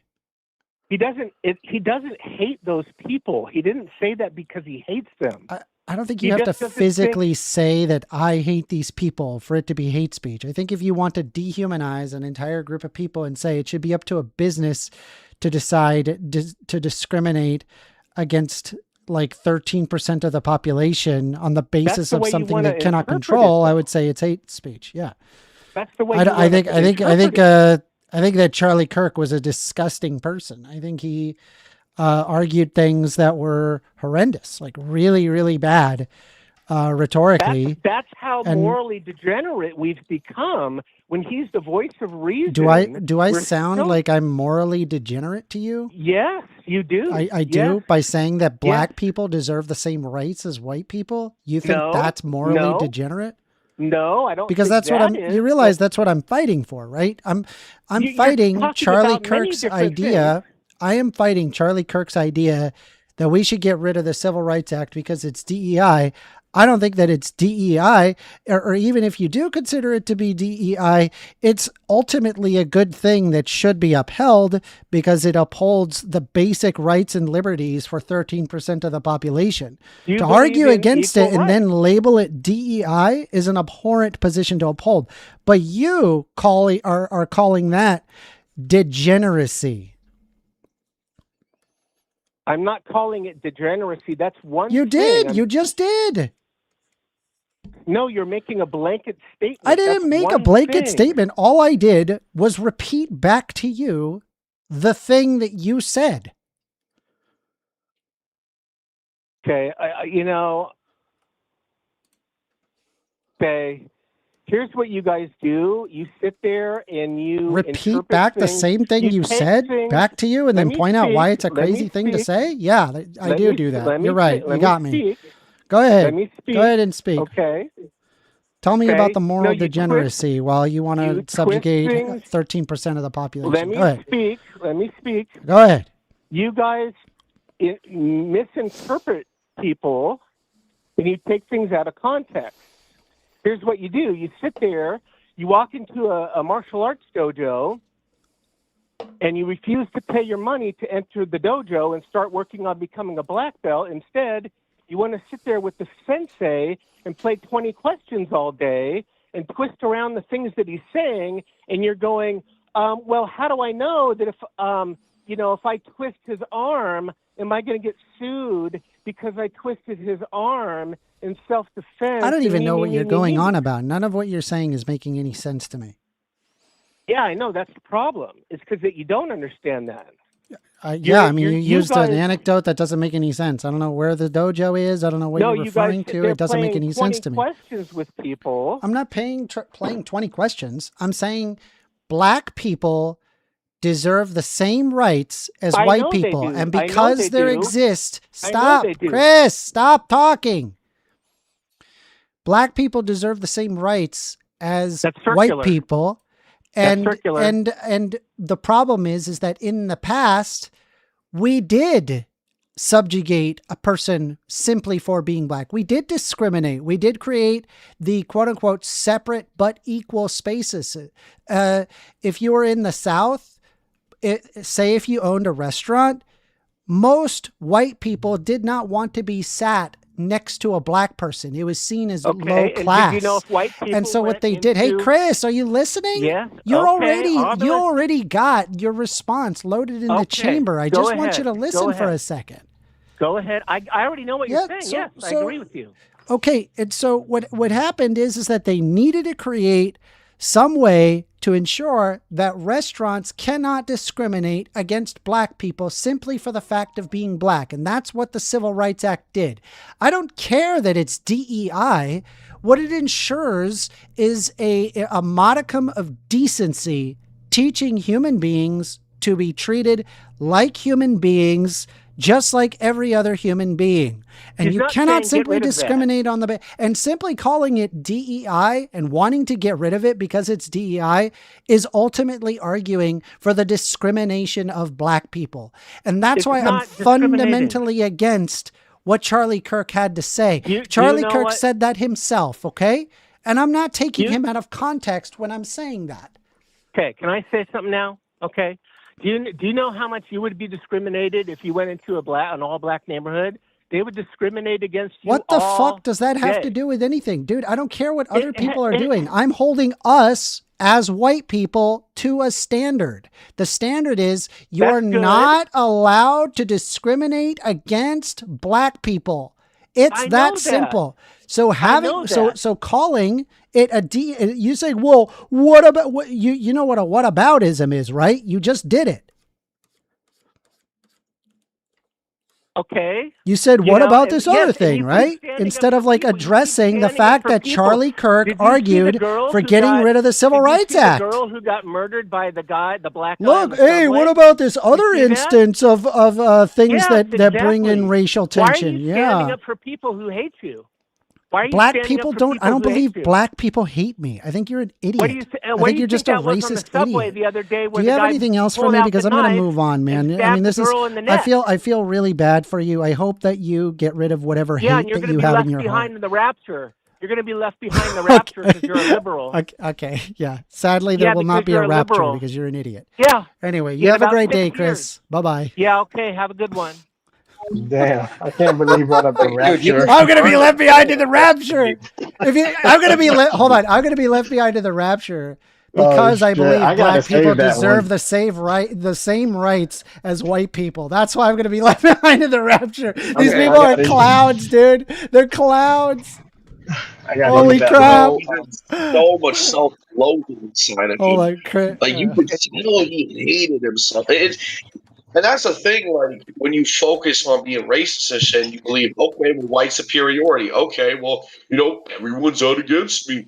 I'm going to listen to these people who have no idea what they're talking about. Phone lines are open, y'all. Phone lines are open. Otherwise, you're just hearing we're just in Discord hanging out. I wanted to call you guys the peanut gallery, but that sounded a little rude. You guys are more than a peanut gallery, but peanut gallery is kind of funny, not going to lie. It is the peanut gallery. It is the peanut gallery this morning. Bunch of nuts in here. Fact. Anyway. No, but how do you feel? Let's talk about race. Sorry, just had to leave for a second. Let's talk about race. Bro, the guy came in. The guy comes in. He's like, Charlie Kirk, he was such a good guy. Dude, I swear to God, these fucking people, bro. Oh, he just thought that black people weren't equal to white people. That's all. He just thought it was like a DEI policy. Like, whatever, bro. Clown. All right, here we go. Another phone call. You're on the line with First Amender. This is First Amender. Okay. So the source of his racism is he's just so foolish. He's promoting Samboism. He's sort of saying racism is at like the highest frequency, like a Nazi. Is this fluffy? Yes. Okay. So he's saying that at the highest frequency, can you raise the volume up? The lower forms, right? And Charlie Kirk undoubtedly was racist. He associated black people with criminality, their cultural artifacts with degeneracy and spread of misogyny and sort of hatred, all without properly understanding the medium. Yeah. Okay. So there's someone that talked about this. His name was James Baldwin. He went to France afterwards. He got formally educated, became a doctor. He has a very, sort of, what you want to call it? He's a very unique perspective. He basically argues that it doesn't really matter the intentionality of the specific white person if the end result is they discriminate against them, right? Mm-hmm. I don't care if they hate black people, but I know if they won't let us in our schools. I don't know if the police hate black people, but I know they'll stop me over. It was very similar to when, they came up with the separate but equal, position. They basically created accommodations for black people. And it was like obvious that the accommodations were far worse than for white people, but they would comfort themselves in saying that it is separate, but it's equal. And it's like, is that really like equality, really? Where it's like you have two separate areas. One of them is obviously like worse off. It looks like we just got somebody who just donated a bunch of memberships. Thank you very much, whoever just did that. Wow. Thank you, guys. Thank you. Appreciate it. Anyway, sorry. Go ahead, continue. Okay. So a large thing is you have to understand that alternative perspectives do not have no truth in them. It wouldn't work at all. right? You have to approximate the truth enough to supplant it, right? And so don't get caught up arguing on Did I things just that get are a factually membership? true. Wow. Go where they're just jumping off the fucking rails, right? Yeah. This idea that you're the cause of degeneracy, their group is the one that tried to burn the Capitol. They're the group attacking our own Did I Constitution. just get a They're the membership? group attacking our citizens. Wow. Who's the real degenerate? Yeah, no, I agree. Yeah, I appreciate your call, Fluffy. We're gonna open up the lines. I appreciate it. But anyway. Thank you. Did I just get a membership? Wow. We got a bunch of memberships just showing up. All right, lines, you guys can talk. Lines are open. Feel free. Well, I'm ready to answer, what's his face? Oh, is he here anymore? Did he leave? Wait, well. Is Gumball? Okay, yeah, Gumball's back. Gumball, I'm ready to answer your question. If you don't mind just restating it one more time to make sure I answer it in its entirety.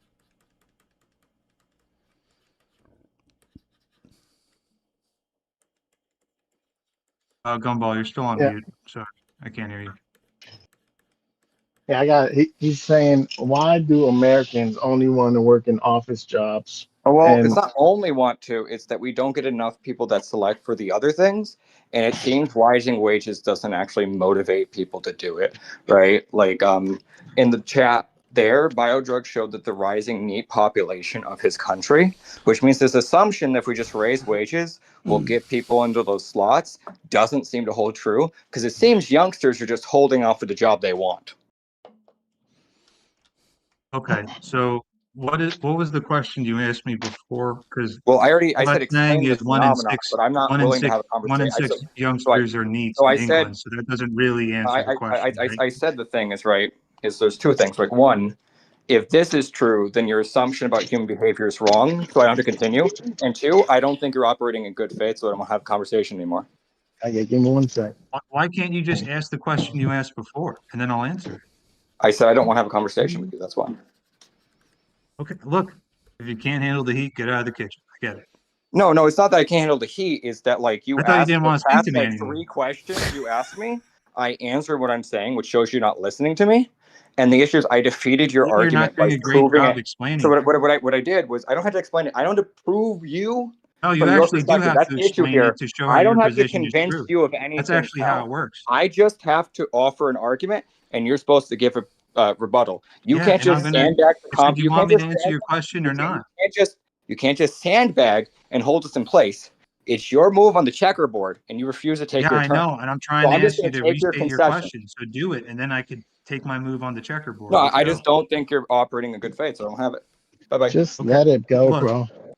Yeah, I mean, if I hurt your feelings, I'm sorry. I didn't mean to offend you. Just trying to have a good conversation. No. The issue is I just don't think you're very honest, and so I don't want to have a conversation. It's not a feeling thing. It's like you asked me questions I answered, which shows you're not listening. Yeah, and then I asked you questions in response to what you've said. No, why are you so sensitive about being questioned? Well, no, let me give you a tip. The issue was you kept trying to like sidestep what we're talking about and continue to attempt to railroad me. This is just a weird sort of social manipulation thing. People in this, some of the people in this chat, they have very sensitive I explained why egos. you're wrong, and I gave him proof that his perspective doesn't hold up. The only way don't look at me. I am Mr. Sensitive, and I don't appreciate that. Just let them have the argument. Just let them have it. So no, I say you're right. I told why he's wrong, right? Because he thinks that it suppresses wages. I don't know why you're so sensitive. And I showed you why people aren't actually these rising wages you're talking about, and they're choosing not to select, which means that the wages don't necessarily motivate behavior like you're talking about. That's proof of concept that you're wrong, and we don't have to have a conversation. We have to endlessly talk about something that's been proven. You're right. You're right. My bad. Okay, so I have a question for you. Are you going to answer the question or not? No, I said that the conversation is irrelevant because your point is wrong. Oh, so you don't want to hear the question that could prove you wrong? Okay, so what is the question that would prove me wrong, friend? Listen, I'm not trying to prove you wrong. What I want to understand is I don't think you're trying to understand. Yes, I do. How 1 in 6 youths being NEETs in England supports your thesis that wages, which are where there is a higher demand for handymans, your claim is that no, people don't want to work those jobs. Am I correct? So I'm saying so in the real terms, it is not enough people to fill them, and we come to shortage based upon other selection factors than wages. And the proof is that we see rising wages across the board for trades, but yet these youngsters have decided they want to be your smoke detector. No. I don't know anything about what that is. Dude. I am Go find it. Go find it. Step one. Go find it. Step one. Unironically, if you have a bunch of smoke detectors, let me just save you a bunch of time. Just buy enough batteries for all the smoke detectors and change it. Just trust me. Just trust me. I'm saying this from experience. I don't like the people living here, so I'm not going to do that. Anyway, Yeah, that's so what like, right. The thing is, like, it's growing up. That's I thought you're living here. I thought you're living there. Yeah, but like I want to leave because of these people, so I'm not going to telling people how to live in society, and then doesn't change his smoke detector. Wait, I'm not trying to tell anyone how to like, bro, that's fucking wild. Like, listen, I'm all about the social safety nets. I just, if you're telling other people how to live and you're not changing your smoke detector. You would die without social safety nets. You have a middle class upbringing where your parents fucking gave you everything. Fuck off. My parents did not give me anything. I received nothing. They gave you ability. I received nothing. They gave you training.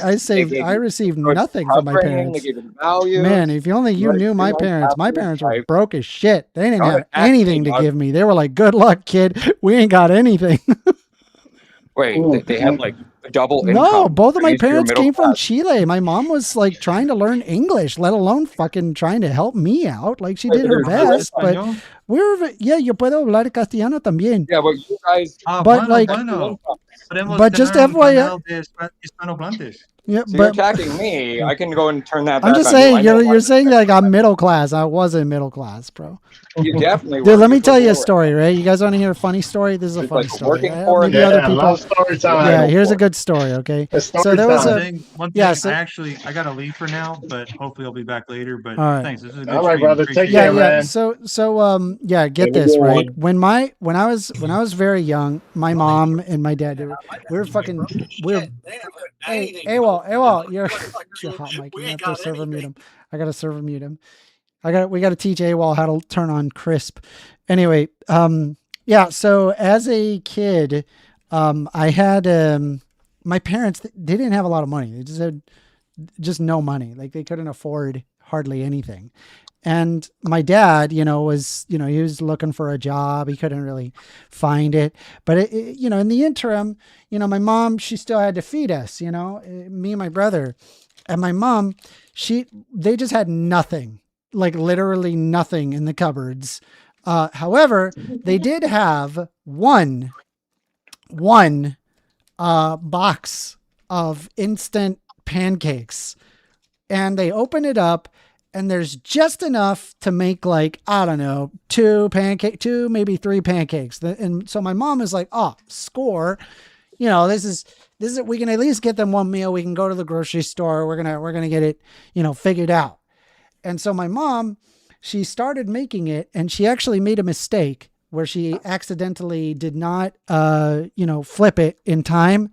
And the pancake was black. Like solid black. And, she could have just flipped it over because we would always like analyze the food, you know how kids are analyzing the shit.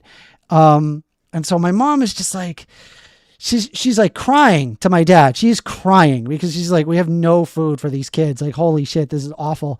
And my mom, she's crying and she's like, my dad is consoling her. And it says, don't worry, I got this. I know what to do. And so my mom, she's like, what the fuck are you going to do? What do you mean? Like they're burnt pancakes. Like, what do you. And so my mom, she flipped them, or my dad, he flipped the pancake. So it was black side up. And he walked over and he says, okay, kids, today we're going to have something special today. And I'm just like, and then we're like, oh, what is it? Oh, what are we going to get? What's special? And he's like, today we are having African pancakes. And then he's like putting it down. We're like, whoa, African pancakes. And dude, we ate those burnt ass pancakes. We were happy. We were like, this is amazing. Awesome. Multicultural black African. Okay, so right, like this is like a very cute story. But like when That I was happened. younger, That's a real from thing. 9 to 13, I lived in a one-room shack with 7 people. Let's see if AWOL figured out this mouse And issue. so I was in the sort of poor part of the city, and there was people killed up front of my house, and there was a bunch of gunshots. There was drugs everywhere, and I was around gangs. So clearly there's a rung below you, Amender, and I occupy that. All right, dude, you win the poverty level. Okay, like, what the No, fuck? what I'm just saying is that this proves. No, I'm not trying to like say like it doesn't matter. You have your own experience. I'm saying right. This is Just saying, I wasn't middle class, shut right? up. I never was. No, I'm just FYI. saying is that this just proves that you're like a rung above the very bottom. What? What does I'm this just saying matter? that None of this matters. I was lower just middle is still poor. you So lower you middle is still accused poor, me still of middle class. being middle class, and I wasn't. Yeah, middle class I'm middle class now. For as long as you've No, I'm known saying me, I'm lower middle middle class because I class, worked still my middle ass off to make it happen. No, I'm saying lower I middle pulled class is myself still through middle college. class. There was no money for me to go through college, but I pulled it So I'm off. saying lower middle class is still middle class. I mean, yeah, you see how long he went? 6 pages. If we want to have a poverty off, I can do that. Yo, chaos is Oh, the you winner. probably Chaos you wins. might beat me. Chaos I had a wins. pretty rough thing, but I lived in New York, so there's a lot more like safety net. If you're like the South, if you were like me, you'd be fucked. No, I ended up having to. So I was homeless multiple times in New York, Connecticut, and a few other states. Oh Christ! It was not good. It was not good. My Oh, but one the thing is, fear like, at all times that's was what's bad. when I was sleeping. so there's even And- layers within homelessness, right? Being homeless in a big city means you're on support networks.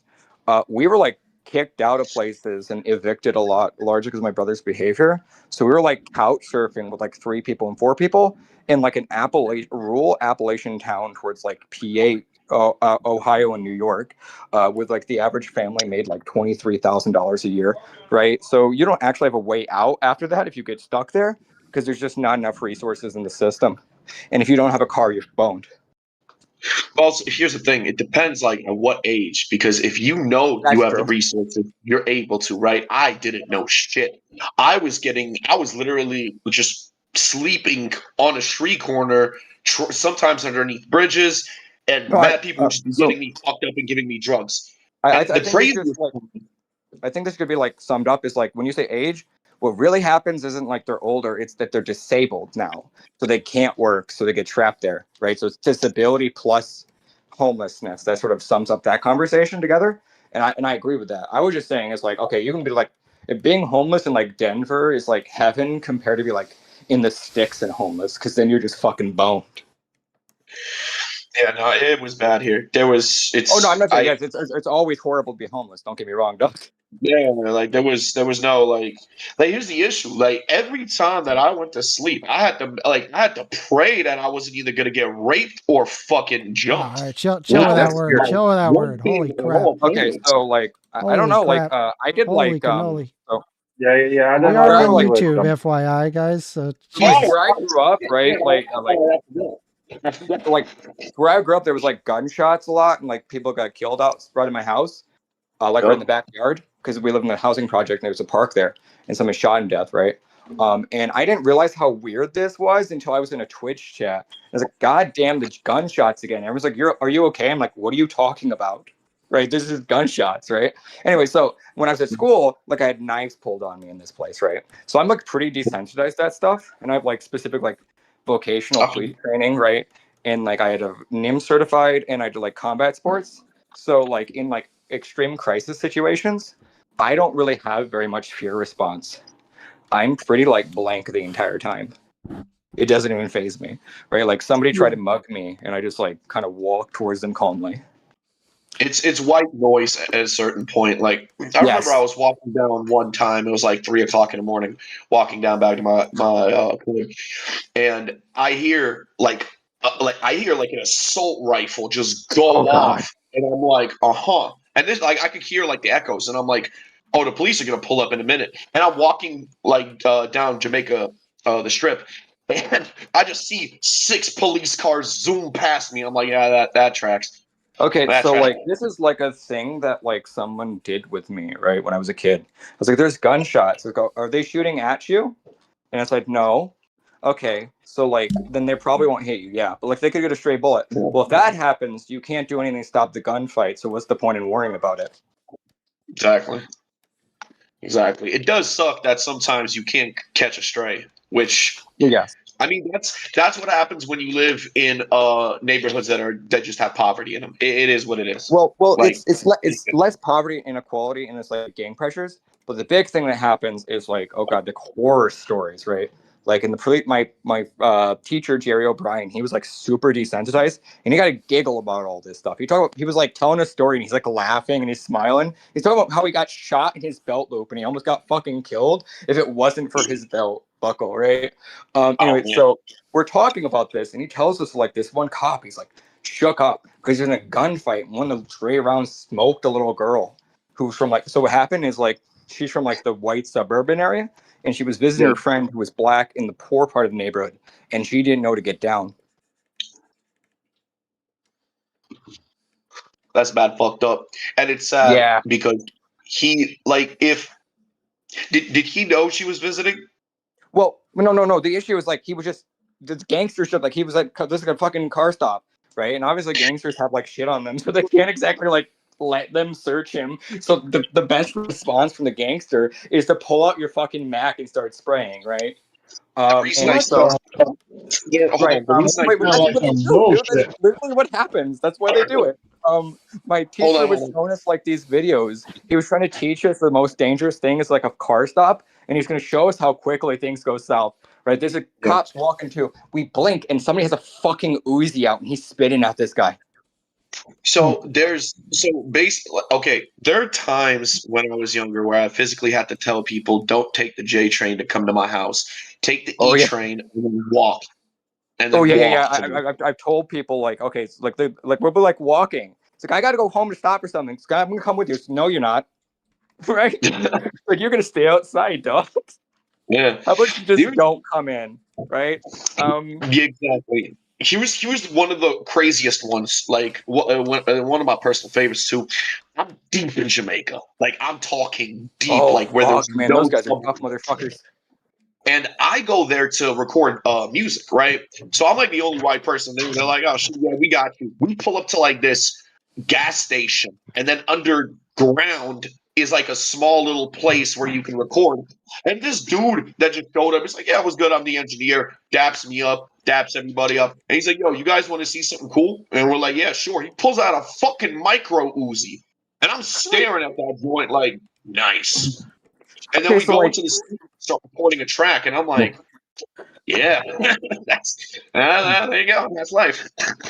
Okay, so like the thing people don't realize is that there's like a window where he's pulling out or putting that gun away, where that weapon is actually neutralized and it can become your gun, right?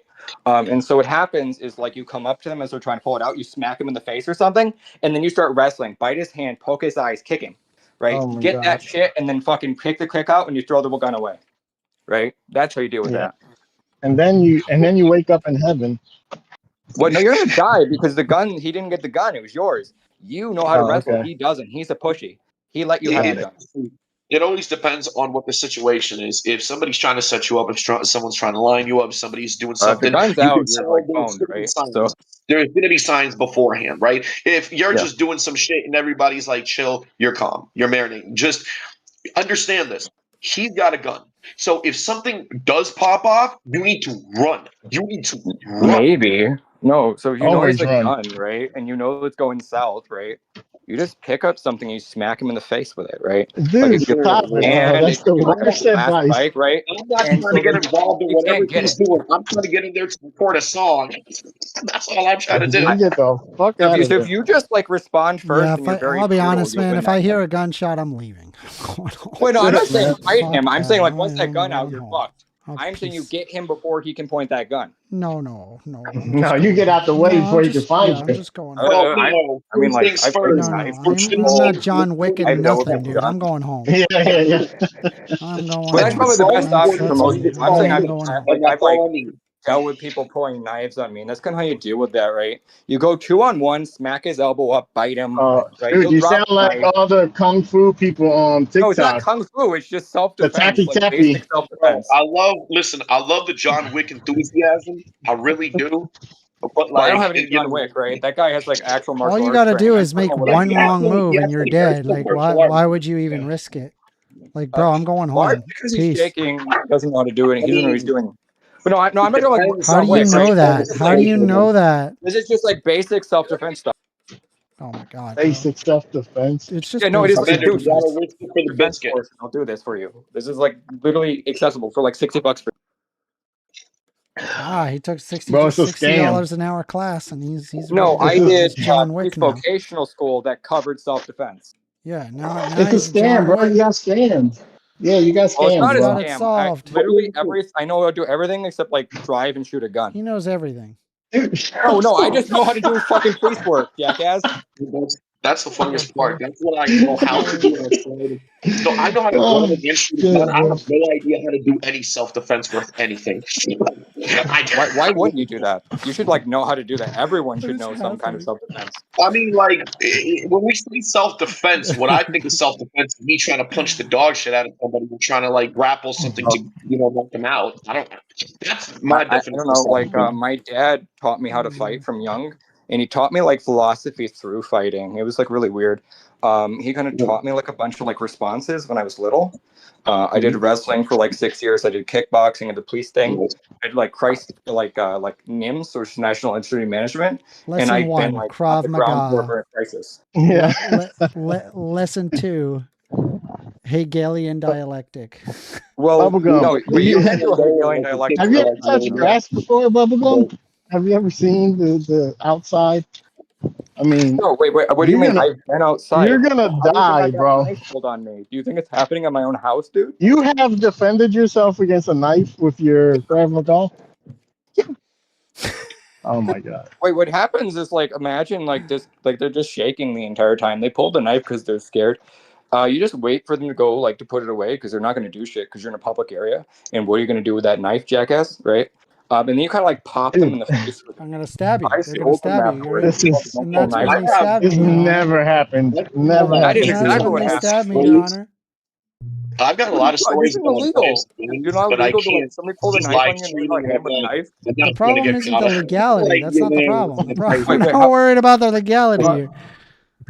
Wait, I'm just saying like that school was like really fucking dangerous. Dude hopping into the knife fight, and he's just like, Yeah. No, it's not like that. It's in just the like chin. Motherfucking Steven Seagal. Like he's gonna Steven Seagal his way out. Yeah. No, these people don't know how to fight. They're like building up the fight They or don't know how to flight fight. They don't know how to fight like me. What's happening, right? I took a I don't have, $60 like, course. advanced martial arts training. What are you talking about? I took advanced martial arts training. He taught me philosophy and taught me the way of the blade. Well, maybe you do. Like I don't know how to do that. I never practiced with a knife. I just kind of know if you thrust it into someone, they die. I mean, yeah.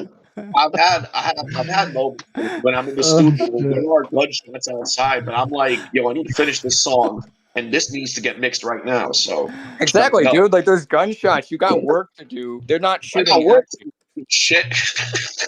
Right, you can't. Bubblegum is too gangster for us. Fucking scumbags outside your door. We have no idea. We have no chance. Again, I'm paying $40 an hour to get this shit done. I'm doing the shit in an hour. Like I don't care. I'm paying That's what I'm saying, $40, right? Yeah, exactly.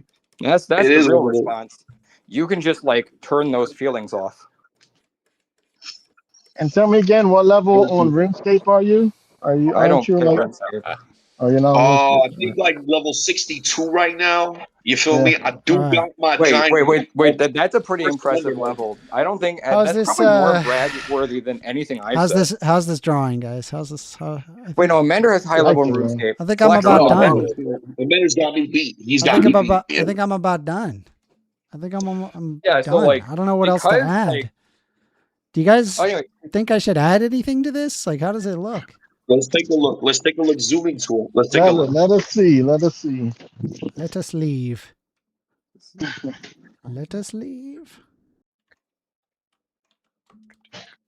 I don't think you need to add anything. Here we so, like, I don't know. Like, you just got that place and like the place I grew up with. It's really dangerous, and she probably shouldn't leave the house. Not a good idea. Do you think there would be a shadow on the shield because of the fire? Or like like the shield would start to get like a little bit black from like the Wait, burns. why the fuck can his shield block that like magical fucking fireball? That's what I'm asking. It's a great shield. Is this like responding to some kind of lore I don't know?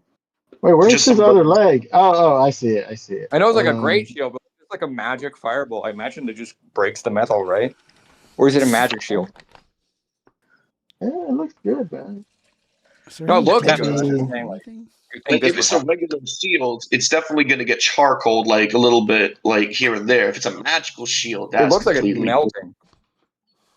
I mean, it looks really good. Oh, maybe add some clouds, maybe, or stars, or moon. True background could use some stars. But it looks great. Well, it depends what weather he's going for, and is it like because it looks like it's like nighttime, but like it's hard to tell because of the fireball or the fire spell. All right. Let me see. Okay. Great job. Thank you. Anyway, yeah, it looks amazing. It looks amazing. So Chaos. Yeah. I am writing a book, right? Ooh. And I'm trying to show people how I see the world through the book. Would you be interested in reading it, my dear friend? I'm down. Oh, yeah. Okay, I'll send you what I got. Just message me on Discord, Doc. Bye-bye. It's just, Heck yeah. it's about the frequency of the trees and digging around the area next to the mushrooms across the forest. Dude, he was about to Krav Maga you guys. Like, you had no chance. First Amender. Listen, sometimes sir. you gotta problem about Are you those still people. working on your tabletop game? Well, it's my drawing. This drawing. Is this part of your tabletop, or is this? Yeah, it is but it's not really for the. It's just themed off of the tabletop that I worked on. Okay, just curious. Yeah, man. Yo, I just found out my coworker's boyfriend is a dungeon master. I just J.R. Carell says, Amender, you seem to like fantasy stuff. Would you like a free audiobook or two? I actually just downloaded 1984. I know that sounds kind of cliche, and that's kind of why I've not read 1984, but I'm going to go over that. But I appreciate it. The Skyboy says, first time viewer, any videos talking about your stance on freedom of speech? I was interested in elaboration on point 87 on your hot takes list. Feel free to call in. Phone number is 202-998-5218. I'll try to answer you. Let me see if I can pull up, okay. Point 87. Thank you. It, right? Point 87. Let me look. Hold on. I gotta pull it up. I don't have the numbers memorized. I do not have those numbers memorized. Let me pull it up. Point 87 says we should have hate speech laws in the U.S. Yes. So I guess like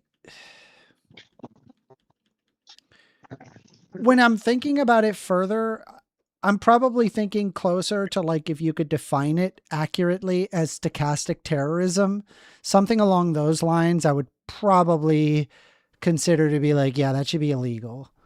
There's probably going to be a bit of difficulty in at what point is it versus not, and I'm not going to be an expert at determining the exact spot where that begins and ends, I guess. Does that help? I hope that helps. J.R. Carell says, I'm a fantasy author. Most of them have audiobooks. Very cool. Very, very cool. I do like fantasy stuff, but yeah, I've got, I got to read 1984. I'm going to do that. I'm trying to think, like, should I add the oil? I'm actually quite surprised you have. I got a good stopping.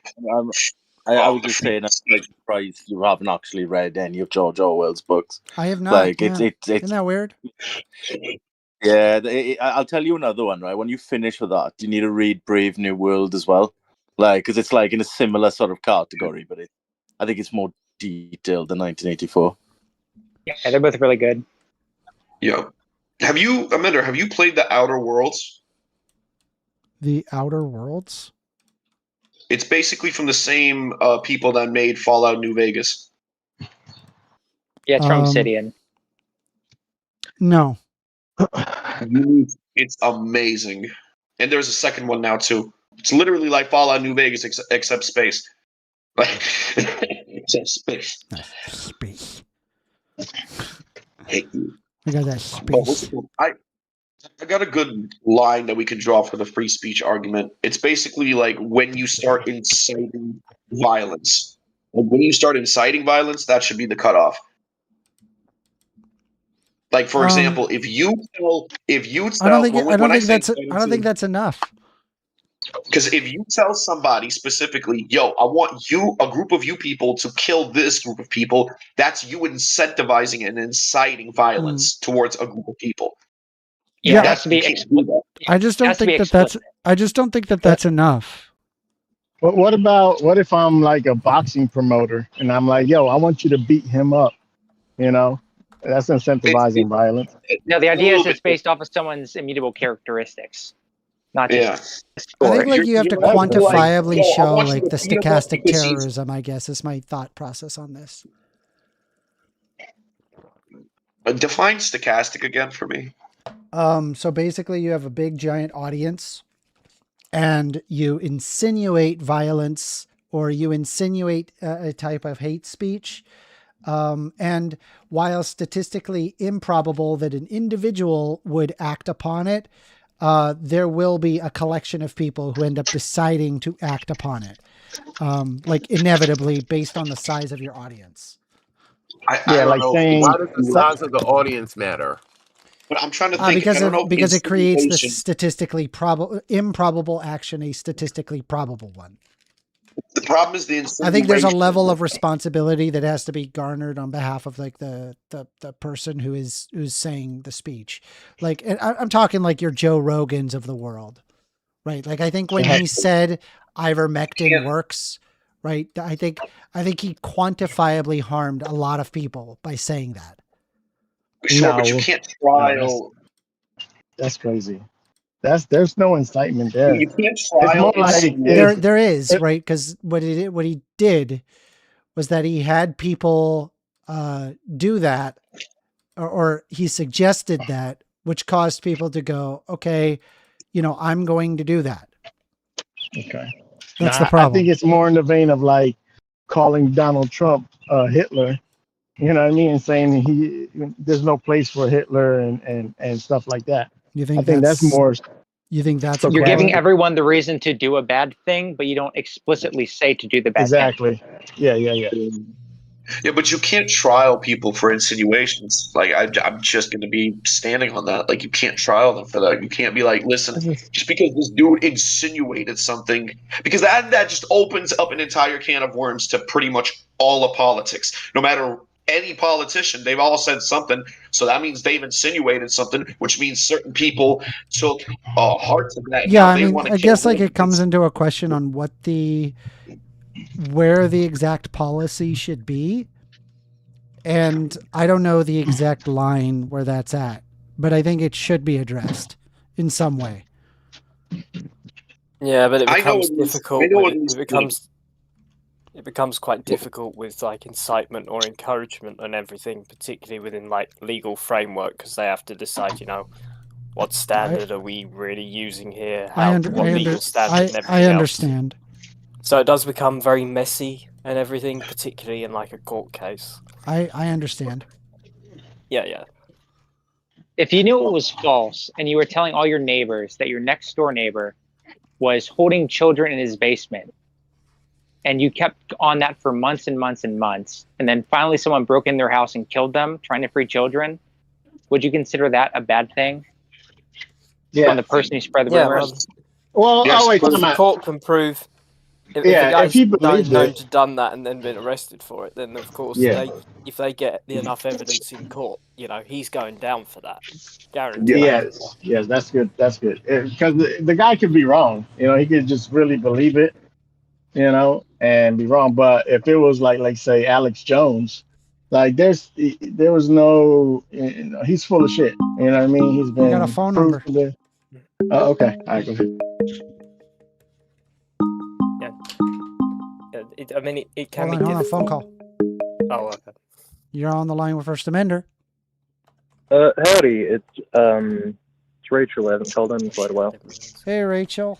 I think you probably have me on speakerphone, or you're using a headset.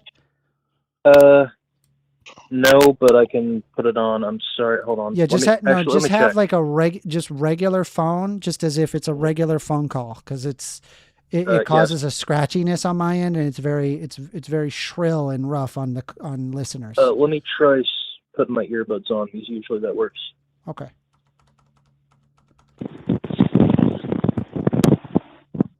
All right. Does this work? Might be. We'll see how it goes. What's up, Rachel? What would you like to talk about? Two things. First thing, Patriot Front. Second thing, I wanted to talk to you about a friend of mine who's running as a state senator. But I saw you talking about Patriot Front, and how familiar are you with them? Familiar enough to know that they are neo-Nazis. So they're fascists, but they won't call themselves neo-Nazis. Now, a lot of them they are neo-Nazis, though. They call themselves, they're more Francoists, but yes, they have a lot of neo-Nazis. But the thing is, a lot of these people have joined ICE. That's one thing I want to... So, have you been seeing these videos of these ICE agents with the life, liberty, victory tattoos? No. Well, if you look up ICE agents, you'll probably see some of them. I've seen some of them with life, liberty, victory tattoos. Okay. The fascist symbol with the stars around it. A lot of people in Thomas Rousseau's, little cult, they're joining ICE, and, it's broadly. But these people, so they're not just like a group of the vast majority of them are they're just basement dwellers coming out of their mom's basement. These people are doing some heinous stuff behind the scenes. Uh-huh. So I mean, that wouldn't surprise me at all. They're neo-Nazis. They're drug traffickers. Oh, really? That wouldn't surprise me either. But they're also connected to, if you've heard of, Adam Waffen or the Order of Nine Angles, they're connected to them. Yeah, maybe. I don't know. I don't know much about that. I've talked to Ryan Sanchez. He's not a good guy, but these people. Ryan Sanchez is a higher ranking member of Patriot Front, but these people, they're I don't know how to explain it. They're insane. They're just seeing these people walking out like that is crazy. It's like, if you've seen those old videos of the Ku Klux Klan about 100 years ago, in the 1920s, just walking out like that. Yeah. These people, they're cops, they're ICE agents, they're a bunch of stuff. They're all connected, and they're connected to a bunch of other groups.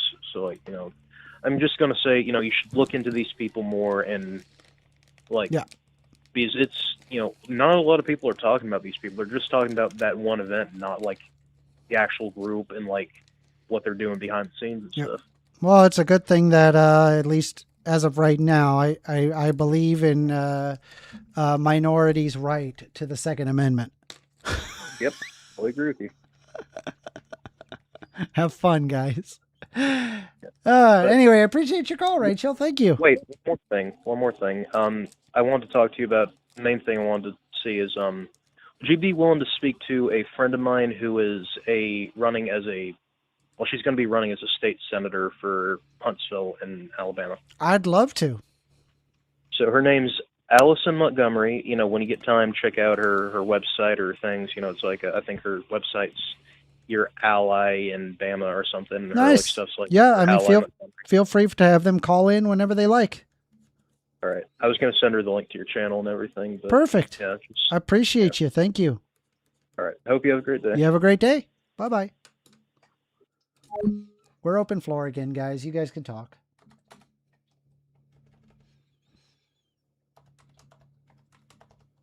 Hello? Yeah. How's everyone's Saturday going? I'm doing great. It's Saturday? I just finished my drawing. I think this looks good. I think it looks good.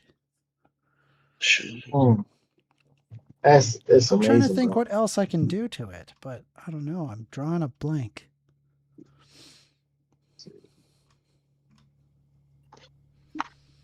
Wow. Wow. You can add in a Sherman tank. Yeah.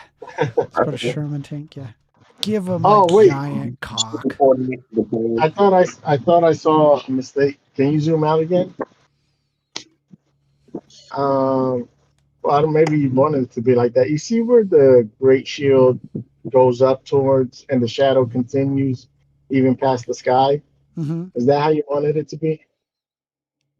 Oh, this see here? that? This section? Yeah. Yeah, that's Yeah. there's actually a reason why that's like that.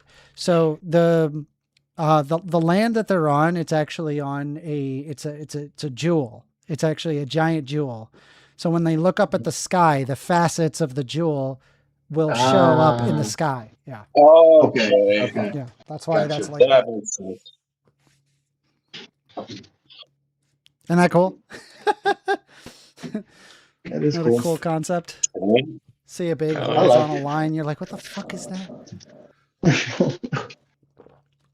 Good coat. Yeah, we've been streaming almost 5 hours. How about that? Isn't that cool? Yeah, that's how long I've been working. Wow. Wow. I don't know. I might go out and touch grass. There's a place nearby. They got this killer key lime pie. I love key lime pie. I'll sit there. I'll spend so much money on key lime pie. It's right next to the Planet Fitness. Gotta get that pie and work it off. Dude, I went to a Planet Fitness once. They literally had pizza night there. Like I walked in, they said, "Yeah, today's pizza night." That's ridiculous. That's ridiculous. I've never been to a Planet Fitness where they're just like, "Yeah, it's pizza day." Like, why? I feel like I'm quitting, bro. Quit, bro. I've been to many Planet Fitness. They've never had pizza day, bro. Pizza day. That is diabolical. That has got to be diabolical. Oh, dude, I'll never forget that day. Never. That's like right outside of a church. There's like a brothel with an abortion clinic, like right there. Like, bro. Yes. Don't tempt me, Frodo. Wow, what don't know? No, the best one over Skyboy here just is donated $5 USD saying great artwork. Thank you. Appreciate it. That's cool. There's a gigantic Indian spot. I'm taking this thing takes up almost an entire block, right? And then right next to it and behind is just a whorehouse. An Asian whorehouse. That's wild. It's insane. Oh man, good times. Let's put this as a JPEG. Let's do like 3,000, I guess, and then call it web. Mage versus BirdCon web. -web. Mage versus what? BirdCon. Oh, BirdCon. Yeah, that's the name. Amethyst Battle number 2. Amethyst. It's funny. All right, yeah, I'm gonna call it, but I hope you guys had fun. I had fun. It looks like I've just finished this drawing, so I'm gonna upload it all over Reddit. Hopefully people like it. I swear, dude, I will upload shit like this. I'll spend like fucking 3 or 4 weeks on one drawing, sit there, post it on Reddit. I get 2 upvotes, and I'm just like, okay. The problem is it's not porn. If you want to get big as an artist, all you got to do is draw furry porn. You'll become a fucking legend. People will look at, they'll be like, "Hey, there he is. That's what I jork it to. That's it." They all want porn. That's what I jork it to. What's stopping you from doing it? My dignity. Put it on the Instagram, you know? My dignity. I can't. I'm not doing that. I don't like to say jerk. I like to say faff. That's more like faff. Fuck it. We don't need dignity. Dignity is stupid. We don't like dignity around here. All right, guys. Well, enjoy your rest of your Saturday, guys. All right, everybody. Thank y'all very much.